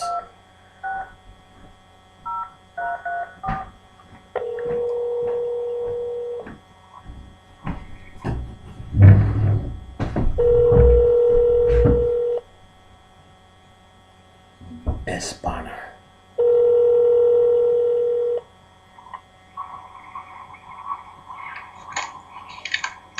Hello? Hello. Yeah, you may need to reboot your computer. I can't sign you back on. Oh, my Wi-Fi just went out. I'm just have to get the recording from you. Okay. Oh, your Wi-Fi went down. Yep. All right. So if you come back online, just send me a text, and I'll put you back on. But yeah, I'll get you the recordings. Okay. All right. All right, bro. Peace. All right. Peace. All right. Chakras. Can anybody tell me what a chakra is? What is a chakra? Chakra. Chakra. What is your chakra? Can someone tell me what is a chakra? The chakra. Oh, chakra. Stephanie, what's a chakra? Is it an entry point on your body? Yes. Yes. Orlando, what's a chakra? That's pretty much going to say the same thing. Basically, energy wheels, where energy is, I guess, supposedly concentrated mainly, like vortexes, if you will. What are chakras used for? The rest of you niggas ain't got no mics. I know they supposedly line up with your endocrine, certain glands. I guess certain light frequencies go to certain, I don't know, because based on the colors and stuff, different colors of it or whatever have you. Good enough. I'm imagine different vibrations go to certain parts of your body or something like that. All right, good enough. You guys kind of got an idea. You have on your body, the last time I've seen it, and I'm sure there's more close to that, 209 chakras. But you have 7 major chakras. And we're going to deal with the 7 major chakras. First and foremost, I'm going to give you guys 3 hours of information on chakras that is already recorded, because we'd be here forever, really. And I go through each chakra and tell you each characteristic of the 7 major chakras with a whole heap of information to do. But now we're going to give a strong outline and explain why this is important. So the 7 major chakras in the body, chakras are spinning wheels of vortex in the cosmos that have a connection to 7 vortexes in your body. These vortexes are spiritual. There's nothing inside your body that spins. And as Orlando pointed out, if you needed a physical representation, they are connected to the endocrine glands in you. The endocrine glands secrete different elixirs in the body. The adrenals, the spleen, the pancreas, the thyroid, the thalamus, the pineal and pituitary, and the root chakras, sperm and vaginal fluid and all that kind of shit. And these can be changed based upon the frequency of your chakras. Now, each chakra has 3 states. Each chakra has 3 states. Ideally, it should be in its balanced state. The other 2 states are overactive or underactive. Overactive or underactive. Now, the secret mystery to chakras, because anybody dealing with chakras, they spend a whole lifetime worrying about their chakras. But the occult understanding of chakras are you're supposed to balance these out and move the fuck on, because the chakras are a ladder. And as we know, you don't spend your time admiring the ladder. You use the ladder to get on the roof and do your work. Same thing. So you hear people who are caught on chakras, oh, that hurts my chakras and that's going to fuck all of that. Balance it and keep going. The way to true balance it, and we'll get there, but I'll make the statement, is you have to get past humanity, because each of the 7 frequencies are connected to an emotional response. So the total sum of every single emotion that any human could explain can be defined from coming from a frequency of a chakra. If it's a bad emotion, it could be looked at as that's because that chakra is overbalanced. If it's another type of bad emotion, usually timid, withdrawn, or whatever, it could be looked at as this chakra is underbalanced. So the dude who's normal in a certain area is usually balanced. So let's take the root chakra, the first chakra, which is the color red frequency. An underbalanced root chakra, because this chakra has everything to do with grounding you in your home. An underbalanced chakra means your home is probably in shambles, your car is probably in shambles, your probably job is fucked up, your kids don't like you, you don't know how to shop, you know what I'm saying, don't know how to wash. Everything that would put you in this reality or ground you in this reality is usually off. If it's overstimulated, you're always staying home, you're a hermit, you're obsessive about washing, real hard on your kids. No one can smoke or sit or look at your car funny. Don't lean on my car. Don't lean on my car. You don't want nobody coming to your house. You know what I'm saying? Overprotective. All right. Overprotective. Now, yeah, mute your computer, dog. Mute your computer. S. Bonner. Thank you. All right. So now, if it's balanced, usually that's when your shit is right. You get what I'm saying? That's what you're going for. So now if it's balanced, there's no reason to worry about it, i.e. you're on to the next. Mm-hmm. So you're seeking to balance it out. So anyone studying the chakra... Hello? Hello? Yes. Who? No, you have the wrong number.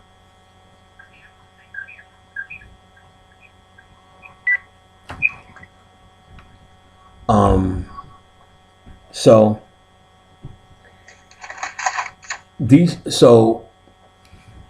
the idea here is you're trying to balance these chakras out to move on. And to do chakra work is basically you're self-evaluating yourself.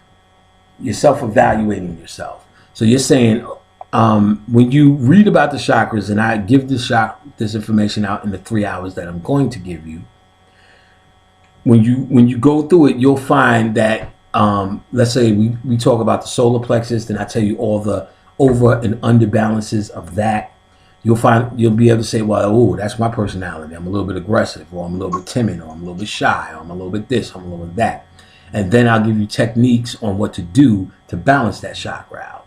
So for instance, if you're underactive chakra, where the solar chakra is yellow, you would add more yellow. You meditate on yellow. There's deities, there's crystals, there's herbs, there's foods, and then that's all listed. Maybe some perfumes, something else that you can use to add more energy to the chakra. If it's overbalanced, they'll tell you the other chakra that you can use to raise up to settle down the yellow. So if you're a little bit belligerent when you meet people, and you know this and you're aware of it, you may need to calm that chakra down. You get what I'm saying? And so in the 3 hours, we tell you how to do it, and there's plenty of books on it. Because white people understand this, you can throw a rock on Amazon.com and get a chakra book. So I don't have to recommend any chakra books. You will be able to find your own. You know what I'm saying? You'll be able to get your own. Just find chakras for beginners. But I am so thorough in 3 hours of information. You know what I'm saying? It's a whole class within itself of chakra information that you'll be very straight in. And it's actually a chapter from my book that's coming up. So, we need to understand, because the chakras are emotional control, it is also a system that bypasses the subconscious mind. Everything in this society uses everything that is competent. Hold on. Hello? Who's calling?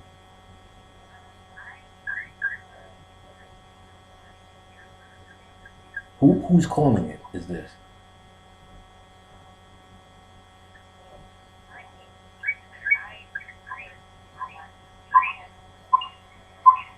No. First and foremost, who are you, and why are you calling? How did you get this number? But this is what you need to do. You need to email me. No one has this number. And my name is Panic.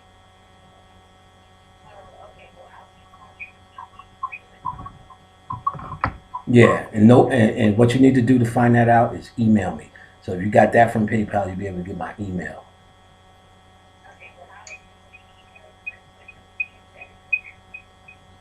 Well, that's what you have to find out through email. I don't take calls here. In fact, I'm in the middle of class. So enjoy and email. Fucking belligerent motherfucker calling me about a fucking herb pack My name is not important. What the fuck are you talking about? How the fuck you get this number? Fuck you get this number, motherfucker? Call me Larry. Hey, is this Larry? Larry. Like, who the fuck? My name is Panic, bitch. You know what I'm saying? You don't fucking know me like that. I fucking usually my aunt or some shit. My aunt's the only one that called me Larry, nigga. You know what I'm saying? My aunt's the only one that called me Larry. Hi, Larry. Hi, auntie. And she be calling me Panic sometimes. Yeah, my name is not important. I'm gonna move soon, so can you change my? Who the fuck is it? How the fuck you get my cell phone number? Says she got it from PayPal. I need to go there immediately. Like, bitch, how the fuck you get this number? My name is not important, bitch. Oh, it's important to me. You calling me disturbing my groove, bitch. Lost your fucking mind. Sound white too. You know what I'm saying? Bitch, how you get this fucking number? You know what I'm saying? Get your money back from PayPal, bitch. In the herb pack. Motherfuckers be spending fucking $300 on a whole bunch of shit. You spend $25 on an herb pack calling me on Sunday, bitch. I want my panty pack, Larry. On Sunday. Calling me Larry. Like, who the fuck is this? The police, nigga? I want my panty pack. Who's this? The motherfucking government, nigga? You can get these nuts, nigga. That's what you can get, shit. Larry. You lost her fucking mind. Email me, bitch. And as soon as she email me, I'm giving her money back. All right, bitch. Good luck. She email me right now. You son of a fucking bitch. And it means nothing. While we're waiting here, somebody bought a fucking herb pack, so I'm breaking even. Fucking retard, man. Boy, I should have been a fucking mailman. Been more spiritual being a fucking mailman. You know what I'm saying? Fuck. Hey, Mr. Postman. You know what I'm saying? I've been more spiritual doing that shit. So. Address unknown. Hey, Larry, I want my this is you calling Cthulhu, bitch. Is this Larry? Who the fuck is you, bitch? Say hello. Say hello. Calling me like we fucking acquainted. You know what I'm saying? Dimension, Pally. My fucking mama called me Panic, nigga. Hey, brother, Panic. Huh, ma?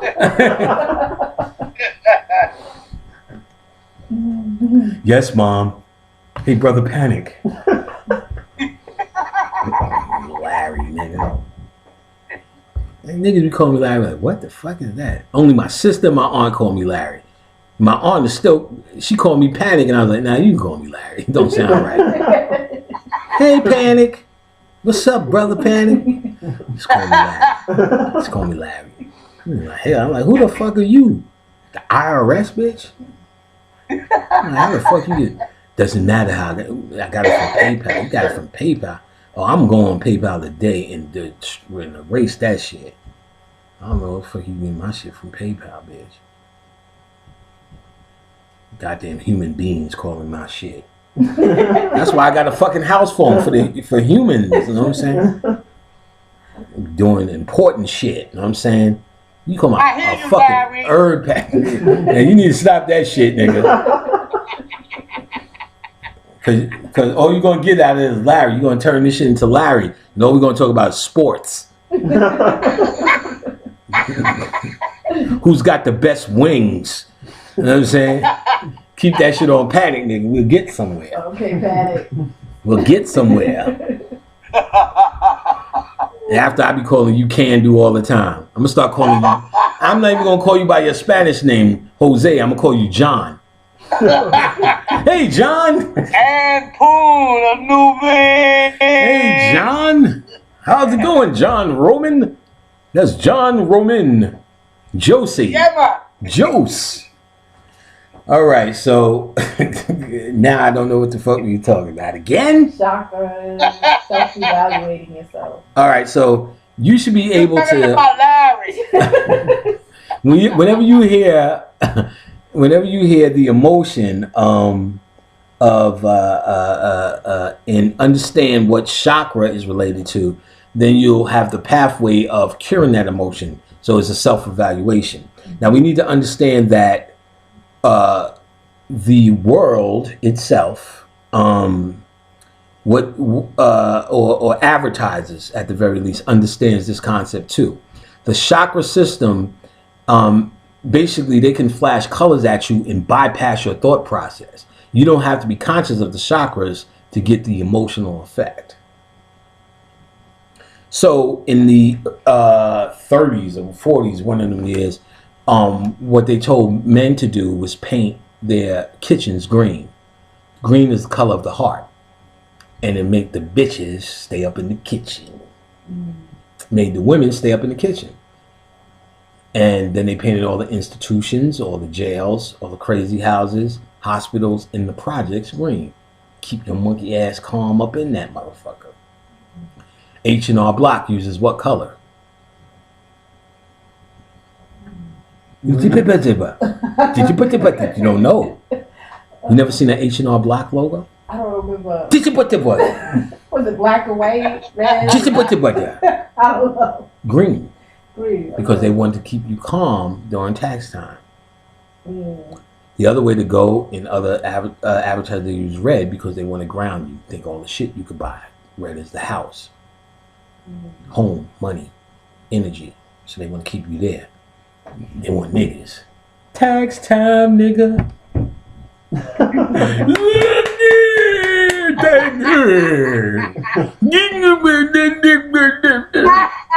Tax time. They want ground niggas. So McDonald's, fast food. Fast food, you have 3 lower chakras. Your heart is your gateway. And 3 upper chakras.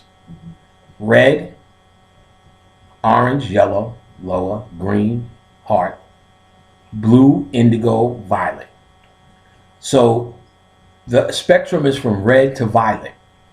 Outside of red and violet, with your eyeballs, you cannot see. Every color that you can see is just a combination of those 7 colors. And really a combination of blue, red, and yellow. Blue, red, and green, something on that level like that. 3 at the end of that. And outside of that combination, just above what you can see with your eyeballs, violet is the highest frequency. You cannot see with your eyeballs ultraviolet. That's the color when you go in the club and they put on that ultraviolet light. You start seeing lint on motherfuckers' faces, white light. You see a whole new spectrum with the help of an ultraviolet light. But you cannot see this day to day. Which is another way of saying there was so much shit I now could see in you that I don't see. Which is what? Spiritual. By nature. That tells you spirits can exist. You just can't see them because of their frequency. The highest frequency you can see is violet. The lowest frequency is called red. And just below that it's called infrared. Infrared you can only see when you... infrared is what they use in remotes. And you ever put a remote to a mirror and see it light up? That's because you can see it with that help. Infrared. So that's 7 bands of light frequencies that you can see. There's 700, at the very least 353 other light spectrums that you can't see. You see that with what eye? Third eye. Third eye. The all-seeing eye. That means because you can see all spectrum. So when you raise that up, you start to see spirits, deal with spirits, been able to feel, interpret, feel the emotion and all the rest of the spirits because you can see them now. I.e., yet again, another reason why we talked about in the first class, self-deification. Because you're raising up the energy to be able to even just see past the humanity, 7 light spectrum game. So you shouldn't be wasting all your time trying to raise up your chakras because that's only 7 bands of fucking light.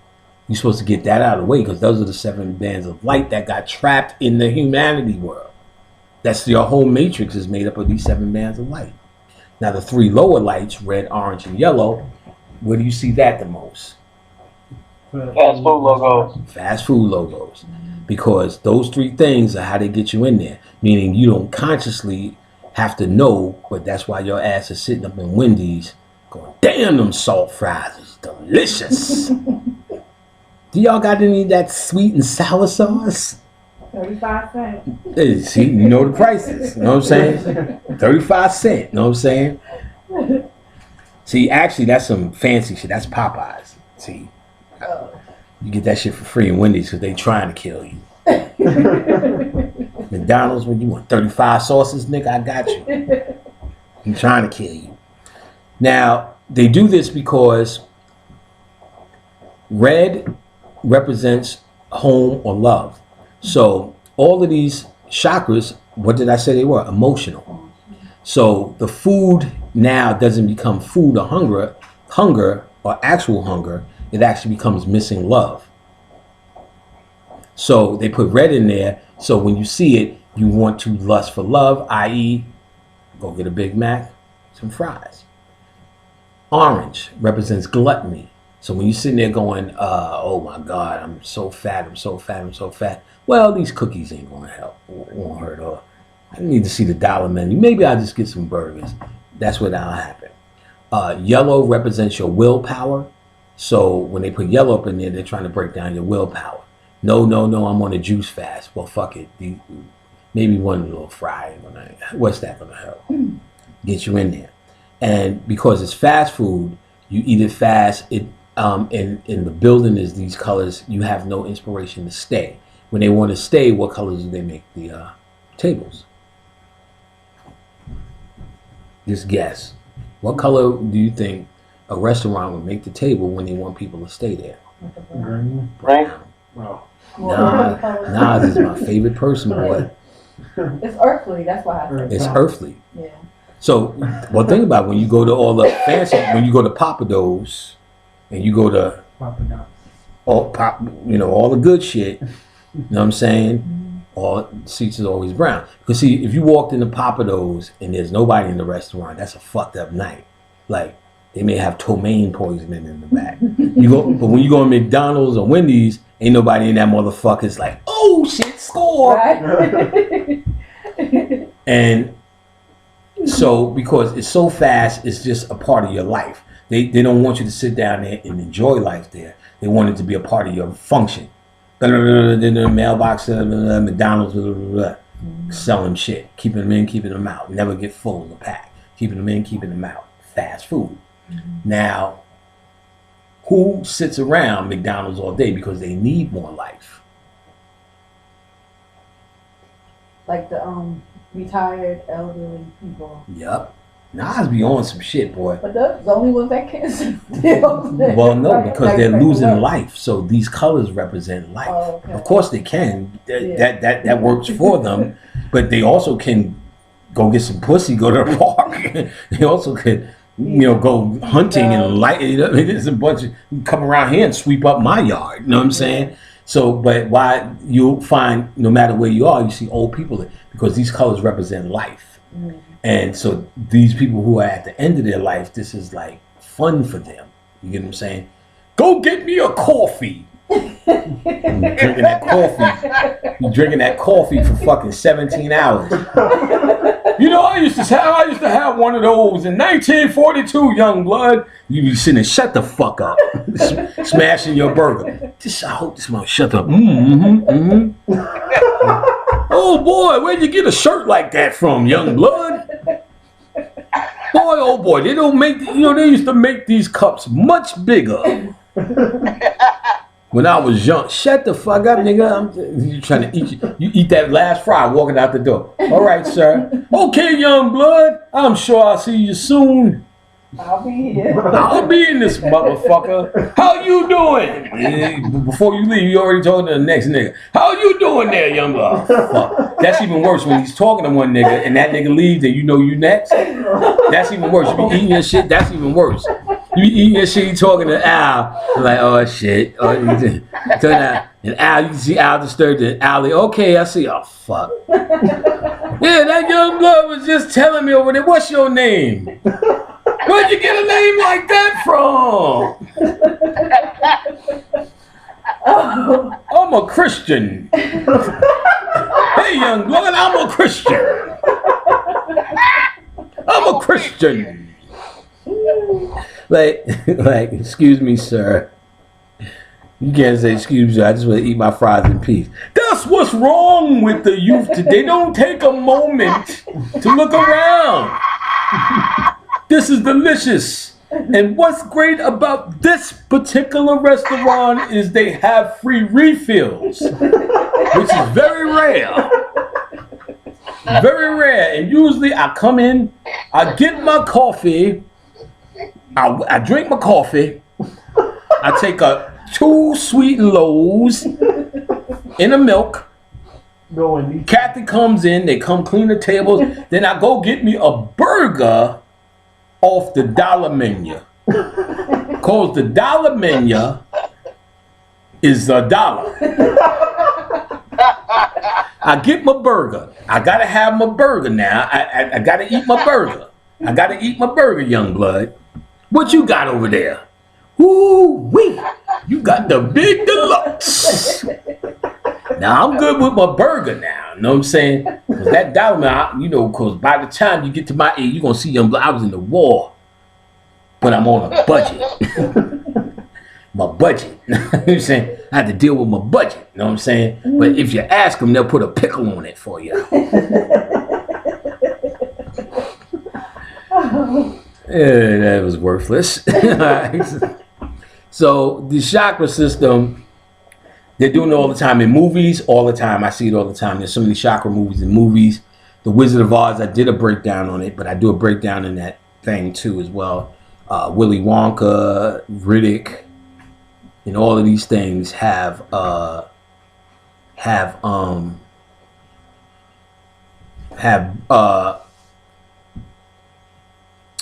chakra stories within them. And they do it all the time because they know this is something they can manipulate without you having to be conscious of. They can manipulate your emotions that way. See, remember, your conscious is the player hater, but what your conscious mind also does, which is true designed to do, is block subconscious input, because that will change your reality. So your conscious mind is always doubting new information or questioning new information because it doesn't want it just to leak into your subconscious mind so easily. So you may see something in a movie and be like, I ain't gonna believe it. Now they got us to fall into what they call suspension of disbelief. Well, what are you doing? You're suspending what you normally would disbelieve. That's what that means. Because actually what they're trying to say, in other words, is your mind is built to disbelieve. But you suspend your disbelief because you know Neo is going to walk through a wall. Neo is going to fly. You know what I'm saying? You see, so go get him, Superman. You can do it.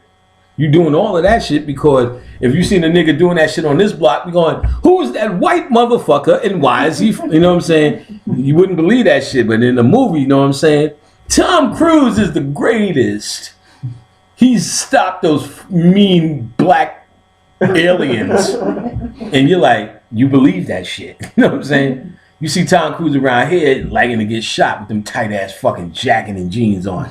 He walk around here, a footloose, bow. Oh shit, they shot Tom Cruise, nigga.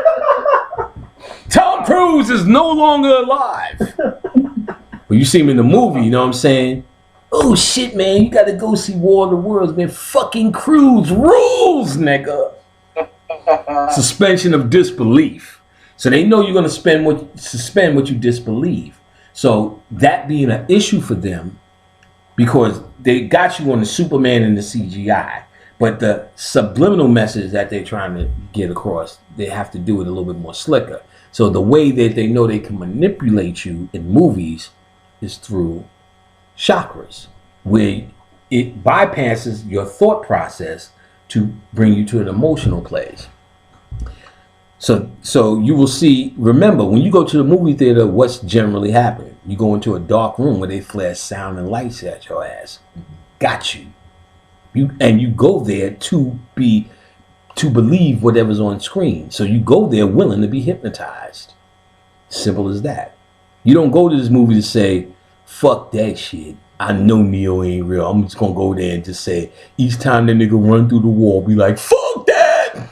You go there and be like, oh shit, you see the way that nigga ran through that shit was hot, son. You that nigga. You know what I'm saying? So you going there to be hypnotized. You know what I'm saying? You going there to be hypnotized. So now, M.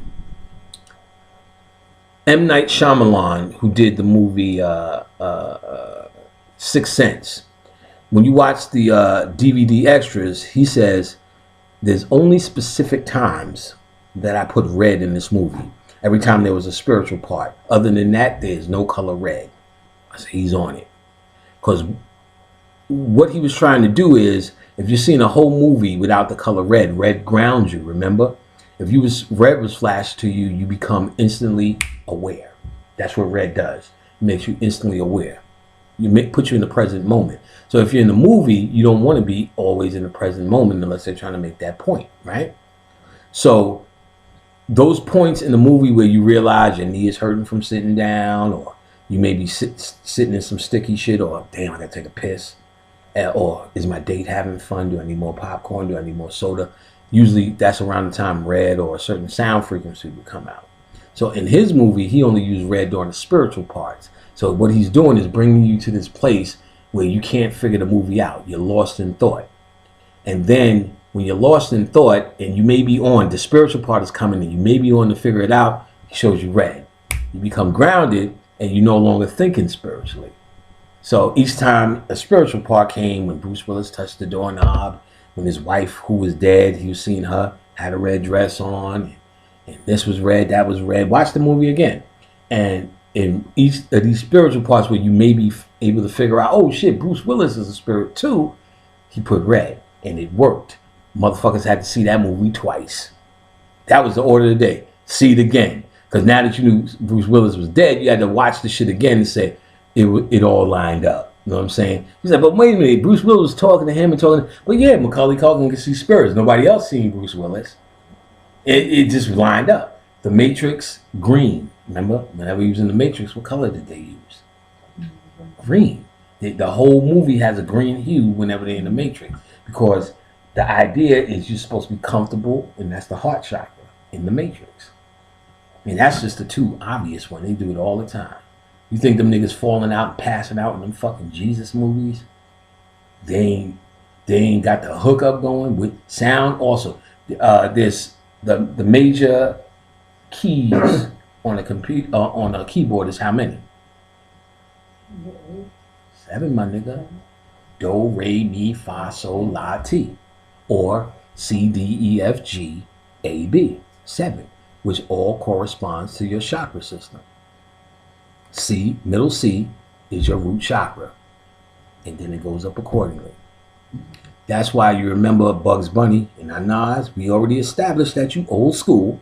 You remember Bugs Bunny. He used to always say, music calms the savage beast. And they were talking about classical music, which in real life, and then you heard later on, I'm sure you heard this later on, later school, new school, 21, you new school, that the Moors were actually the classical musicians.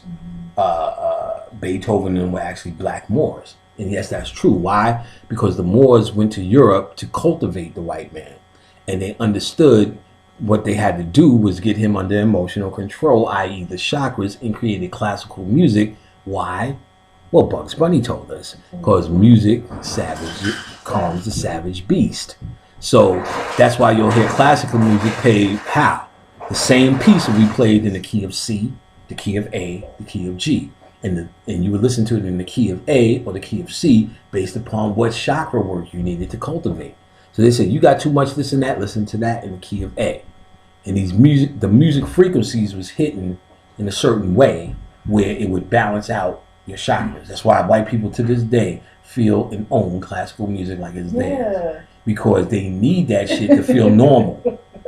See, us, we're a little bit more chaotic, so we could be in this motherfucker. I got my molly, got my knife, got my knife, got my molly, got knives on my feet, nigga, bitches on my heat, nigga. I ride with a hoe, ride with a hoe, with a hoe, with a hoe. Oh, ho. You got my molly, nigga. And niggas be like, how are you just comforted off that shit? Nigga, we good with it. You put that as a white boy, them niggas will shoot themselves in the fucking head. So that music that calms the savage beast, and you know the Moors is over there teaching them all that shit on Bugs Bunny gives it up. You know what I'm saying? With motherfucking finishing schools and walking with a book on your head. Why would that mean? Because you was walking on all fours. That's like teaching your dog. You know what I'm saying? I'm gonna teach my dog how to stand up. You need to put a book on your head, or how to use knives and forks and shit. Because you was eating like this, sticking your face directly in the plate. He said, "No, nigga, put the fork on the left and the spoon on the right." All of that shit was the Moors and how they taught white folks how to act normal. One of the things was with the chakras. So they manipulate you with your chakras. You need to understand where the emotion comes from, and that once you have a sound, balanced chakra system or emotional system, the chakras also generate your aura, which in the Bible is called the armor of Jesus. So with balanced chakras, you have 7 layers of balanced aura. One of them being the etheric. And the etheric level is where all sickness starts. So if you're sick, that means there's a hole in your etheric aura. And you need to heal it etherically to start. So herbs, certain herbs, juicing, and food works because even though you're getting the meal, the vibration of these high vibratory foods actually feed the etheric. So all these vegetarians, few of them know, all these vegetarians promoting that shit like they're better than you, don't even know why the fuck it works. But actually you're feeding the etheric body. And the etheric body is where the healing begins. So most vegetarians, they shut that down with their sick, arrogant thoughts that they're better because they're vegetarian. That's why vegetarians are some of the most grimiest motherfuckers you ever met. And like, it's not like you eating this and becoming better. If you actually understand what you're doing, that you're feeding your etheric body. And some of them I'm sure do know. And because what else you got but to know that. But you're feeding your etheric body for healing. But actually advanced healing is actually going to heal your etheric body. Magnet therapy. The magnets actually heal you on the etheric level. Now, there was a white boy on TV who said he works on the football team giving massages. He could see auras. And there was a player who went on the field. He said he seen a hole in this nigga's aura on his leg. Guy went on the field. He said, boom, got on the field, got his leg fucked up, came back. He said, I knew it was going to happen because I seen a hole in your etheric body. Meaning that hole existed before the physical act happened. And he said he just massaged it, but he had to deal there to heal it quicker. You get what I'm saying? So your aura or your strength becomes strong when your chakra system is strong. When your chakra system is weak, that's why your aura changes color based upon your emotion, based upon what you're thinking, based upon your chakras reacting to it, which becomes weaker if you have weak thoughts. So in other words, you're walking around telling I'm depressed. Won't be long for an entity named depression shows up. Depression shows up to serve you because you asked for it. It's not mad at you. It's not evil. It's not attacking you. It's what you asked for. The day you say, no, I'm not depressed, is the day you begin to fight that deity. But the problem is you now created a deity that wants to live. So it fights back right before you kill it now because it cannot live on a non-depressed body. It's not of that vibration. So you say, fuck that, I'm going to turn this frown upside down. And change your shit. You know what I'm saying? Then it fights back and it usually gives you something to think about. And usually people can't get past that. My boy Raphael, this is real funny because I used to tell this story and clown my man Raphael until that nigga gave me a call and said, you know, I'll be listening to the show, nigga. Oh, shit. Oh, shit. Like, I hadn't heard from him for years. Nigga called in one night. Yo, what up? What up, nigga? Yeah, I've been listening. Oh, shit. I be getting on my man. My man is the funniest looking nigga with an afro in God's green creation. We worked together at Time Warner. After the computer shit, after that job, and I got my computer shit, we would handle just phone calls, and we was level 3. So it would be like you had to be transferred to us with just internet shit. You know, motherfuckers couldn't get online. We just actually had to make sure that our equipment. And we only went up to the modem. See, you know, gave them some. If they had bigger problems, they need to go somewhere else to deal with those. But ultimately, it was about the modem. You know what I'm saying? So, which was pretty much easy. And so we used to come into one big room from 1 p.m. to from 2 p.m. to 1 a.m. Of course, you really wasn't doing shit for 4 days a week. So there was another funny nigga in there, Lord Shiva, an old school conscious nigga, had old conscious information. When I tell you this nigga was fucking hilarious. Like, he had the whole fucking job calling him Lord Shiva. He changed his first name to Lord Shiva. The shit was funny. There was this other black dude, I couldn't stand this nigga. This nigga turned around one day and said, "Oh man, the Pope died." I said, "I don't give a fuck, nigga."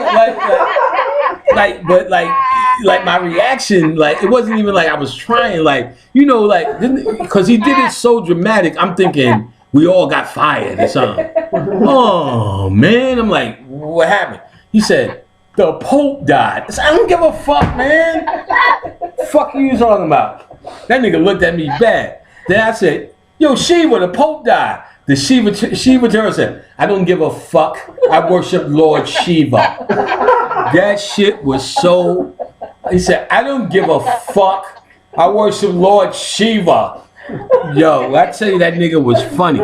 He been changed his name to Pharaoh. Then that nigga just went to Lord Shiva. That nigga was all about Shiva. And niggas used to love me. I used to come in with the books, because we was in a place. I used to come in with the books, have them stacked up. Yo, what's that? That's that. And he used to be like trying to teach me, but old shit. He's like, "See, someone threw this kid down an elevator shaft. Panic, that is Sethian energy."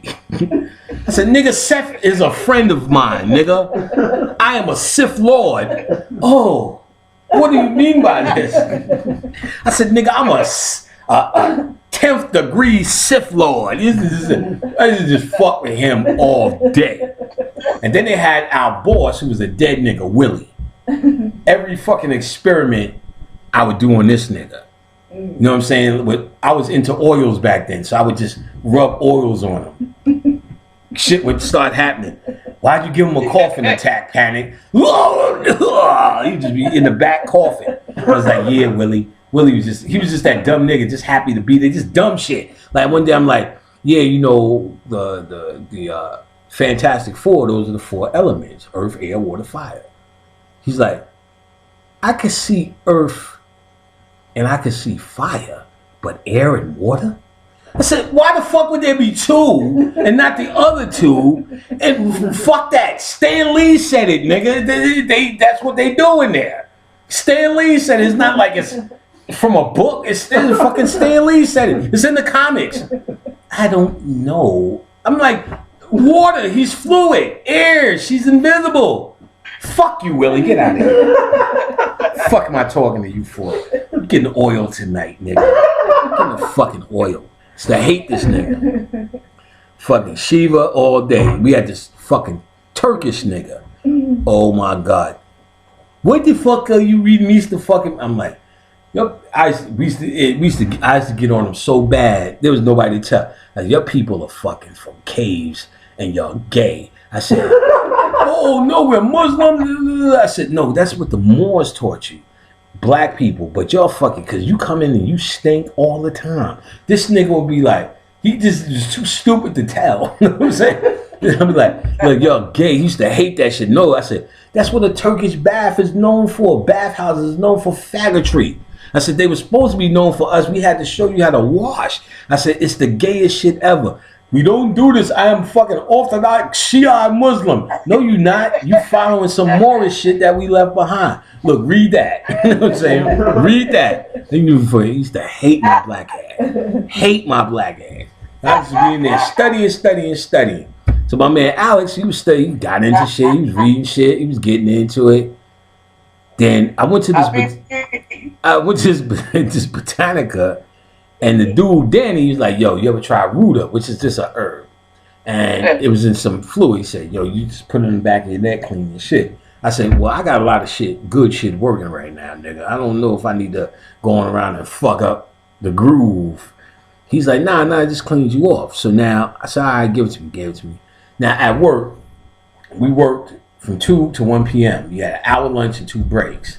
So you had to take the breaks early, 15 minutes each, sporadically, then that hour, and then work, you know, 4. Niggas, see, what niggas didn't want is to get off at 1, get that phone call, miss the bus. Then you had to stand out there for another hour. So niggas didn't want to be, niggas be sitting there looking at their phone like this. You know what I'm saying? Right before them last minutes, log off, get that bus. You know what I'm saying? 1:15. So fuck all that bullshit. I was taking my hour 15 at the last moments. So I was off the clock when the time to come back in, sign right out, go home. Not getting caught. Needless to say, this was frowned upon. You know, I see Willie coming up to niggas all day. You know you can't do that. You know you can't do that. Never coming near me to the next nigga. You can't do that. I'm sitting there going, yeah, nigga, I got the cloak on, nigga. This oil is doing it right now. Put that root on. Willie came with a fucking, the shit was the size of a fucking Bible. These are all the days, nigga, that your ass was doing. This is frowned upon. Corporate has run this. I was like, that Ruder took my cloak off. Now, Alex, this nigga computer just, you hear his laptop go. He said, oh man. I said, that Ruder done fucked us up, kid. You know what I'm saying? Mm-hmm. Now, actually, doing it the right way, I didn't realize during the end of the night nobody called. So so now I was like, oh my goodness. So I take my breaks an hour regular. In that last hour, nobody was calling anyway. So I'm like, shit, that's actually adding an hour. Score, Ruda. And then that next day though, that was the outcome of that next day. I seen Alice at the bus stop complaining about the Ruda, me and him. Oh, fuck that. As soon as we saying that, this chick gets off the bus and looks at this nigga like pre-HIV days. I said, oh shit. He put on his Mac, slid over there. She said to that nigga, fuck all that nigga, just give me your number. I said, pray he give her the number. This nigga's head went. So we on the bus, this nigga's, you can hear the music to fucking Shaft or Superfly. Do. He looked like that. Freddy's dead. Another chick is grilling him. This nigga give her his card. Yeah, baby, when you get time, you know what I'm saying? You want to investigate that. I'm like, oh shit, nigga. This nigga looked like a Cosby kid. You know what I'm saying? But like Fat Albert Cosby kid, not Theo and them. No, like Weird Arnold and all them niggas. Weird Harold. Cool nigga. So he's walking. We get off the bus, walking to the block.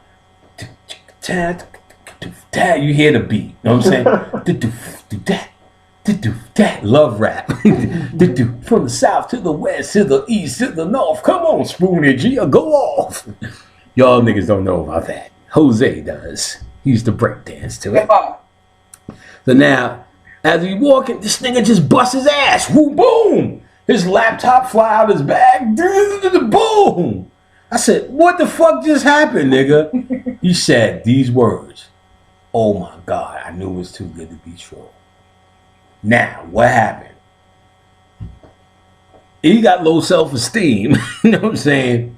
So when these two events came, see, when you use anything spiritual, Ruda, frankincense, this and that, you are actually injecting a higher frequency to some shit that may be happening to you. You may have thought forms. You may have went to a funky nigga's house and his energy is on you because of his low self-esteem, or just in Walmart and just human shit. So when you clean off your space, you're getting rid of those thought forms so they don't linger around and fucking seep into you. Low energy. You get what I'm saying? So when Jose asked about how do you protect yourself from low energy, even when you're doing things in the day, low energy that may be on your person, in your house, or in your thoughts, or your thoughts may be reacting to it because some shit that happened to you at Walmart. When you do things like that, you're up in the frequency. You just don't return to those thoughts. So all of these things, Ruda included, ups the frequency. So now, when he upped the frequency, you had the chicks that's looking at him, which probably would have happened anyway. It doesn't because of how he sees himself. So when it happens, you have an entity called low self-esteem that lives in his aura, in his light. So as he's more confident walking with his bebop, his light or his energy is starting to resonate faster. And the deity on him that was called low self-esteem that he lived with most of his life is now saying, oh shit, I'm in trouble. Because I cannot live on a body of this frequency. So let me do something to save my life. Trip. Computer broke, and he says the magic word that deity needs to survive. I knew it was too good to be true. Yes, nigga, I'm back. He gets up, he's the same dude. They would call that girl, and that deity's like saying yes. Not because it's mean or sinister, because you created it and it doesn't exist without you. You can kill it, I guess you can. The same way a girl goes, I'm not fucking with this man no more. He done beat me and he bit my nipple off. No more. No more. And then the energy which is really a deity that attracts her to this man because she needs this man to survive, is really just a deity on you, because it's not really this man doing it to you. It's a deity that you created to help you find. That's why you keep finding the same nigga over and over again, because it's a deity on you that's saying this is what you need to survive. And you notice every successful woman that got this type of man or a man out of life, it starts when they change themselves. I moved into a halfway house. I just took my kids in the middle of the night. Or that shit that Tina Turner did. Just thought about it and said, fuck that. Fuck that. I'm leaving Ike. She went to that hotel. My name is Tina Turner. I got 35 cents. If you were to give me a room, nigga, you was to give me a room. He said, Miss Turner, get your monkey ass up. And it's something she could have did a long time ago, because I know Ike's ass went to sleep before. She could have did that a long time ago, but she was saying she was psychologically unfit. And if you watch it again, she talks about in the principles of Buddhism, the Nam Om Ring Neom Kim shit she was doing. She said it helps you to see your flaws clearly. She said this in the movie. It helps you to see that nobody's doing nothing to you. It's your flaws. And once you see your flaws clearly, you're at the path at the beginning of correcting them. And then later on, she said that it wasn't even all of that. You know what I'm saying? Because I kept saying, I ain't even beat no Tina like that. I ain't even hit no Tina like that. I don't know what Tina talking about. What the fuck Tina talking about? And then I'm in contact with Ike. Oh my God. That's some shit y'all niggas better get to the level 2 if y'all want to fuck with Ike Turner. Because that nigga told me to go to the store and get some cheap apple liquor. Oh my God, I really want to commit suicide the next day. You think I was really making that sound for real? Patty, you want something to eat? Okay. No. I was like, yo, that green apple shit he had me drink, and that nigga came through. Oh man, I was like, nigga, Ike, just don't beat me, Ike. Ike, don't hit Ike. Don't beat. Then I watched that Tina Turner shit. That I ain't gonna lie, I do not like that bitch no more. Cause you look at that movie, oh God, the first understand by the touch of your hand makes my soul react. Fuck that shit. That corny ass shit. I'm sitting there going, that bitch really. Cause if you were in the music game, that bitch just left Ike at the height of this shit. That's fucked up. Like, I'm down with Run DMC and Run just leave. You'll be like, Run's a sucker. You know what I'm saying? She's a sucker. I'm like, didn't she come out and he wasn't even beating her like that? You know what I'm saying? Oh, cause then you say, well, okay, well, he was beating the shit out of her. I'm like, but y'all niggas believe in the laws of attraction. You know what I'm saying? She must have brought it. You had to do some shit. Yeah. See, my mom's is there like that. We was watching this fucking newscast. We had this old white lady. You know they love to show that shit. She opening her door real slow. Oh, we got to get my mail. Some nigga just roll up, hit in the head with a shalangi. Bonk. Ah! Then he jimmies the pocketbook out of her hand and just goes. And she's like, nigga. So you know you expect like, oh my God, oh no, the elderly and these, what is this world coming to? My mom's looked at that shit and said, that bitch must have did something to somebody. I said, damn, you cold. That bitch had to do something. You know what I'm saying? Had to do something. Shit don't just go down for free. Had to do something. You know what I'm saying? She probably that same bitch when you see them old niggas hanging in them pictures pointing. Yeah. With them thick ass glasses on, pointing towards the nigga who's hanging.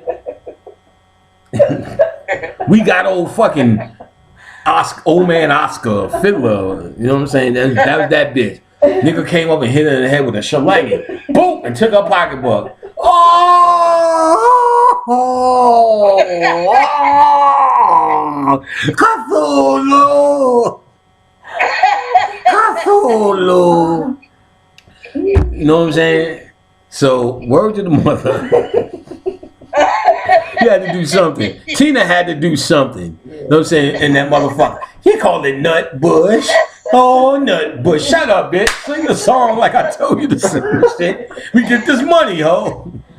So you know I can't do that because that nigga was too confident. That name got my daddy's blood on it, nigga. You know what I'm saying? He said that bitch can leave with anything. She ain't leaving with that name, nigga. Got my daddy's blood on it. I'm like, damn, nigga. I don't want this bitch to score for nothing. You know, you raise a hoe up. This was in Nutbush, you know what I'm saying? You come there, you know what I'm saying? You raise this hoe up, you know what I'm saying?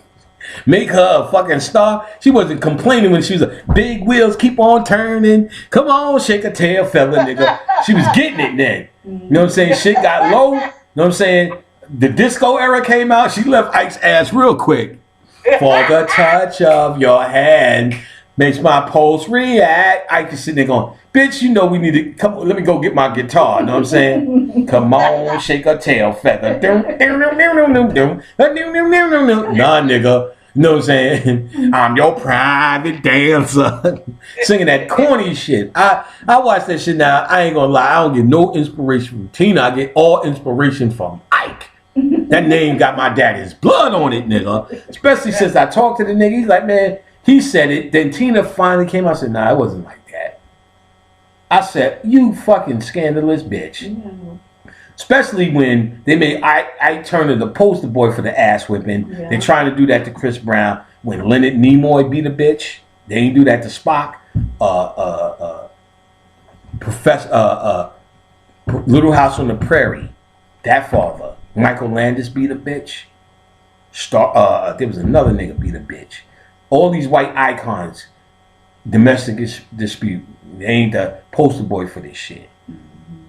So they looking to demonize a nigga like that. And she came out and said, nah, it wasn't even all of that. You know what I'm saying? We had our fights with Tina. She said it too. He said, Tina used to fight me too. Tina used to bust my ass too. So they had that relationship. What you say, nigga? Bitch! You know what I'm saying? he was getting it too. And he was saying that, you know, he was getting it too. You know, she gonna show up with more black eyes. You know what I'm saying? Because she ain't sing the song like he told her.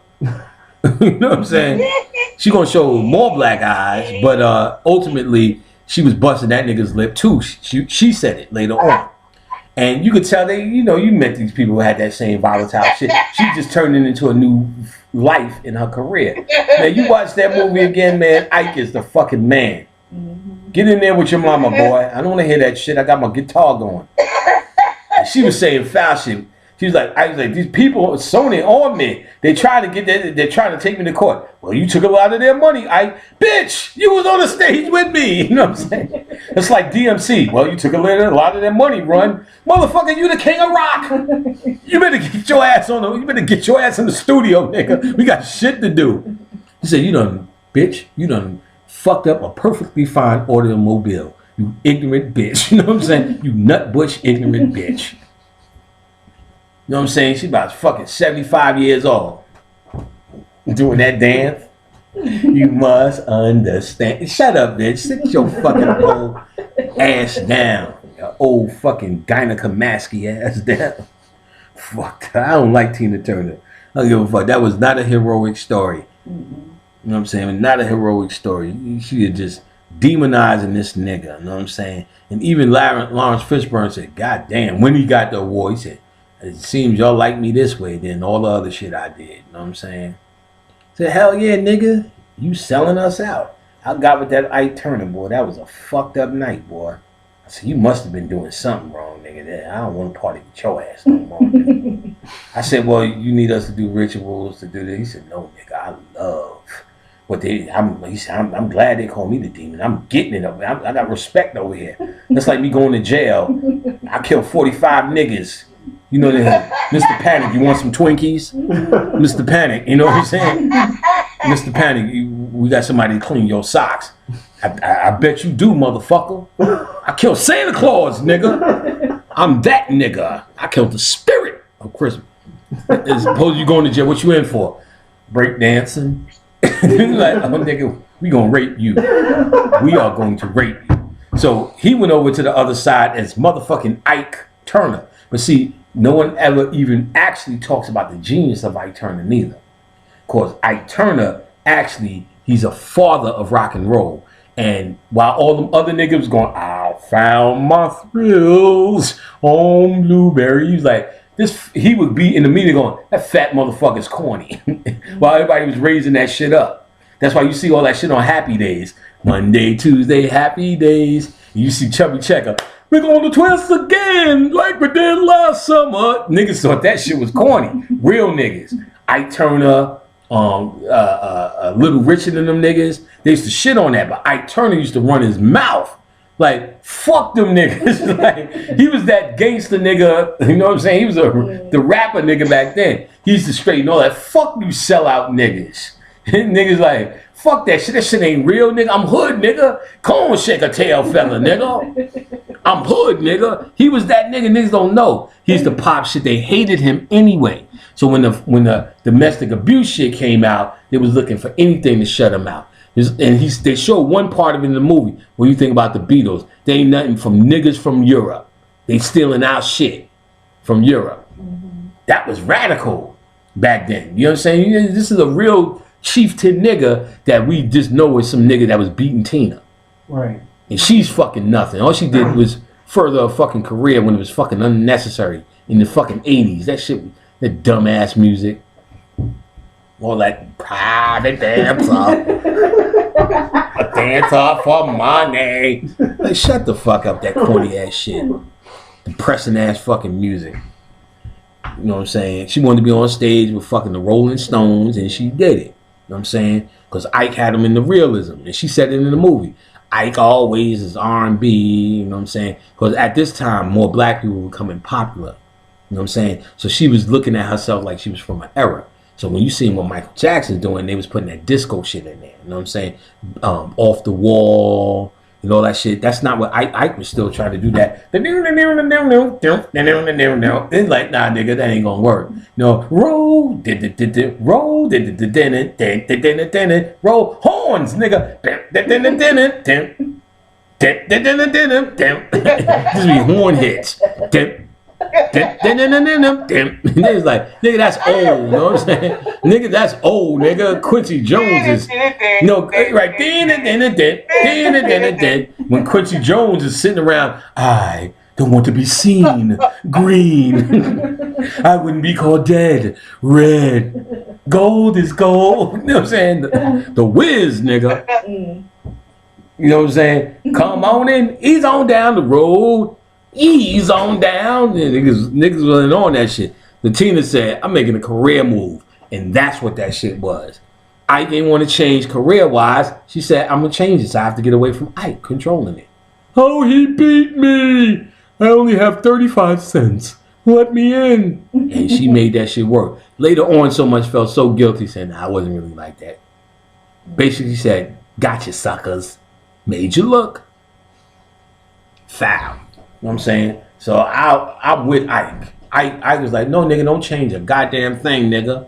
I'm eating mad puddings and all sorts of shit in the spirit world, nigga. They'll feed me, nigga. I'm Ike. Ike? Yes, Tina.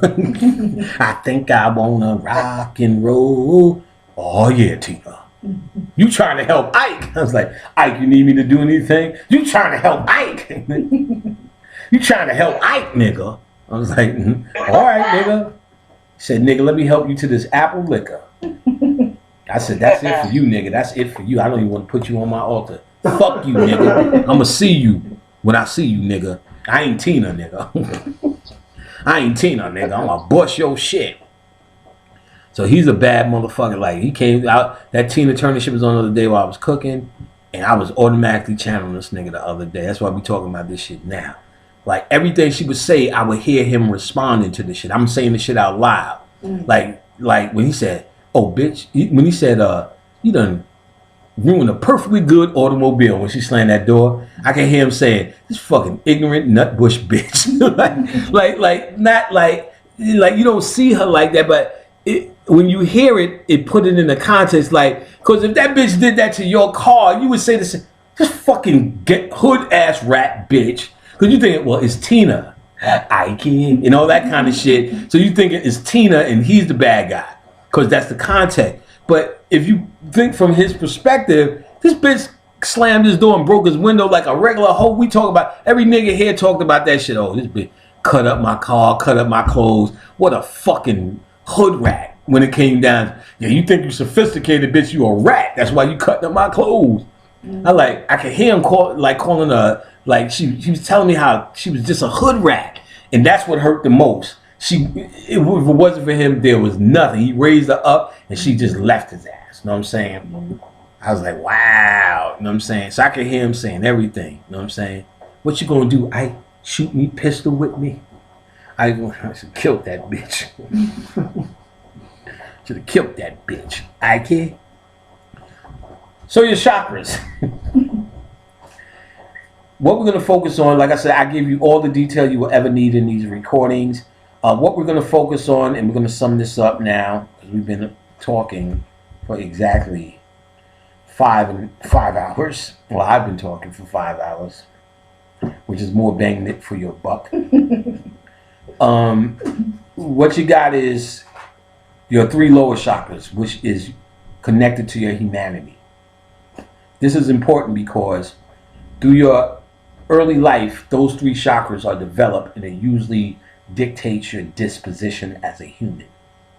Now, to move forward a little bit, your heart chakra is called the place of the wounded child. This is because in the heart chakra, which is connected to Jesus, and you notice Jesus always has that picture with that flaming heart, because the Christ energy comes from the heart chakra. In Kabbalah, Tiferet, which is the middle point. This place of the wounded child is where you relieve yourself of the things that build up in your 3 lower chakras throughout your life. So, your first chakra develops as an infant or a child. And this is developed based upon what your parents provide for you. So, did you have a crib? Did you have your own room? Did your mother breastfeed you a lot? Did she not breastfeed you enough? Did she pick you up a lot? Did she not pick you up enough? So you gotta remember, we got this tradition of when the baby cries, don't pick them up and just spoil them. Well, that's straight out of Willie Lynch, because we knew that mothers knew they couldn't get their children to start to create in their chakra system a dependency or a strong bond with the mother, because at any point they could be stripped away. And being stripped away from a mother that you created with the bond with is a lifelong devastation. So things like not picking them up when they cried in the crib, which we hold on to and say they're going to make them spoil, not picking them up is actually something that's left over from slavery.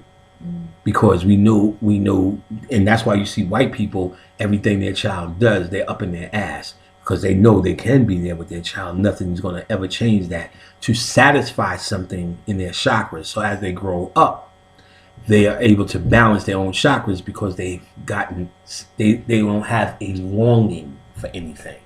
Most black people growing up in this deficient world, and we're just on the root chakra, has created some form of longing just based upon our emotional disconnect, our slave upbringing residue, and being poor. So the things we need, so you ever go into a supermarket and you find these white people, you watch Def Comedy Jam, you see blacks versus white. Sure, Jimmy, have a timeout. Sure, Jimmy, yes, Jimmy, mother. But while we don't have to do it that way, we're more powerful. What you have is white women actually protecting their sons and daughters So when they grow up, these people have this sense of ownership. And that's why every white people feel they own your black ass and can tell you something good. Because they get this because their parents allowed them to build energy where that exists in that chakra system which is being developed. So half you niggas slept in the bed till you was 3.5 with your parents. You didn't have your own crib. Yes, it has an effect. You didn't have enough food or the type of food you wanted. Restrictions. It has an effect. So this effect will dictate how your house is set up. They will find yourself around your house doing the shit that your parents did. Don't even know why. Why you don't have a, like for instance, Khadijah can't stand an open cabinet, but her stepfather used to call them animals if they kept it open. Just develop something. So now, if I leave a cabinet open, if she ain't closing it, I beef with her so much, like, free yourself. Now she be sitting, walking past that cabinet, eyeballing that shit. Like a dog. Like, she eyeball that shit like a pit bull, one of them trained pit bulls that's waiting for you to snap to eat that meat. Put the meat in front of it and it's trained, but it's sitting there going, okay, there you go. Like, so as soon as I go, yeah, I'm done. Don't close the cabinet. That's, and you'll find yourself, you know, the same kind of toilet paper your parents had, you get it. Same way, unless you were totally rebelled against, because remember, you can go the total opposite as well. So in case, so if you were so mad at the toilet paper, now they had 1 ply, you get 2 ply. That's the opposite, which can happen in the chakra too. You're either gonna get the same thing or go the other way. Or perhaps something in your life will help you develop something else for your home. So usually your home life is dictated by that, and usually dysfunctional for black people. Now, your second chakra is developed during adolescence.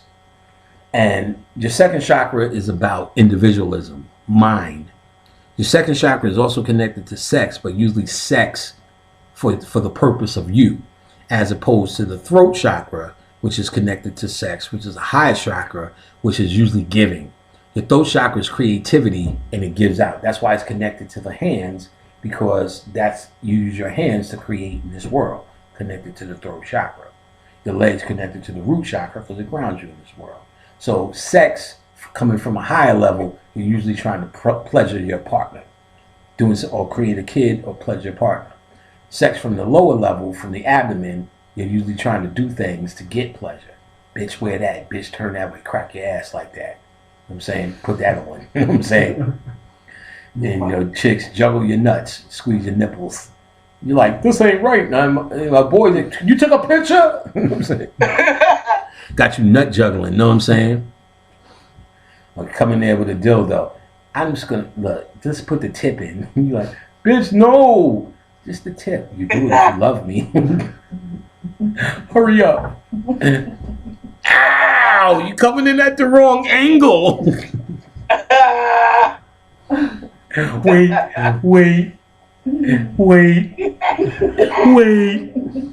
It's the no. You don't really love me. I love you. Just lay down. You gotta relax. Just don't think of that. Think of baseball. Oh God, I'm thinking of a bat. Don't move. Want me to use a condom? Oh, my anus. You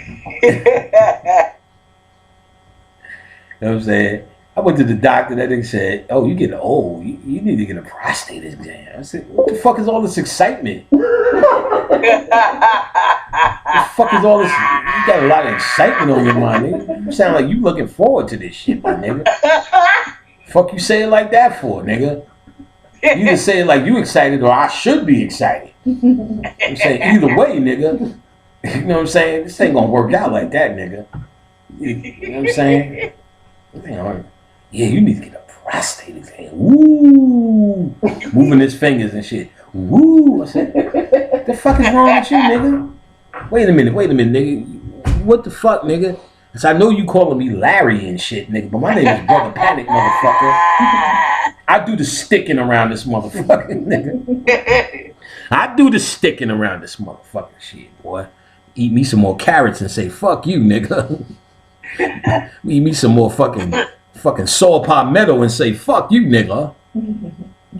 So, Your second chakra is about selfishness. So this around adolescence is where you get your room, your sneaker, your toys, your clothes, your cereal bowl, your stuff. This is where mine comes in. You get what I'm saying? But usually with black people, niggas are sharing cereal milk, bath water, rooms, pants. So you don't get to develop this mind thing. And white people, on the other hand, you know, they got their shit. This is my Star Wars room. Like, you go to their house, they got a Star Wars room. You know what I'm saying? Like, this is where my wife let me have my C3PO, never took it out the package. You fucking mope. Doing nothing. That's their spirituality. So that's usually fucked up for us. You know what I'm saying? Or imbalanced, or there's a longing there, something that you didn't get from that you feel your parents are responsible for, the world's responsible for. The third chakra is developed during puberty. This is usually around the time in high school. And this is where your confidence is, and this is usually the confidence that brings you for the rest of your life. Because it changes in the heart chakra. The heart chakra, past the heart chakra, is where you get into spirituality. That's the gateway. All the other three are humanity. So here's where, did you get the prom date in high school? Did you have the good Nikes? Were you popular? Did you have a lot of friends, a little bit of friends? Did people like you? Was your hair tight? The way you look dictates, and you usually bring that to college. So two things usually either happen. It usually dictates how, if you weren't popular, how timid you become, and your job dictates that, and all the other shit dictates that about you. Or you go the opposite route. You become this go-getter, this aggressive motherfucker, overactive motherfucker to compensate for all the pussy you didn't get in high school. Now, going back,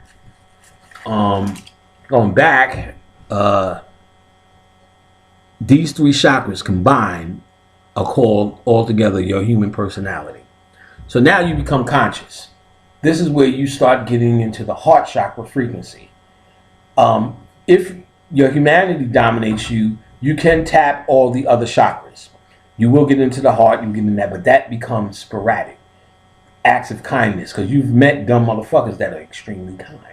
So is their heart chakra open? Are they radiating from the heart chakra? Yes, but not Christ consciousness.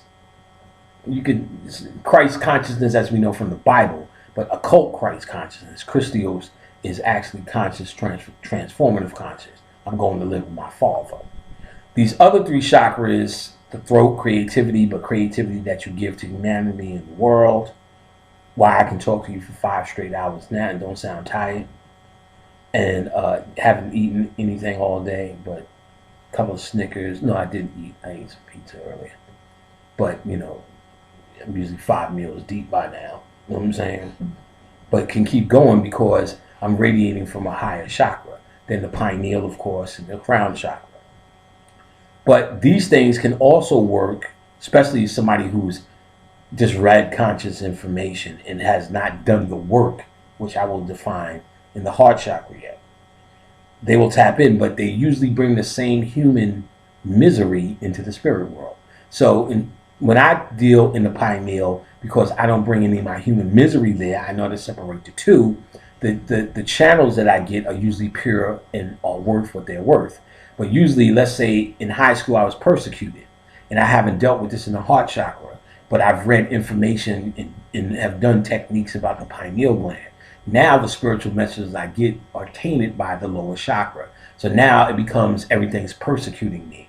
Everything's trying to change me. The physical problem that I have, or the physical insecurity that I have or developed, is now my spiritual interpretation. So you ever hear the motherfuckers always doing these readings for niggas on Facebook? Then they tell you, you got problems. You need to do that. Somebody's after you. Somebody's out to get you. That's actually from their psyche. They cannot give them pure information because they're not dealing with the purity, or they haven't bathed themselves in the waters of Lake Minnetonka, the heart chakra, or became that Christos energy.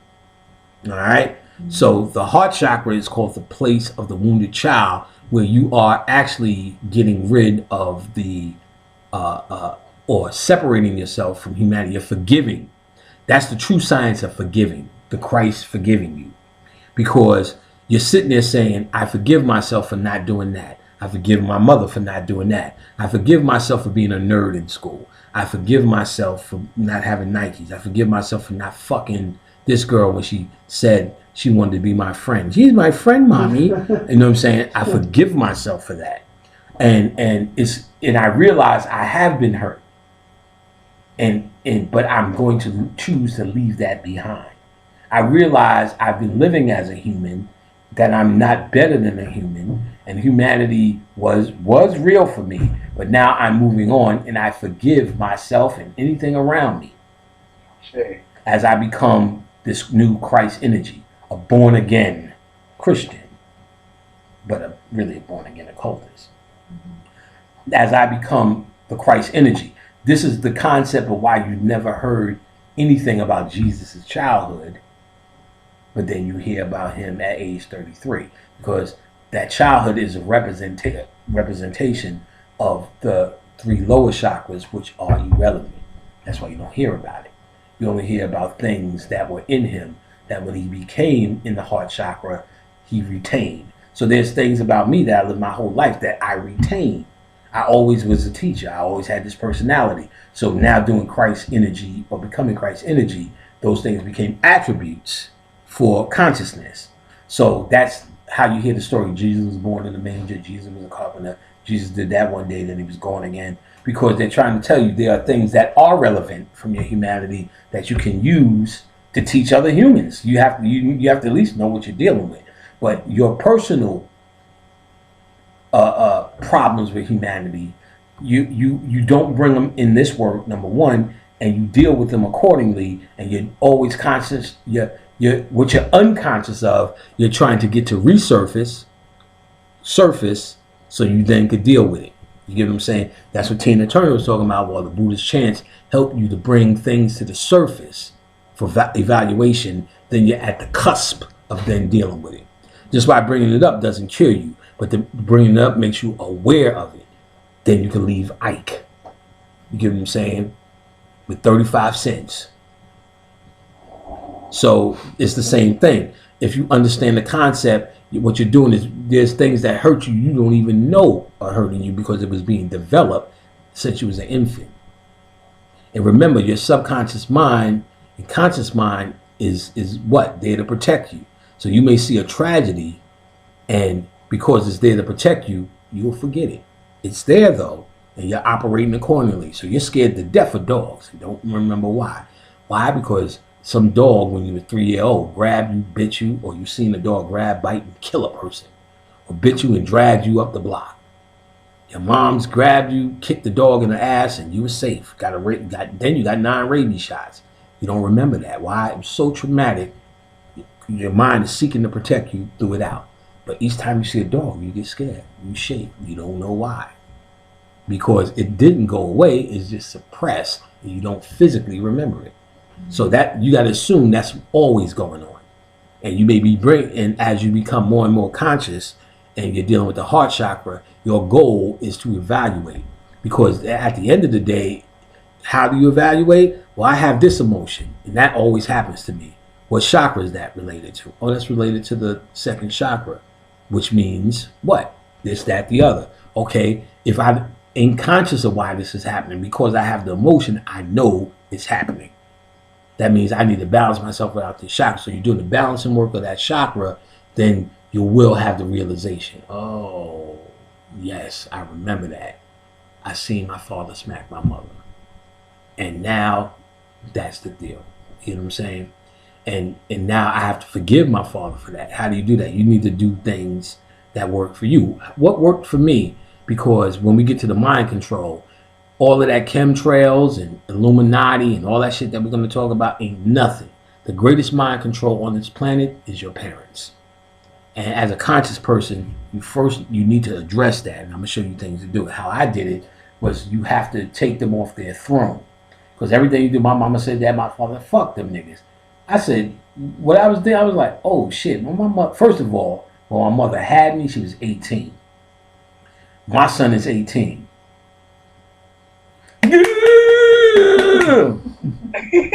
He's that nigga. Mommy, here's my friend. I was like, my mom was that age when she had me. She's excused. You know what I'm saying? All that, she never did that. She used to do that. She never did that. You excuse. Even worse, my pops is 20, which is his brother's age. Nigga, like, oh, God. No comment. and so I remember that's their age when they had me. What the fuck did they know? So we see them as all seeing, all knowing, all responsible. What the fuck did they know? Nothing. So I'm like, I started telling my sister, remember when Dad did this? And Dad did this and he never did that and he never did that. I said, that nigga was 32. Bitch, you 42. You 10 years older than he was back then. When you was 32, your son's saying the same shit now.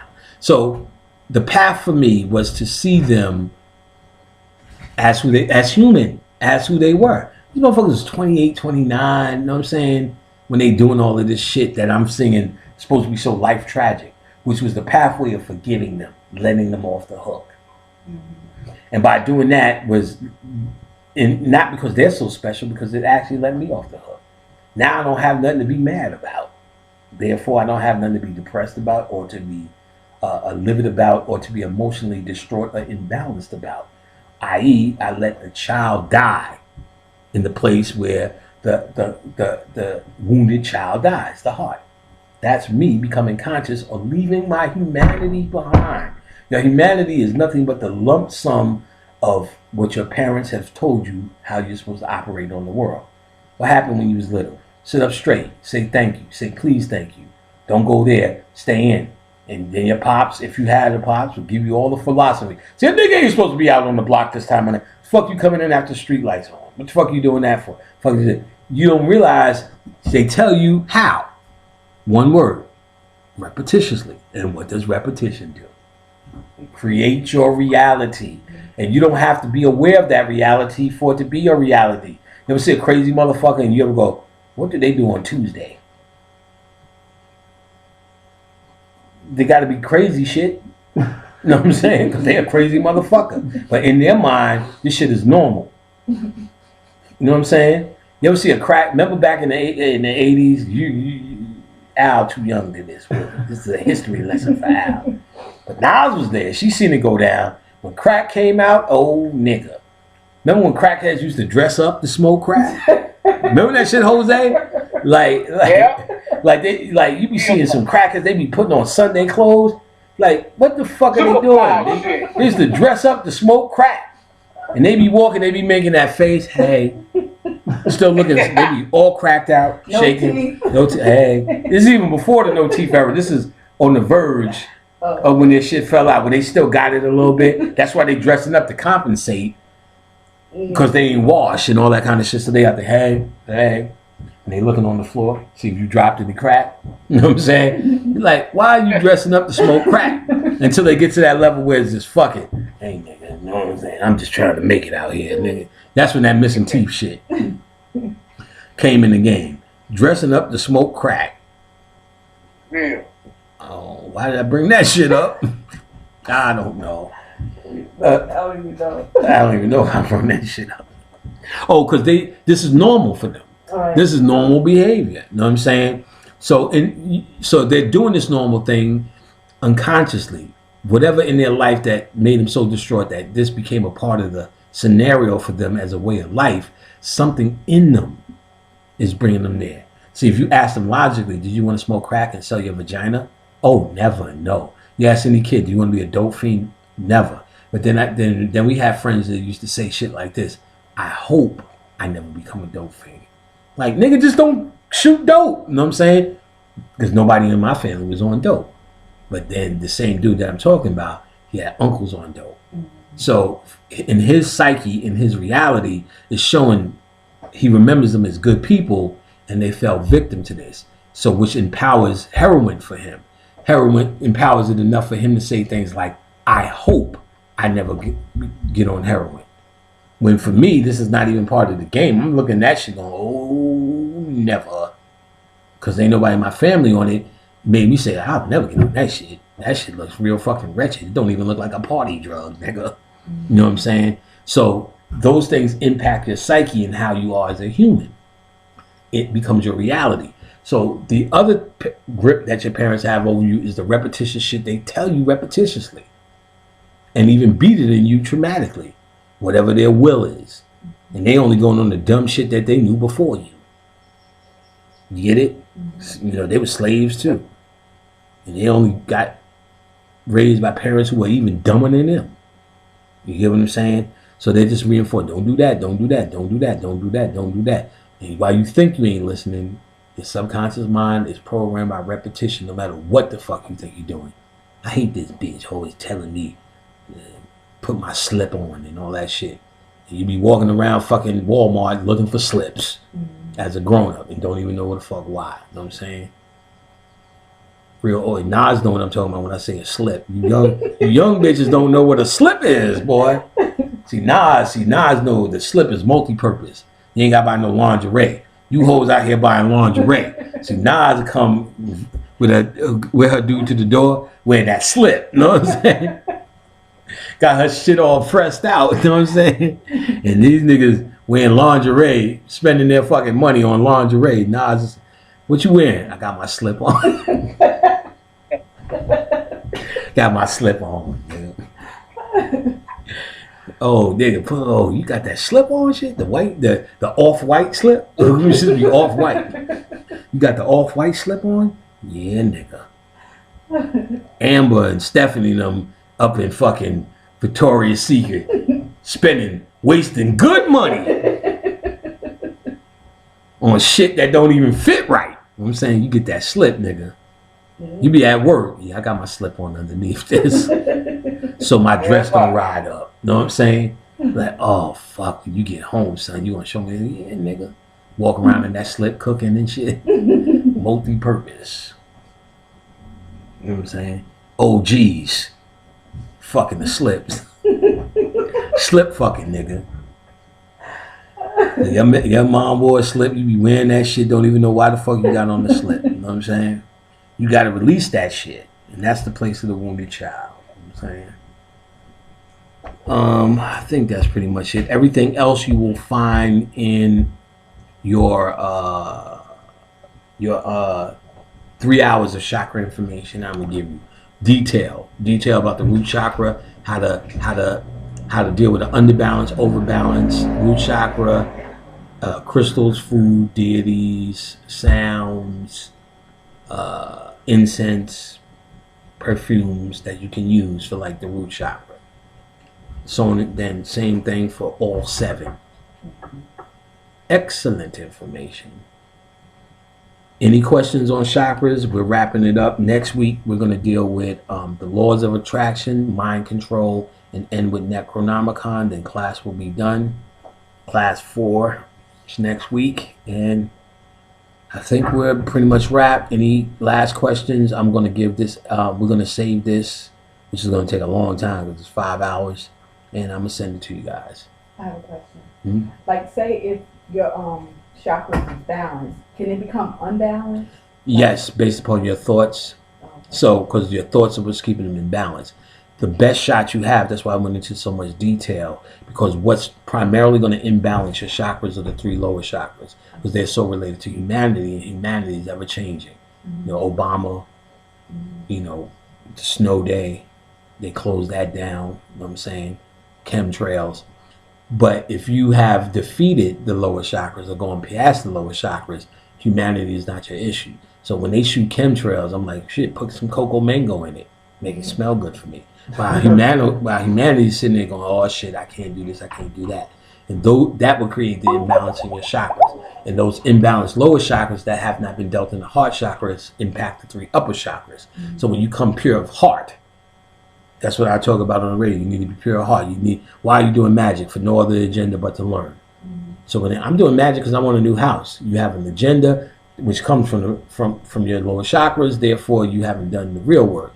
When you lose the agenda, I want to know just to know.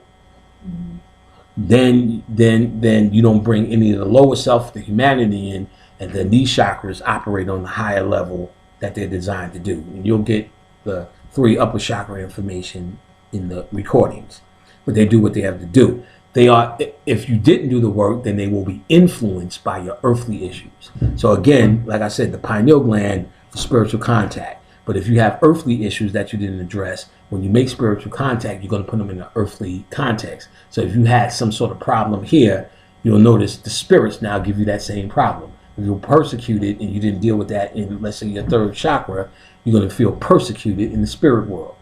You have to say, I wasn't persecuted, I just wasn't popular, and I forgive myself for wearing the wrong skips.